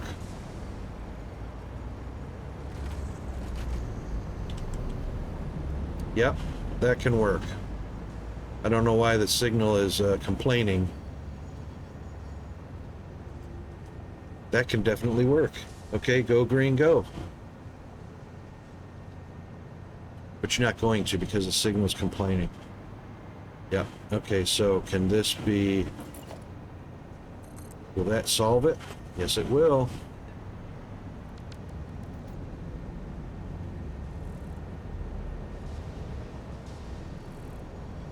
That solved it. It's unorthodox. It's not a path signal. Now, he should stop down there, which he did.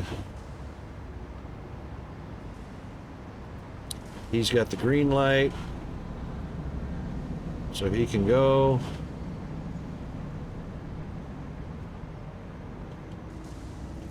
All right, beautiful little remedy.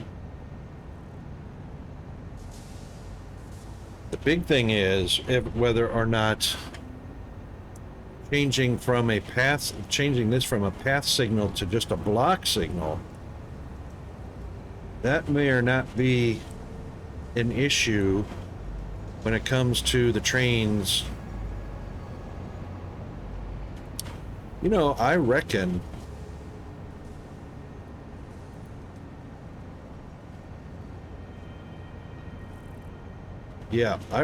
we don't ever need path signals. The way these signals are operating, because the trains are going to path to where they need to go, and all they have to do is know whether the block is occupied or not. Path signals are pointless because the trains calculate their own shortest path.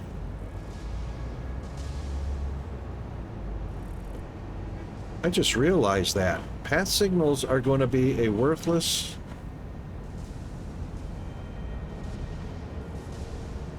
because they're choosers, whether they go left or right, but the path's already chosen before the train ever departs. And it'll tell you, no, it can't reach its destination or not.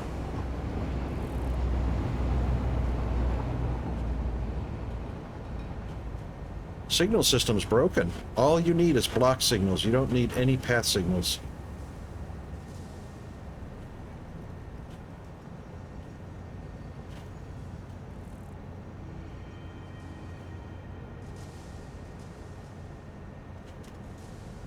How about that?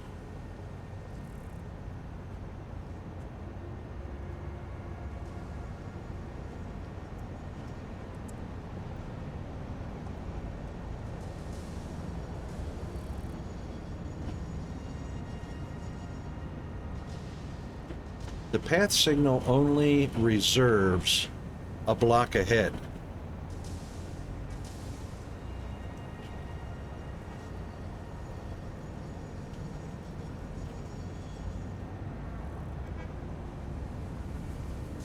So the path signal is only for the efficiency of keeping the line moving instead of coming to a slow halt.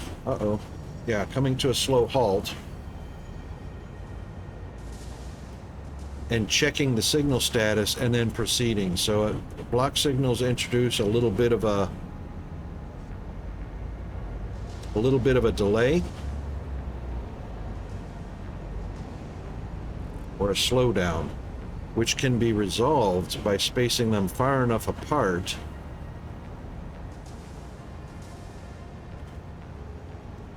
but you want your traffic to slow down anyway as it enters a congested area so the signals are closer together.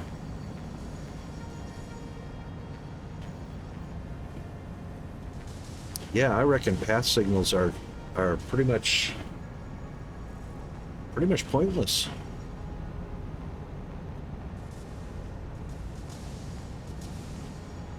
Look how close he got.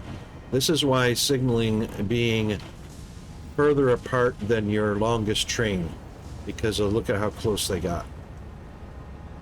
Just like up there, they were actually looked like they were connected or touching. That could be a collision.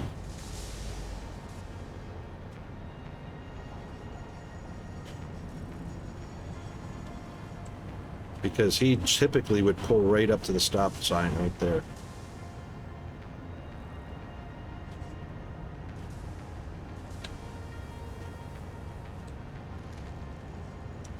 All right, what's the go? There we go. There you go. Now see, he will pull up to the stop sign and stop even when this train goes, because the block is still occupied.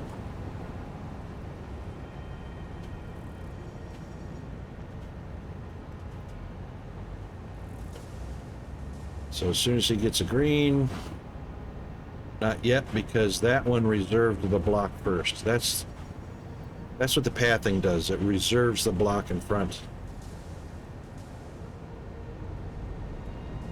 He's got the green. He moved a little bit up to the stop sign, and now he's got a green to go. Block is clear.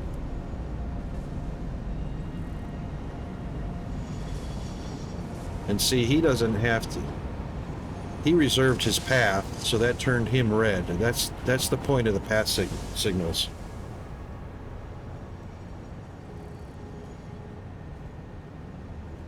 Otherwise, he had the green for that block. That one would have turned red and stayed red for the blue to wait.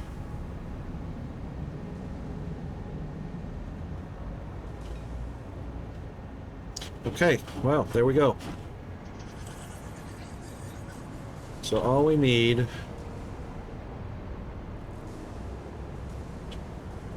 we can stay up on this level for the reinforced iron plates.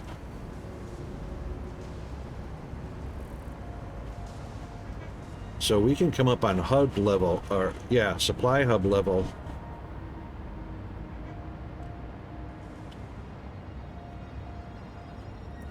And go anywhere south, it looks like.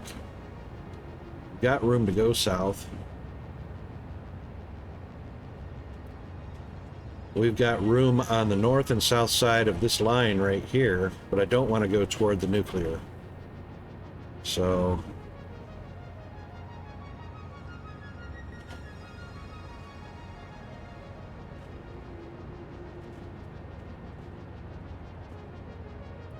no room to go north of this section because that's occupied by the warehouse. I don't want to cover up these two.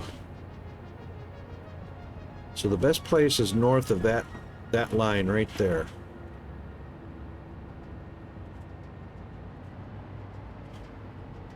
Because copper is going to get expanded anyway, so no sense in going that way.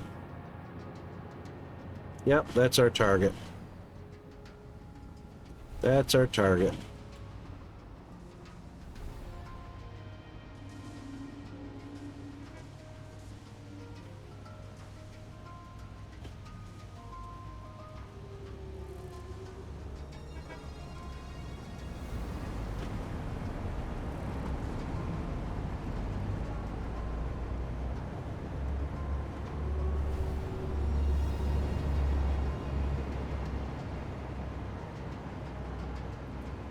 We should be outside the radiation bloom from here. Should be.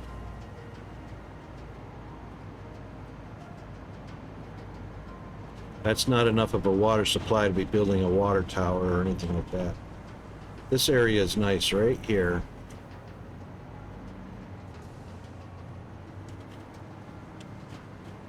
Not getting any radiation.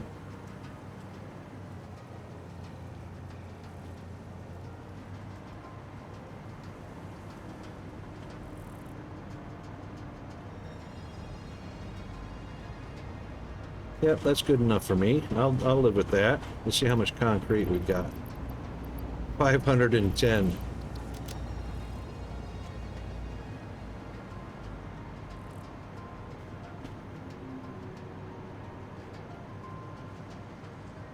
That's not enough. Not enough.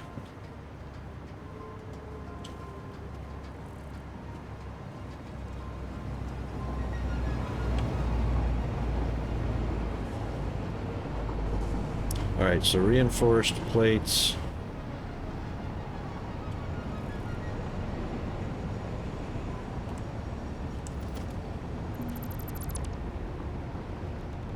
That's just a power pole.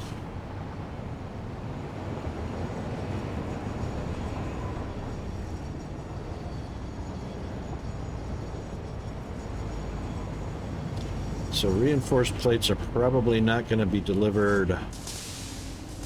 This is our reinforced plate. This is smart plating.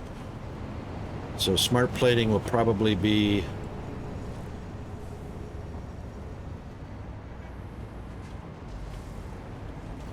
added on to the end of reinforced iron. Yep.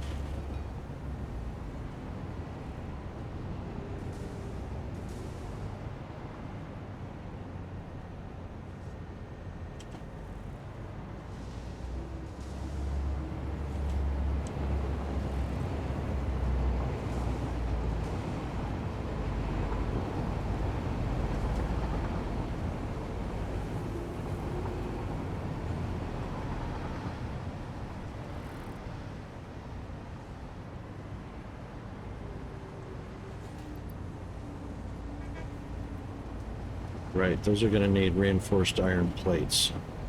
So there will be a delivery pathway.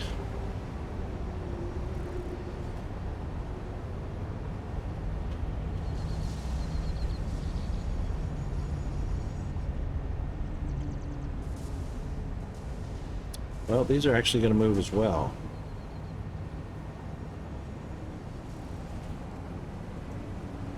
So these are only taking rods and reinforced iron plates. And these are taking rotors and reinforced iron plates. So both these factories are going to move. Because right now we're just delivering iron plates to the supply hub, which will then create reinforced iron plates that will go back to the supply hub because there's already a location for them right there.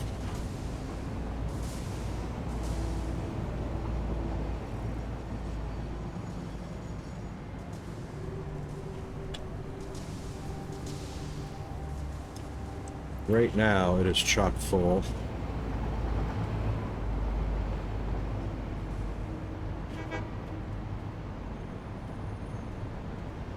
Yep, that's the plan. All right.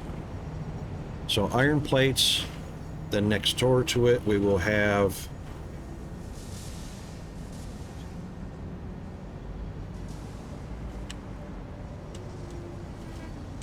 modular frames being created. And then next door to that will be the smart plating. Okay.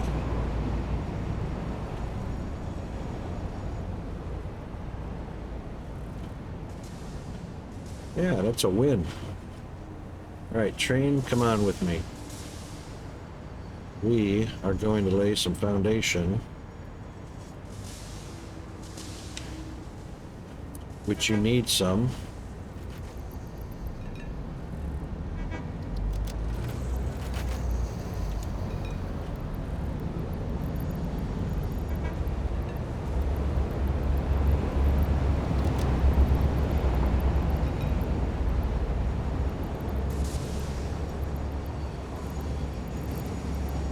Probably need some pipes and some alumiclad.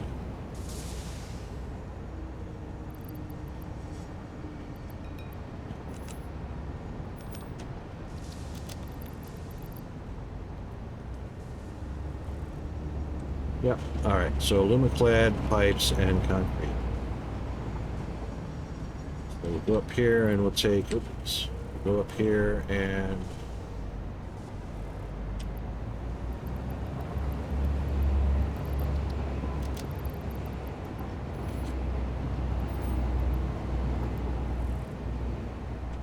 $2,500 should be enough of that.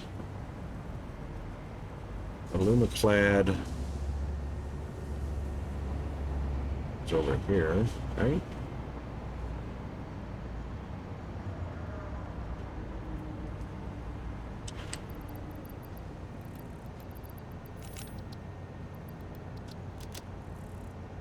Yep, and then pipe. Actually, we'll take one more.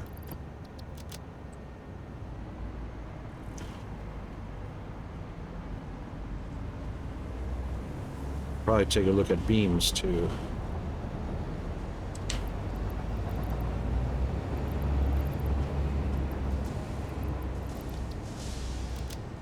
We can get one more stack of beams.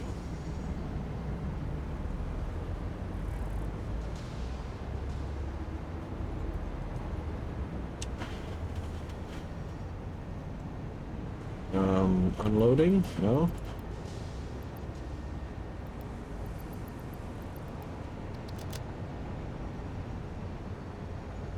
That's fine.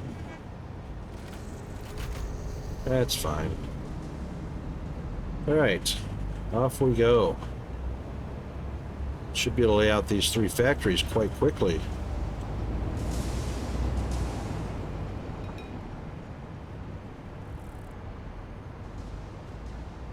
I don't reckon I need more than those plates and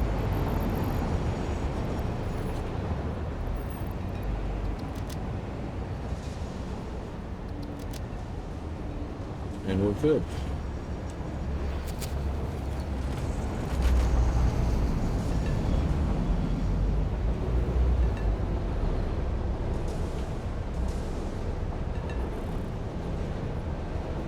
All right, we're going to go up to the main line.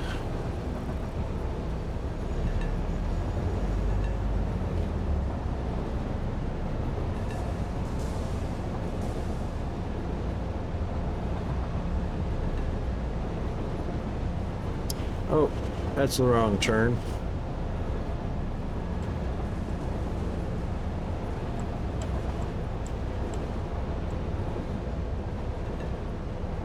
That's all right, we can get there from here.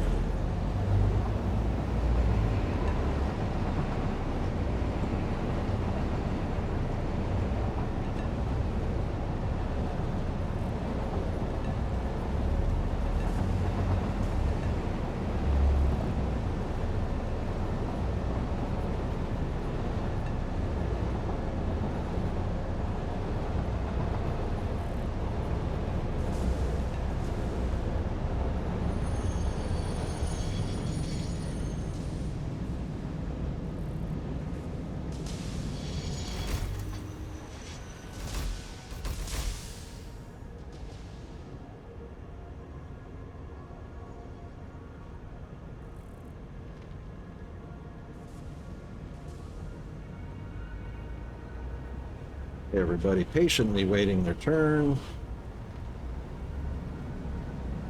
Yay.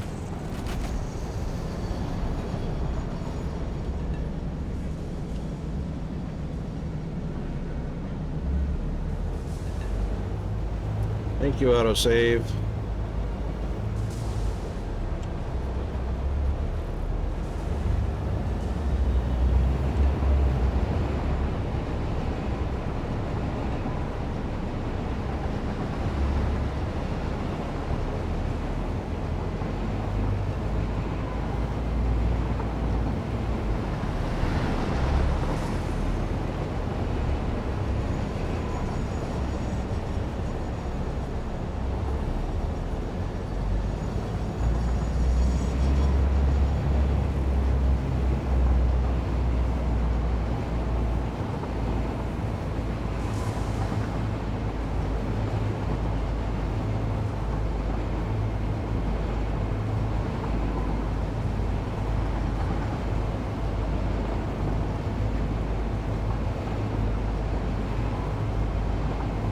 I love the nice smooth spiral on the inside loop.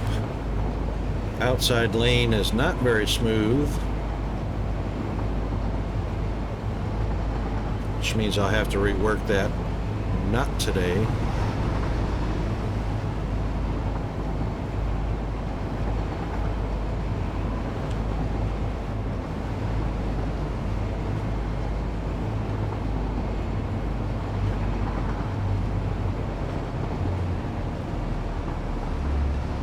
Beautiful scenery.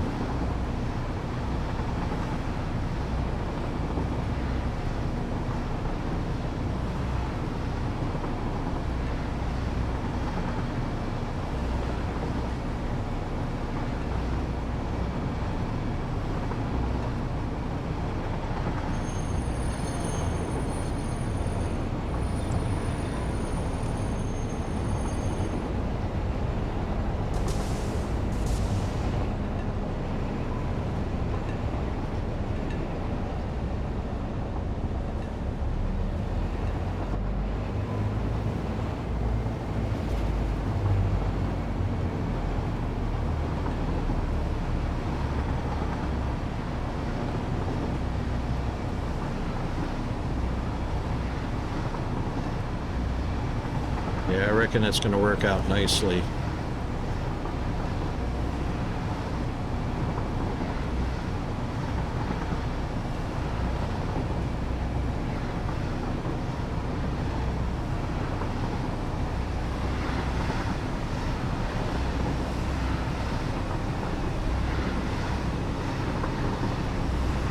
You can see how janky this outside lane. This section was a little bit smooth right here, but not very much.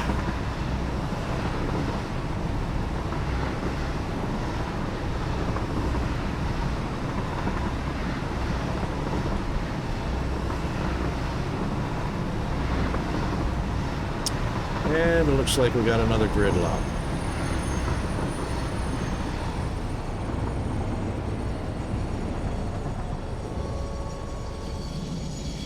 How did that happen?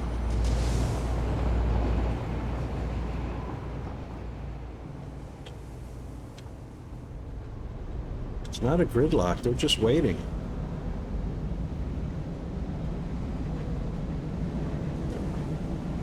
Thought we might have had a gridlock situation there.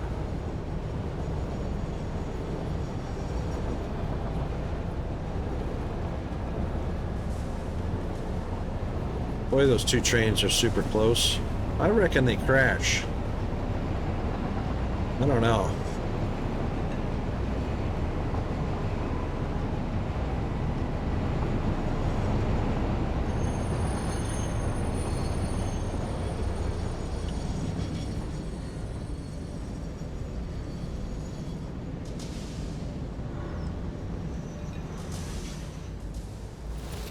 Better check it just to make sure.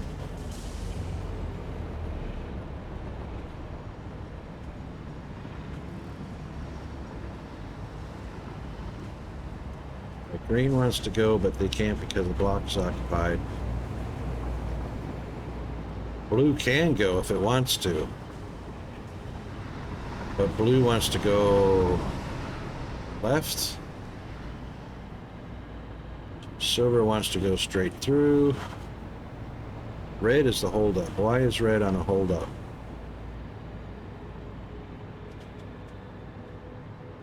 Red didn't even pull up to... This is a glitch. Red's not at a signal.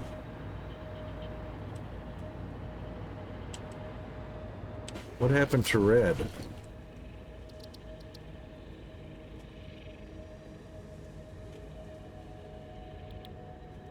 Why is red stopped?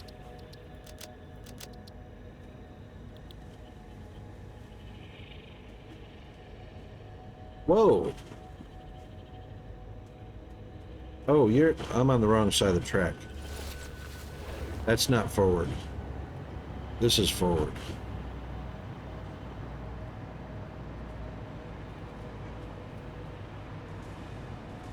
Alright, red is stopped, can't go. Green is stopped, can't go. Ah. Blue wants to go, but can't because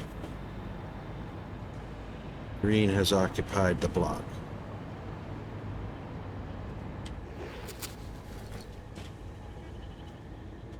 And blue is trying to go home. That's what the issue is.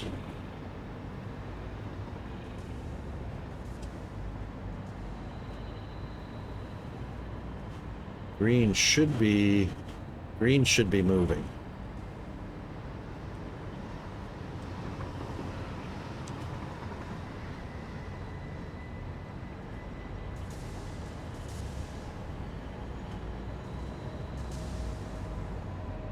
All right, so this needs to change.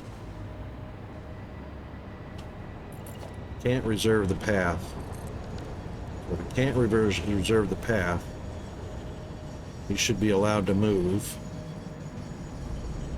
Very good. And he should hold up right at the next sign or signal, which gets his tail out of the way. Perfect.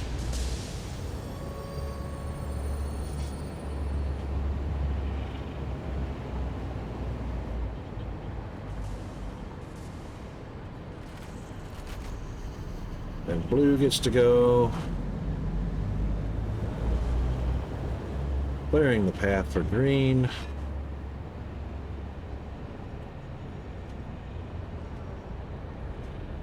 Clearing the path for green. Oh, after.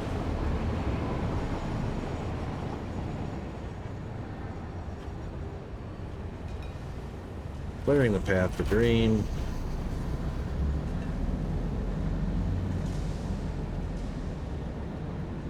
And then he'll wait until I move. Okay, good. Because the water buffalo is waiting on me.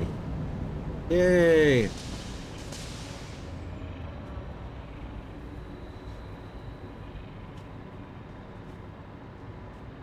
That's not me. I'm down here.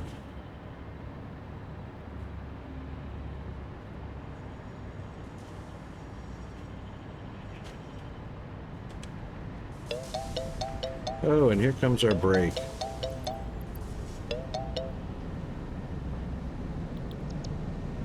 Alright, so I actually need to go up a level. So I need to actually get to that intersection right there.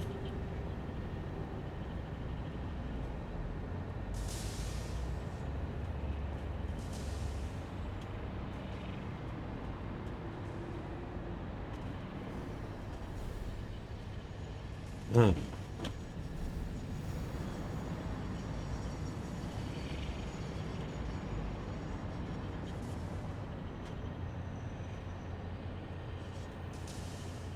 Ah, right. Bad my memory.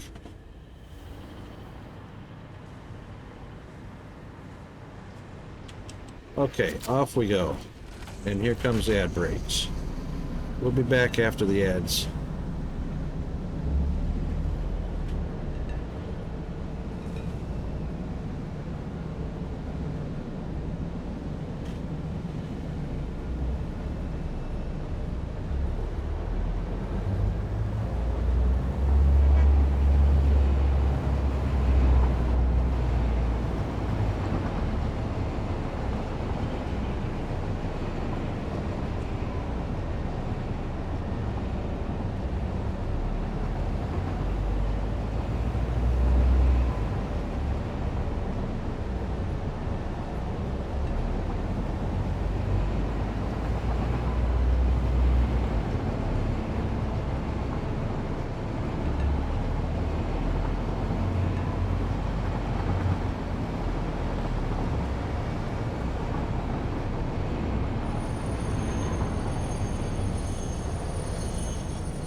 Okay, we are back.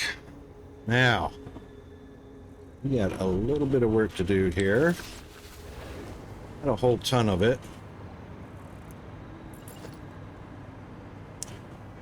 And we just want to make sure that the switch is far enough away for a full train. Let's just go 18 because I know our train is 18.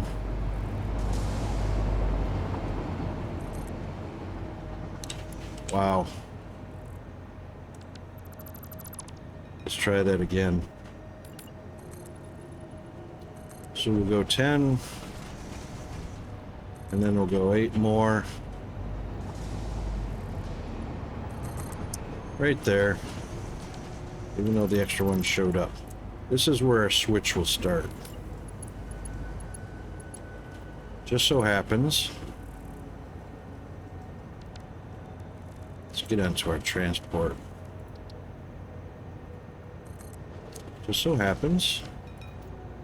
That's the length of one train. Beautiful.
That should get us started. So we only need one train station here.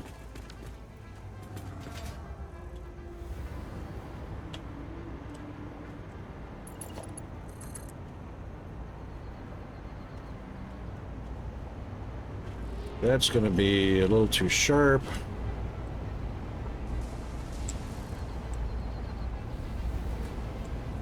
That might be okay right there. I reckon that's okay.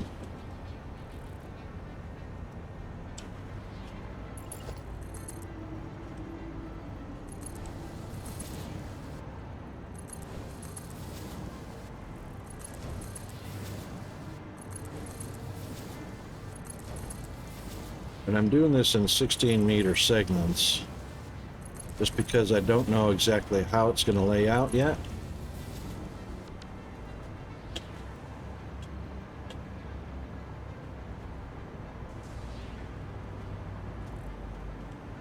I do know the length of a train is 18, so we did 20 off of the front, so this is 18 right here. So let's just go ahead and put a marker.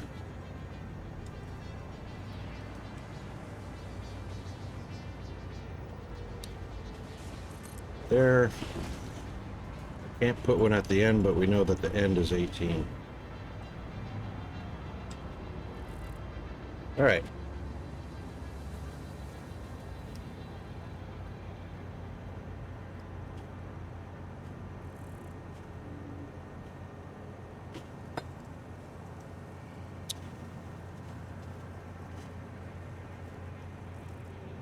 We're probably not going to need the entire 18 because we're only talking a few different products.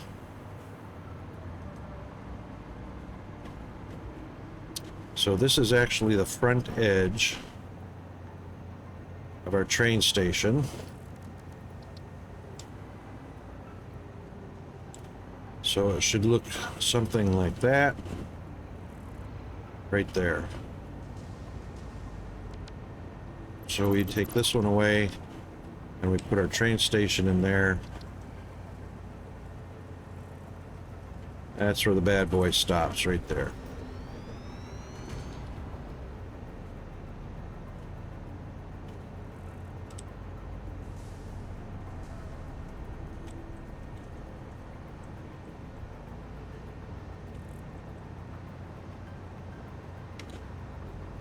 Okay.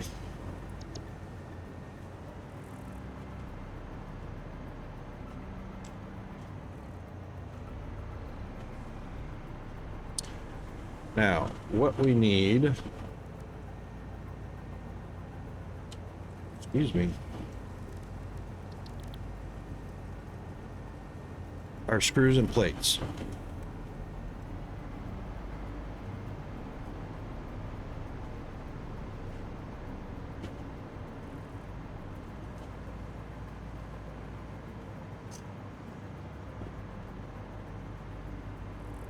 And I will write these down on a little bit of note paper.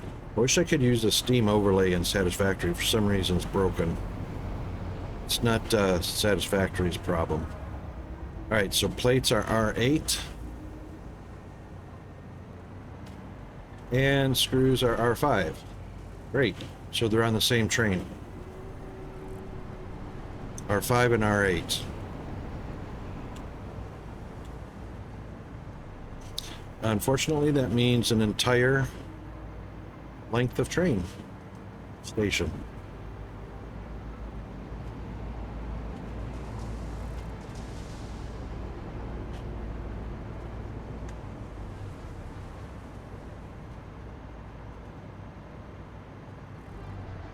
So what we'll do is we'll actually unload on this side and then just send it over. That way we've got all that room.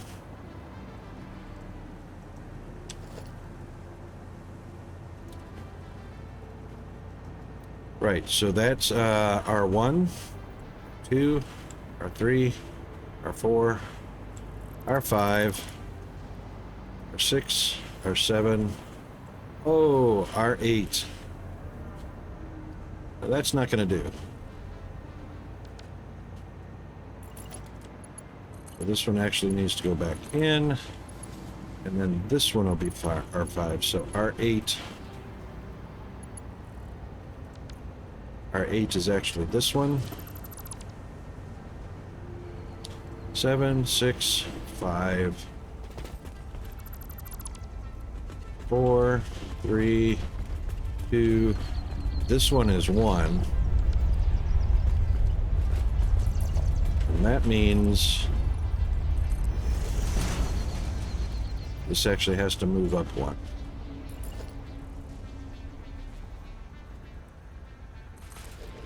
So there, this one comes down and becomes an empty platform, just like that.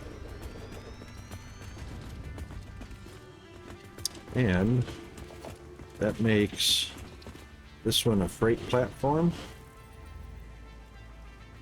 That's not a freight platform. Yes, it was.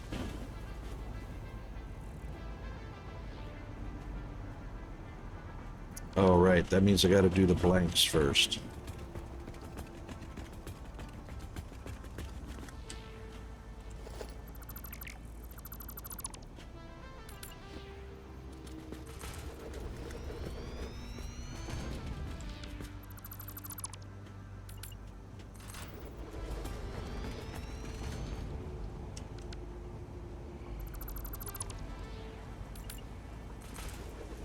That one is a blank.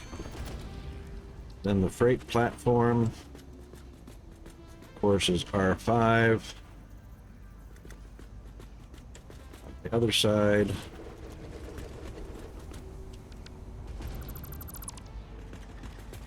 that one is a blank.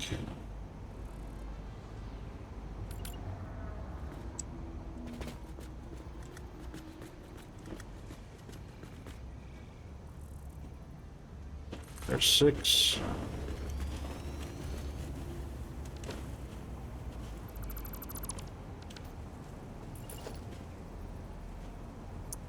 There's 7. and R8. There's stop sign. Perfect.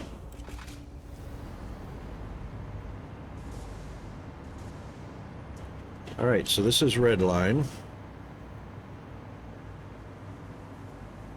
So we can easily do our timetable. And we will be calling red line. And it's going out to computers first.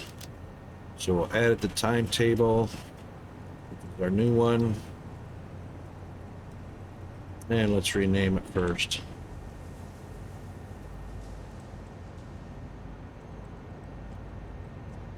Reinforced iron. And I'm sure I'll code these differently later. So red line. Boom. Edit the timetable. Add the reinforced iron. Then we're going to tell it we just want screws and iron plates. Uh-oh. Oh, that must have been an autosave in there I didn't see. Yep. Okay, iron.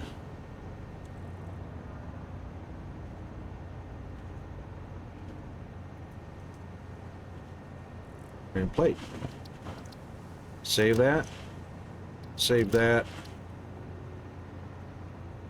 Done deal.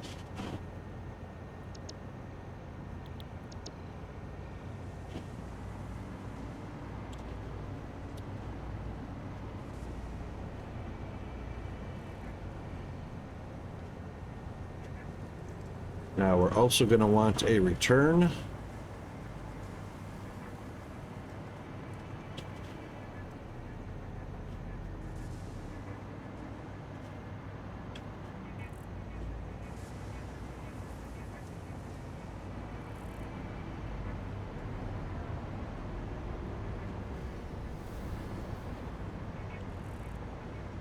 I could go straight across that way.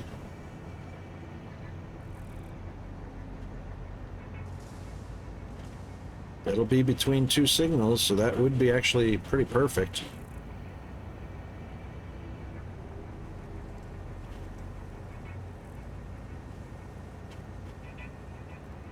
Then it'll interfere with the return. It'll interfere with the switch on that side. So that would not be ideal.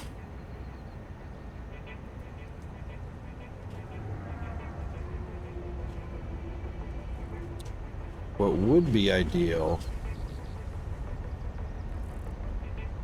it won't make this turn tight enough, that's for sure.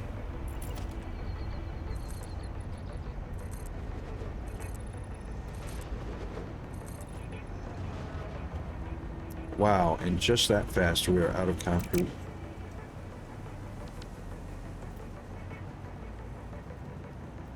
So ideally, I would love to be able to make this turn right here.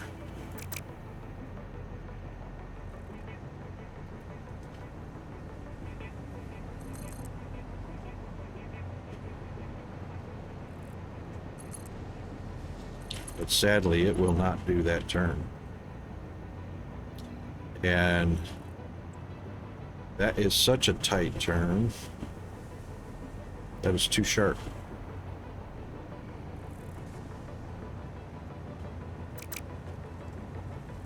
And that puts us right on the traffic signal anyway. So looping out this way is not going to work.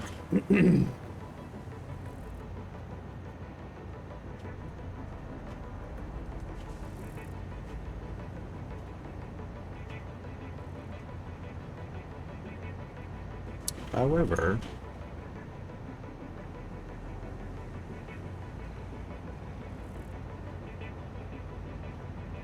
that is the upper platform. Okay, we got to check something out because I have a feeling this can be connected. Because I have a feeling this is 71.5.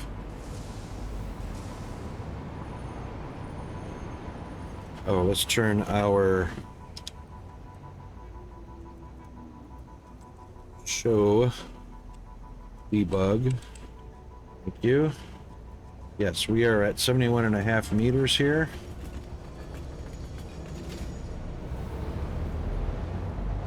And we also don't need these now.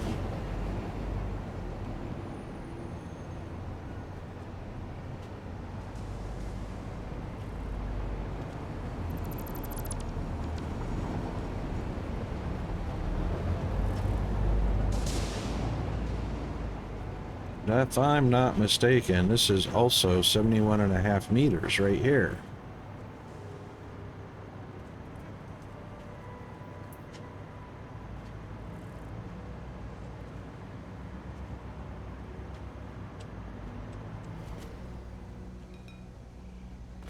Yep, 71.5.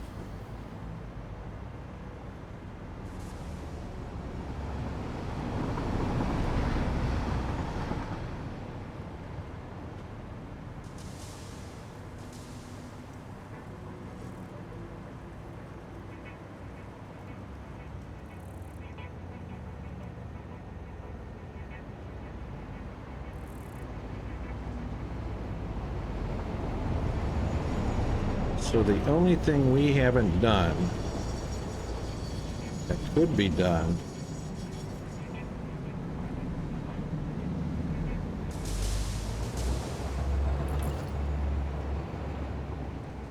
is to connect this platform to that platform.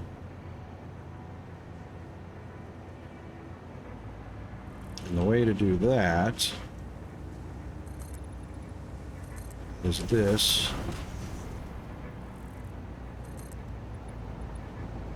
Right to there.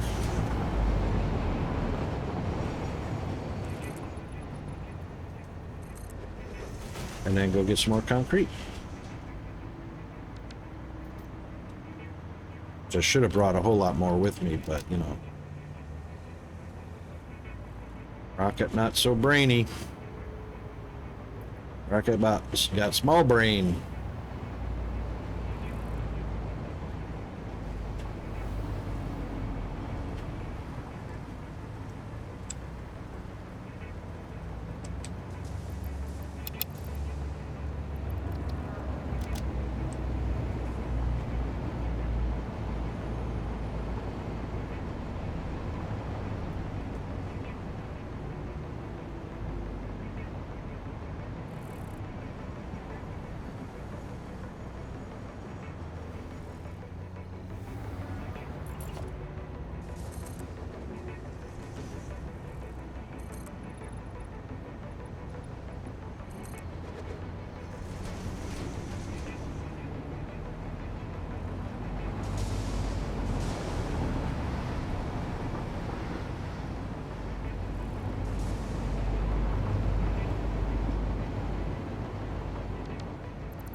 Looks about right.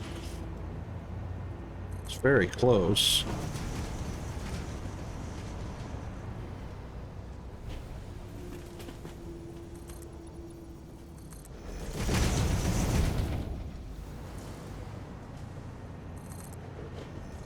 Oddly enough, it's off by that much, and I'm not sure why those don't perfectly line up.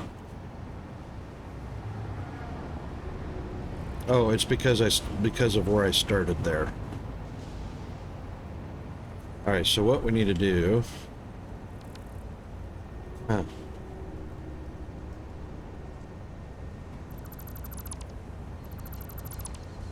What we need to do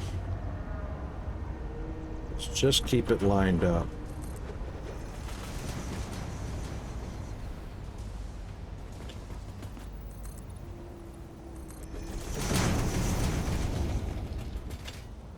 Ooh.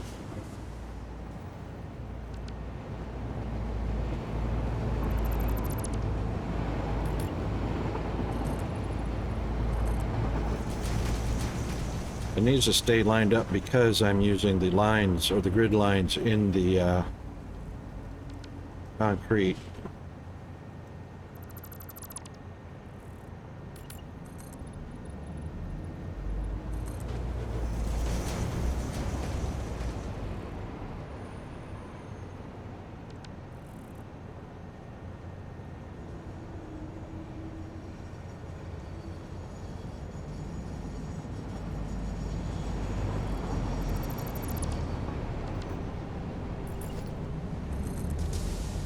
There we go, lined up. Well, at least north to south it's lined up. East to west, not so much.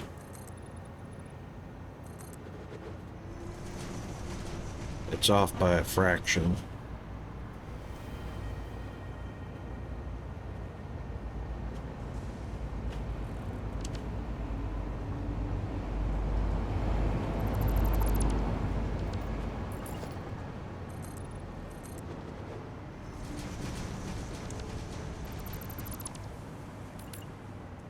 That's quite okay.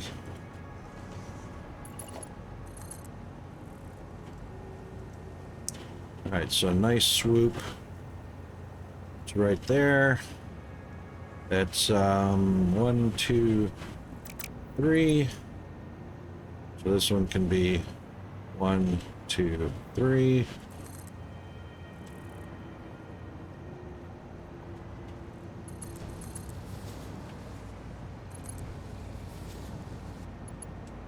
And now that, oh, that one. Nice, clean, smooth, perfect. Excellent.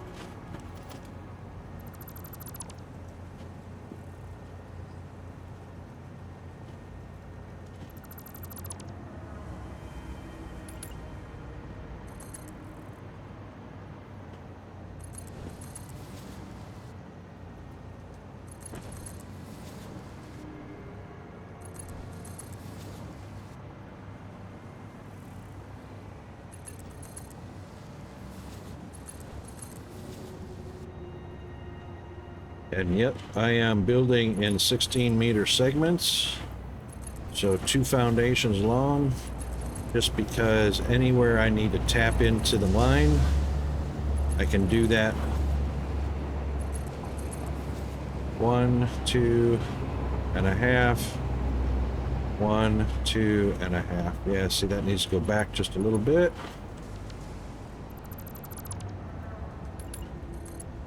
This one come to right there. 2.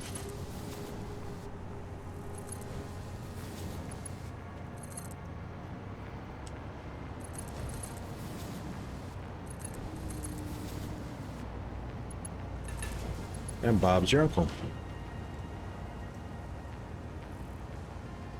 There you go. So this is all right-hand track.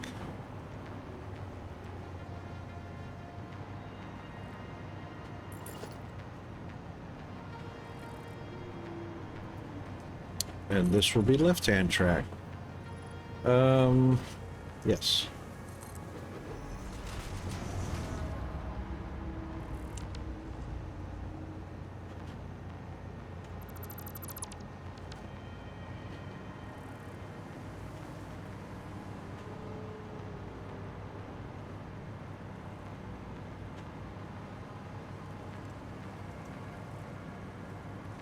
So we will borrow this one and put that there. That becomes a block there.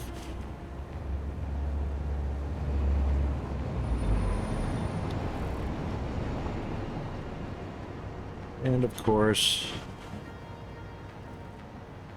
we will want this to be a block as well.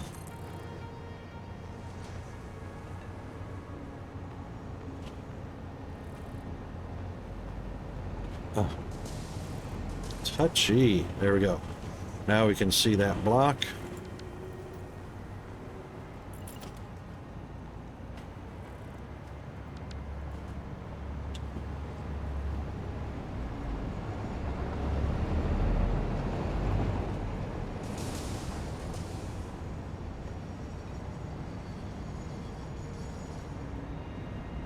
Really? You're going that way? Oh, you're here already. But I haven't finished yet. You can't get out if you pull in.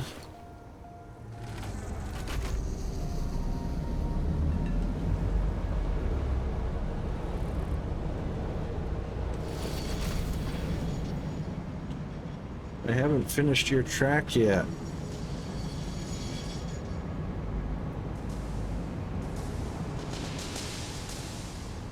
Alright, I'll go ahead and do that so you can get back home. You autosave.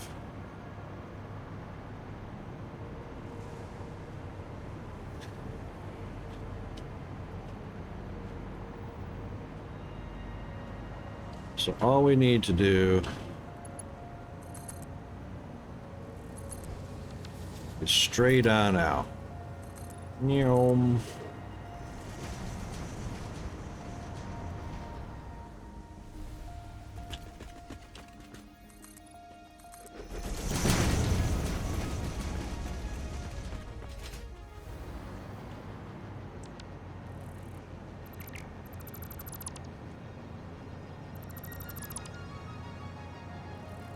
And look at that, we got a nice joiner. So we are 1, 2, 3, 4.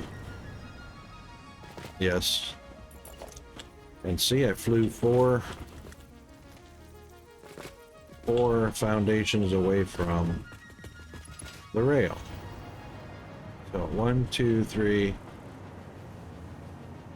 1, 2, 4.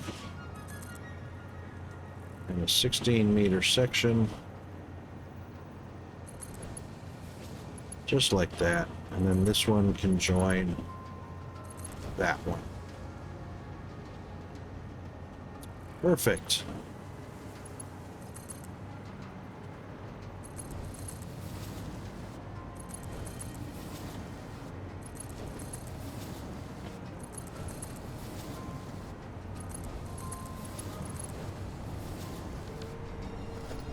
We'll put ourselves a little bit of block signaling here.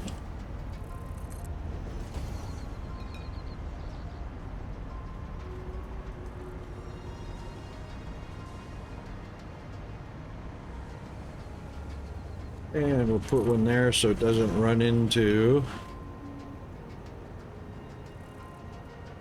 Oh, come on. There we go.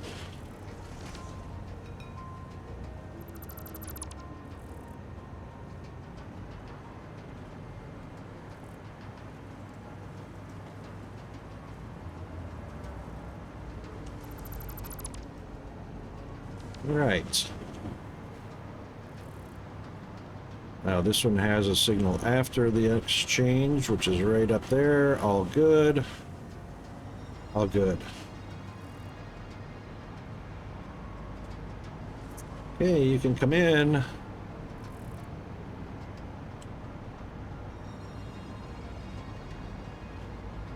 Why are you stopped?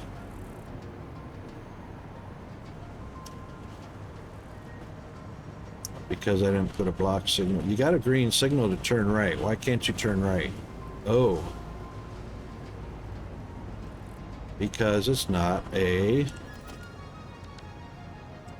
Because it's not a decider. Now it's a decider, and now you can go. Dun dun dun.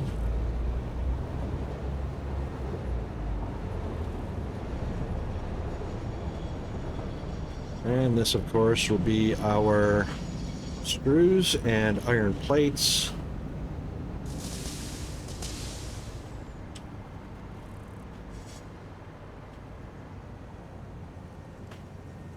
Oh, yeah. Oh, hurry up. Get down there, hurry. Oh, I can't change it now. Hurry up, stop the train. Stop the train. Nope. Yeah, there you go.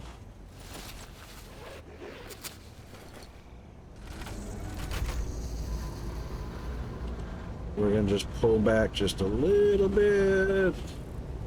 Right there.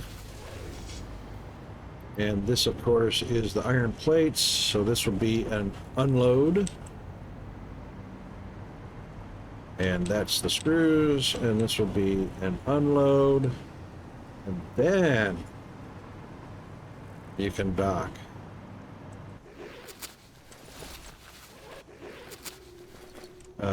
Q, turn it on, pulls into the station. No, he's gonna go away. Gonna go all the way around again. That's all right, it's fixed. Okay. Now we can begin our massive, well, it's not gonna be, you know. So first thing we'll do is take that one out, and we'll take this one out.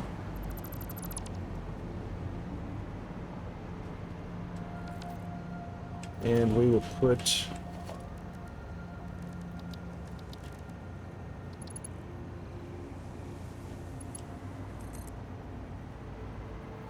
it only needs to go just below the surface.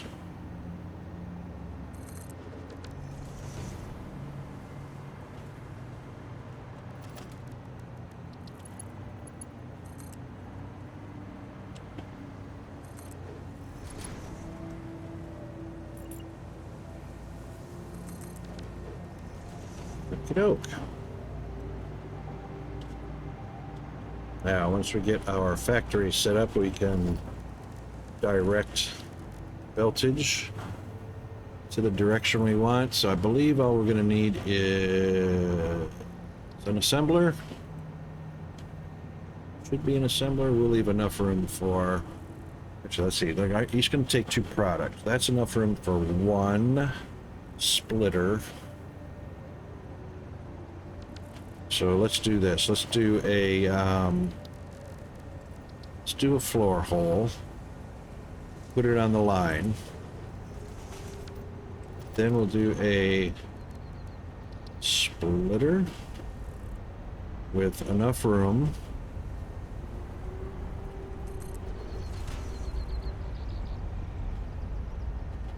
And then we'll do another splitter. Oh, it's going to go on top. So we only need room for 1 splitter. Because they're going to stack.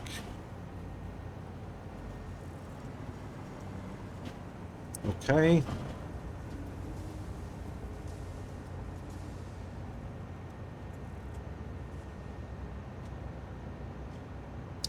It is time for Peanut.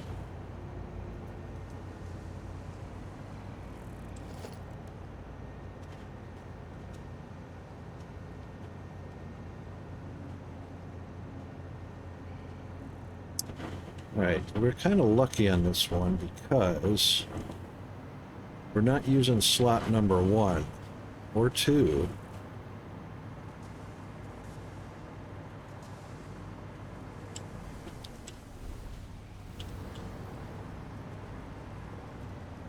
So we can actually take this one out.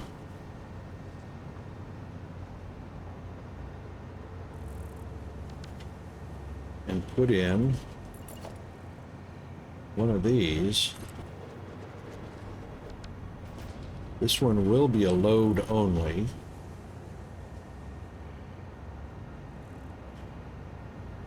No, that's not going to work. Let's find out which one is. We can find that out pretty quickly. So reinforced plates, I think, are on the green line. They might actually be on the red line as well. Screws and plates are on the red line.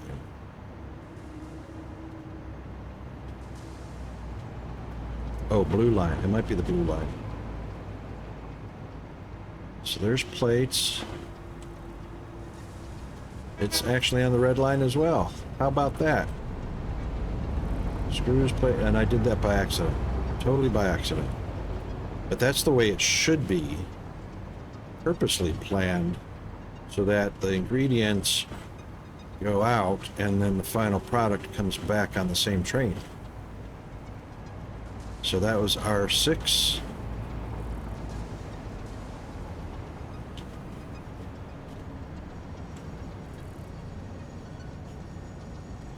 The only problem is those are just supply trains, so I can't actually drop them off. So the drop-off is going to be on a different level, so yeah, I can't use this to pick up. All right, go to town, load them up, move them out, rawhide.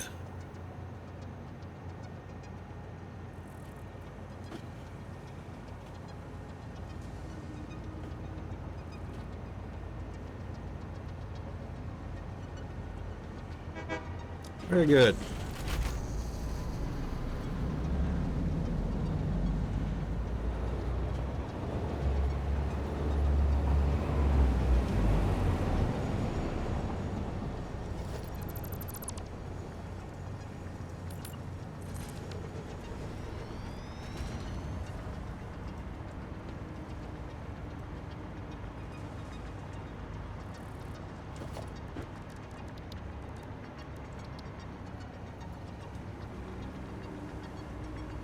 Right, so this is going to look like enough space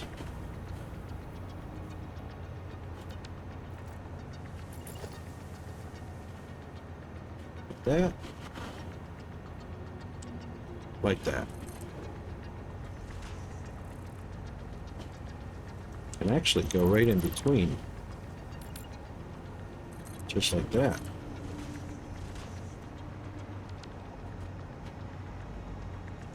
Yeah.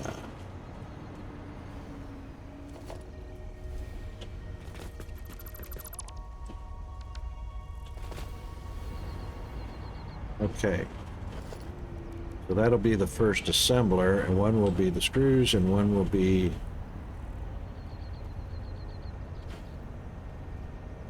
Let's just put it on...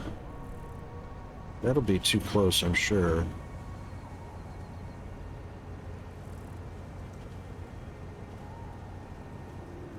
I wonder.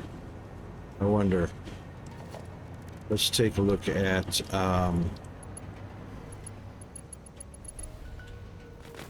it's probably not going to be tall enough. Nope, it's not. But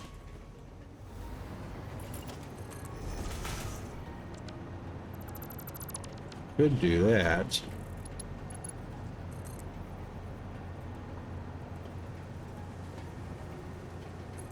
Just like that. That looks about right. Then we can put our assembler in. Looking like this.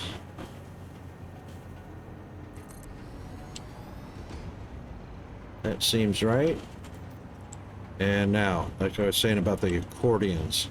Stretch out accordion is connected, compacted is not connected. So we'll take that one out and we'll pop this one in. Should connect. And there we go, connected. Okay.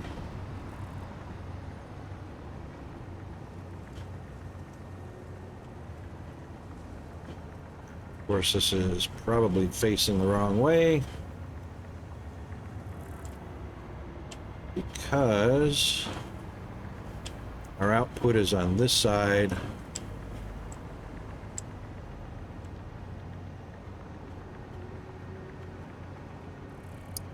Yep.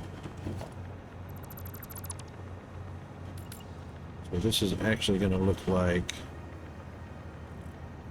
this.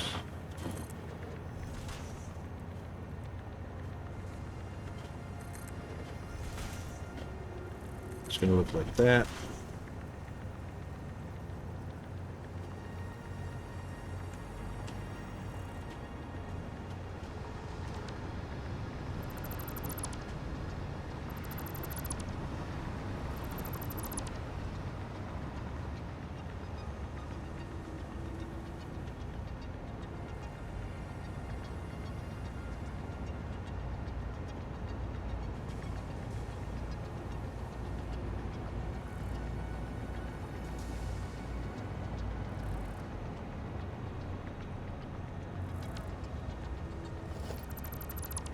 That's got to come out.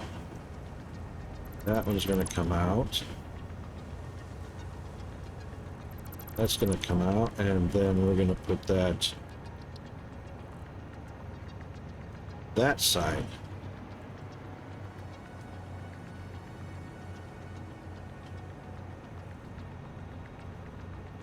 Is that where I landed that? Thank you, autosave.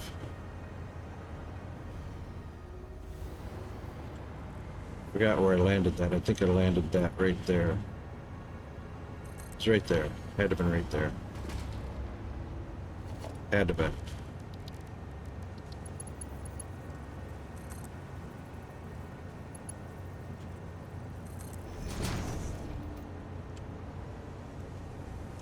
I don't think that's connected.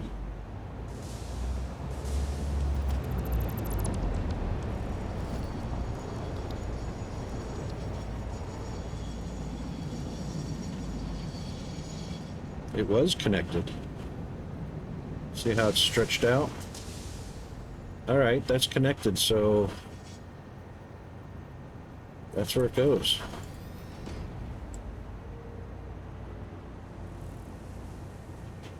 Oh, that's better. It's not on the line, but I have to see. I mean, I don't have to see, but I want to see that it's connected. Just so I can troubleshoot easily. And then of course that one is just merely, oops. That one's facing the wrong direction. There we go.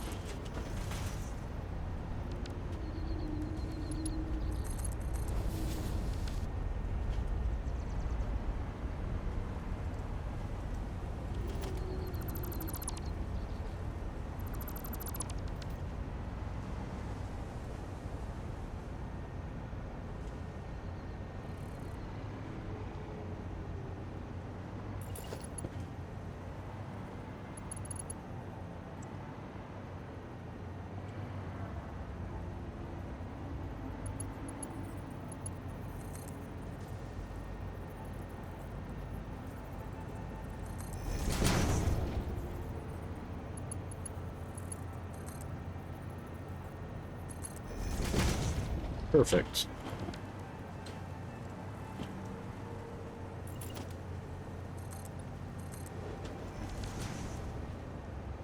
All right, those are connected.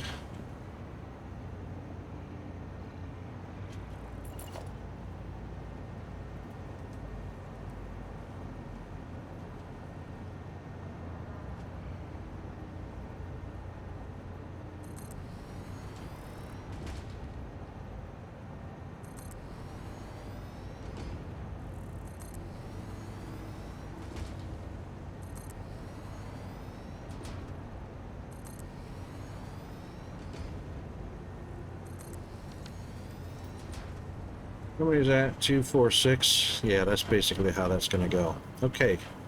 All right, since we are at the end of our stream today, this is where we are going to save. This is going to be our reinforced iron plates. Yeehaw! And then, of course, next to it will be our rotors. Very much.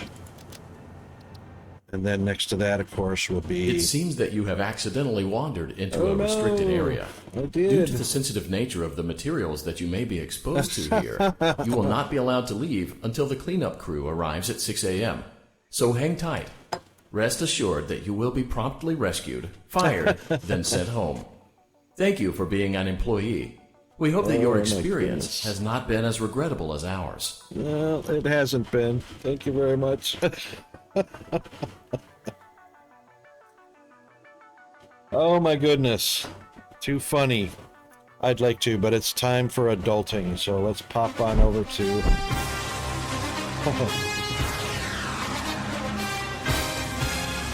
GFA? Yes, indeed. Why do you show up at the end of the stream, GFA? G-Man. My goodness. It's a 6-hour stream. No, what is it? 6-hour stream. Yeah. Sorry, I do have to do the adulting though. You know, that's a thing.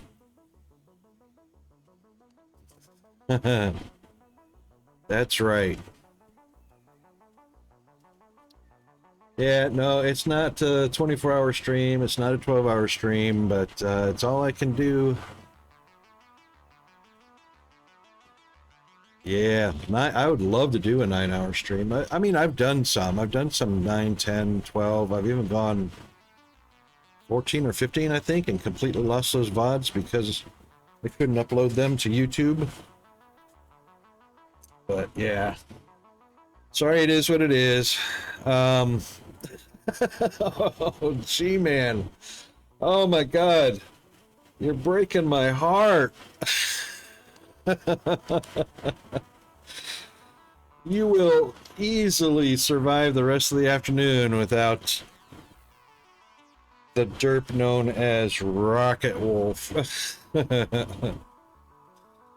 Oh, King Cam, you two, you guys are gonna be the death of me. I swear, you're breaking my heart. Indeed, but we'll do some more tomorrow. It is a thirsty Thursday. I am 100% thirsty. I don't know why. I haven't had a drink since I got out of the military, basically. But, oh, King Cam, thank you very much for the Tiggle Bitties. Thank you very much for that. Wow. Wait a minute. Where's my splash? Wait. Oh my God, my splash cup is not even on the scene. I'm gonna have to add the splash cup in the bottom left. There's room for that. There's room for that. We can do that. Thanks so much, mate. Really, really appreciate it. I always enjoy having you along. Yeah, the hype cup was, I don't know where I put it. It's not showing up on the scene. So I'm going to put it in the bottom left there where it belongs. It's not turned off. I mean, it's not in the scene. So...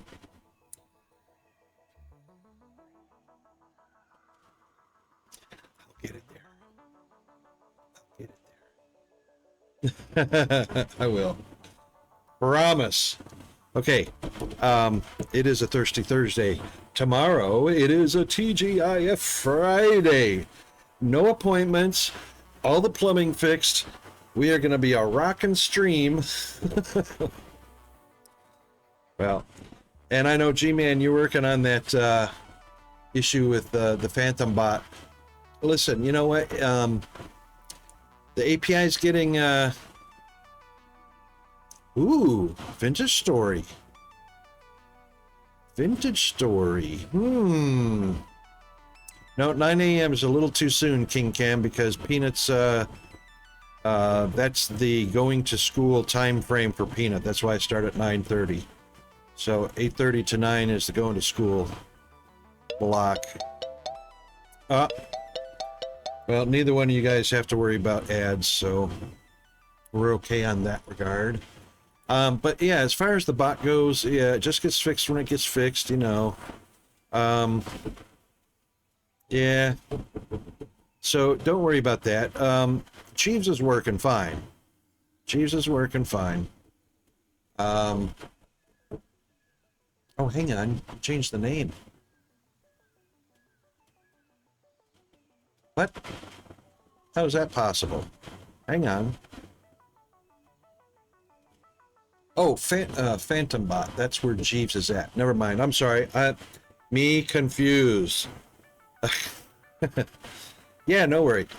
No worries. The time will come, so don't rush through it. You know, Jeeves is there. Jeeves is doing the thing, and that's an absolute lie because we were up at 96 2 hours ago. Yes, I have the old age. I have the I have the sum timers.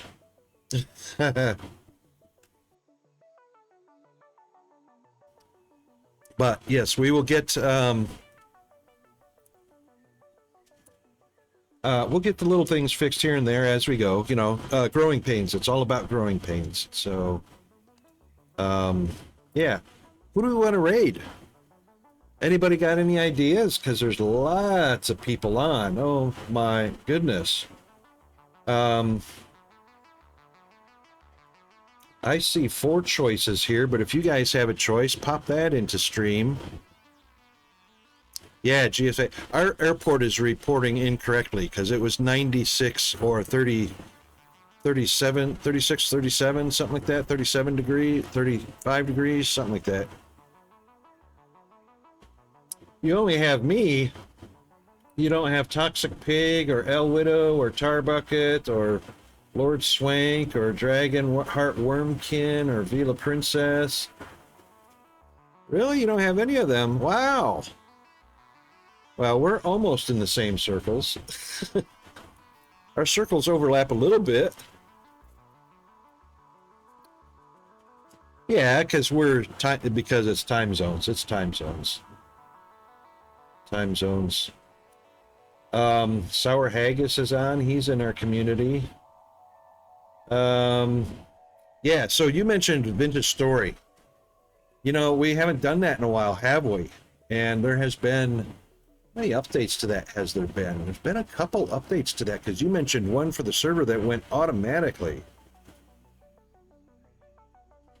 Yep.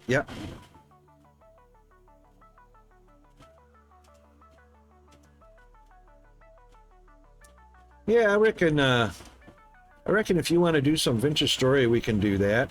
King Cam, you got any suggestions for rating? YOLO's on. Evil Rays is on. No, he's not on. Why is that showing up as... Oh, that's not Evil Rays. That's actually showing offline. I got my list is too long. I have to pay attention to it. Know what's active and what's not. Oh, okay, yeah. Absolutely, G-Man.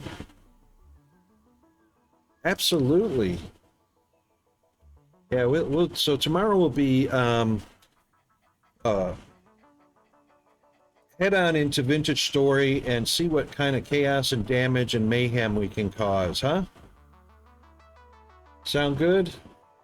All right, let's see. What is YOLO playing? YOLO is... Oh, he's no longer on right now. Hang on. Rocket, quit derping out. All right, so we've got a choice of Valheim, Dyson Sphere, 7 Days to Die, Captain of Industry, Sea of Survivors, More Satisfactory, Final Fantasy 9, 10, 14. And we have some SnowRunner, whatever you'd like to do. Oh, thank you for the rating tools there, G-Man. Sounds good. Oh, I'm sorry. Which one did I mention that sounded good?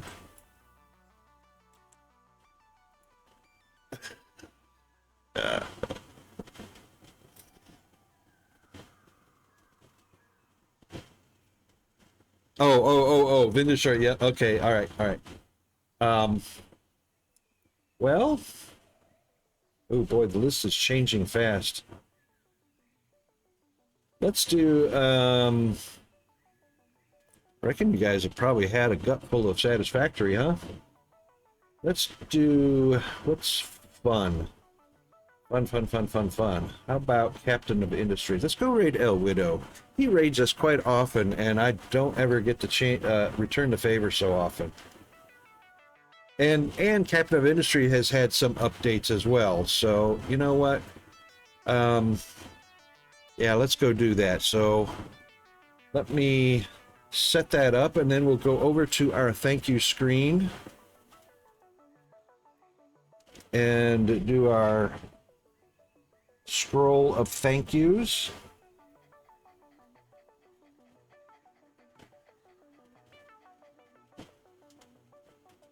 GFA King Cam, you guys have been rocking the chat. Love it. Appreciate you guys so much.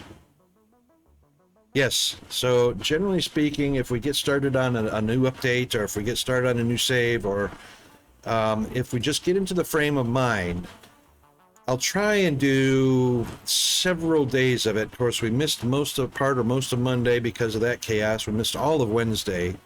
So we only got 3 days worth of Satisfactory, plus a little touch of it at the end of last week, just so we can all get a feel for the,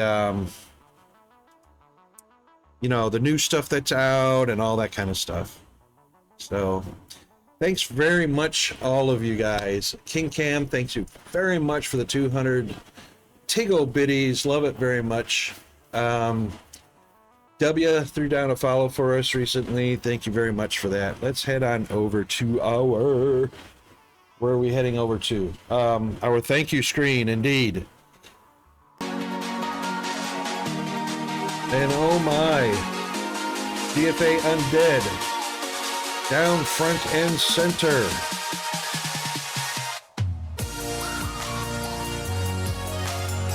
And Firehammer1234, who was here today, who lurked to go to work. Thank you very much for that. Down front and center. All of our cheers, supporters, and everything will eventually show up on the left-hand side. King Cam and others who support our channel, which is graciously appreciated. Thank you very much for that. All right then. See you tomorrow. Cheers, everybody. Have a great morning, afternoon, and evening. Bye for now.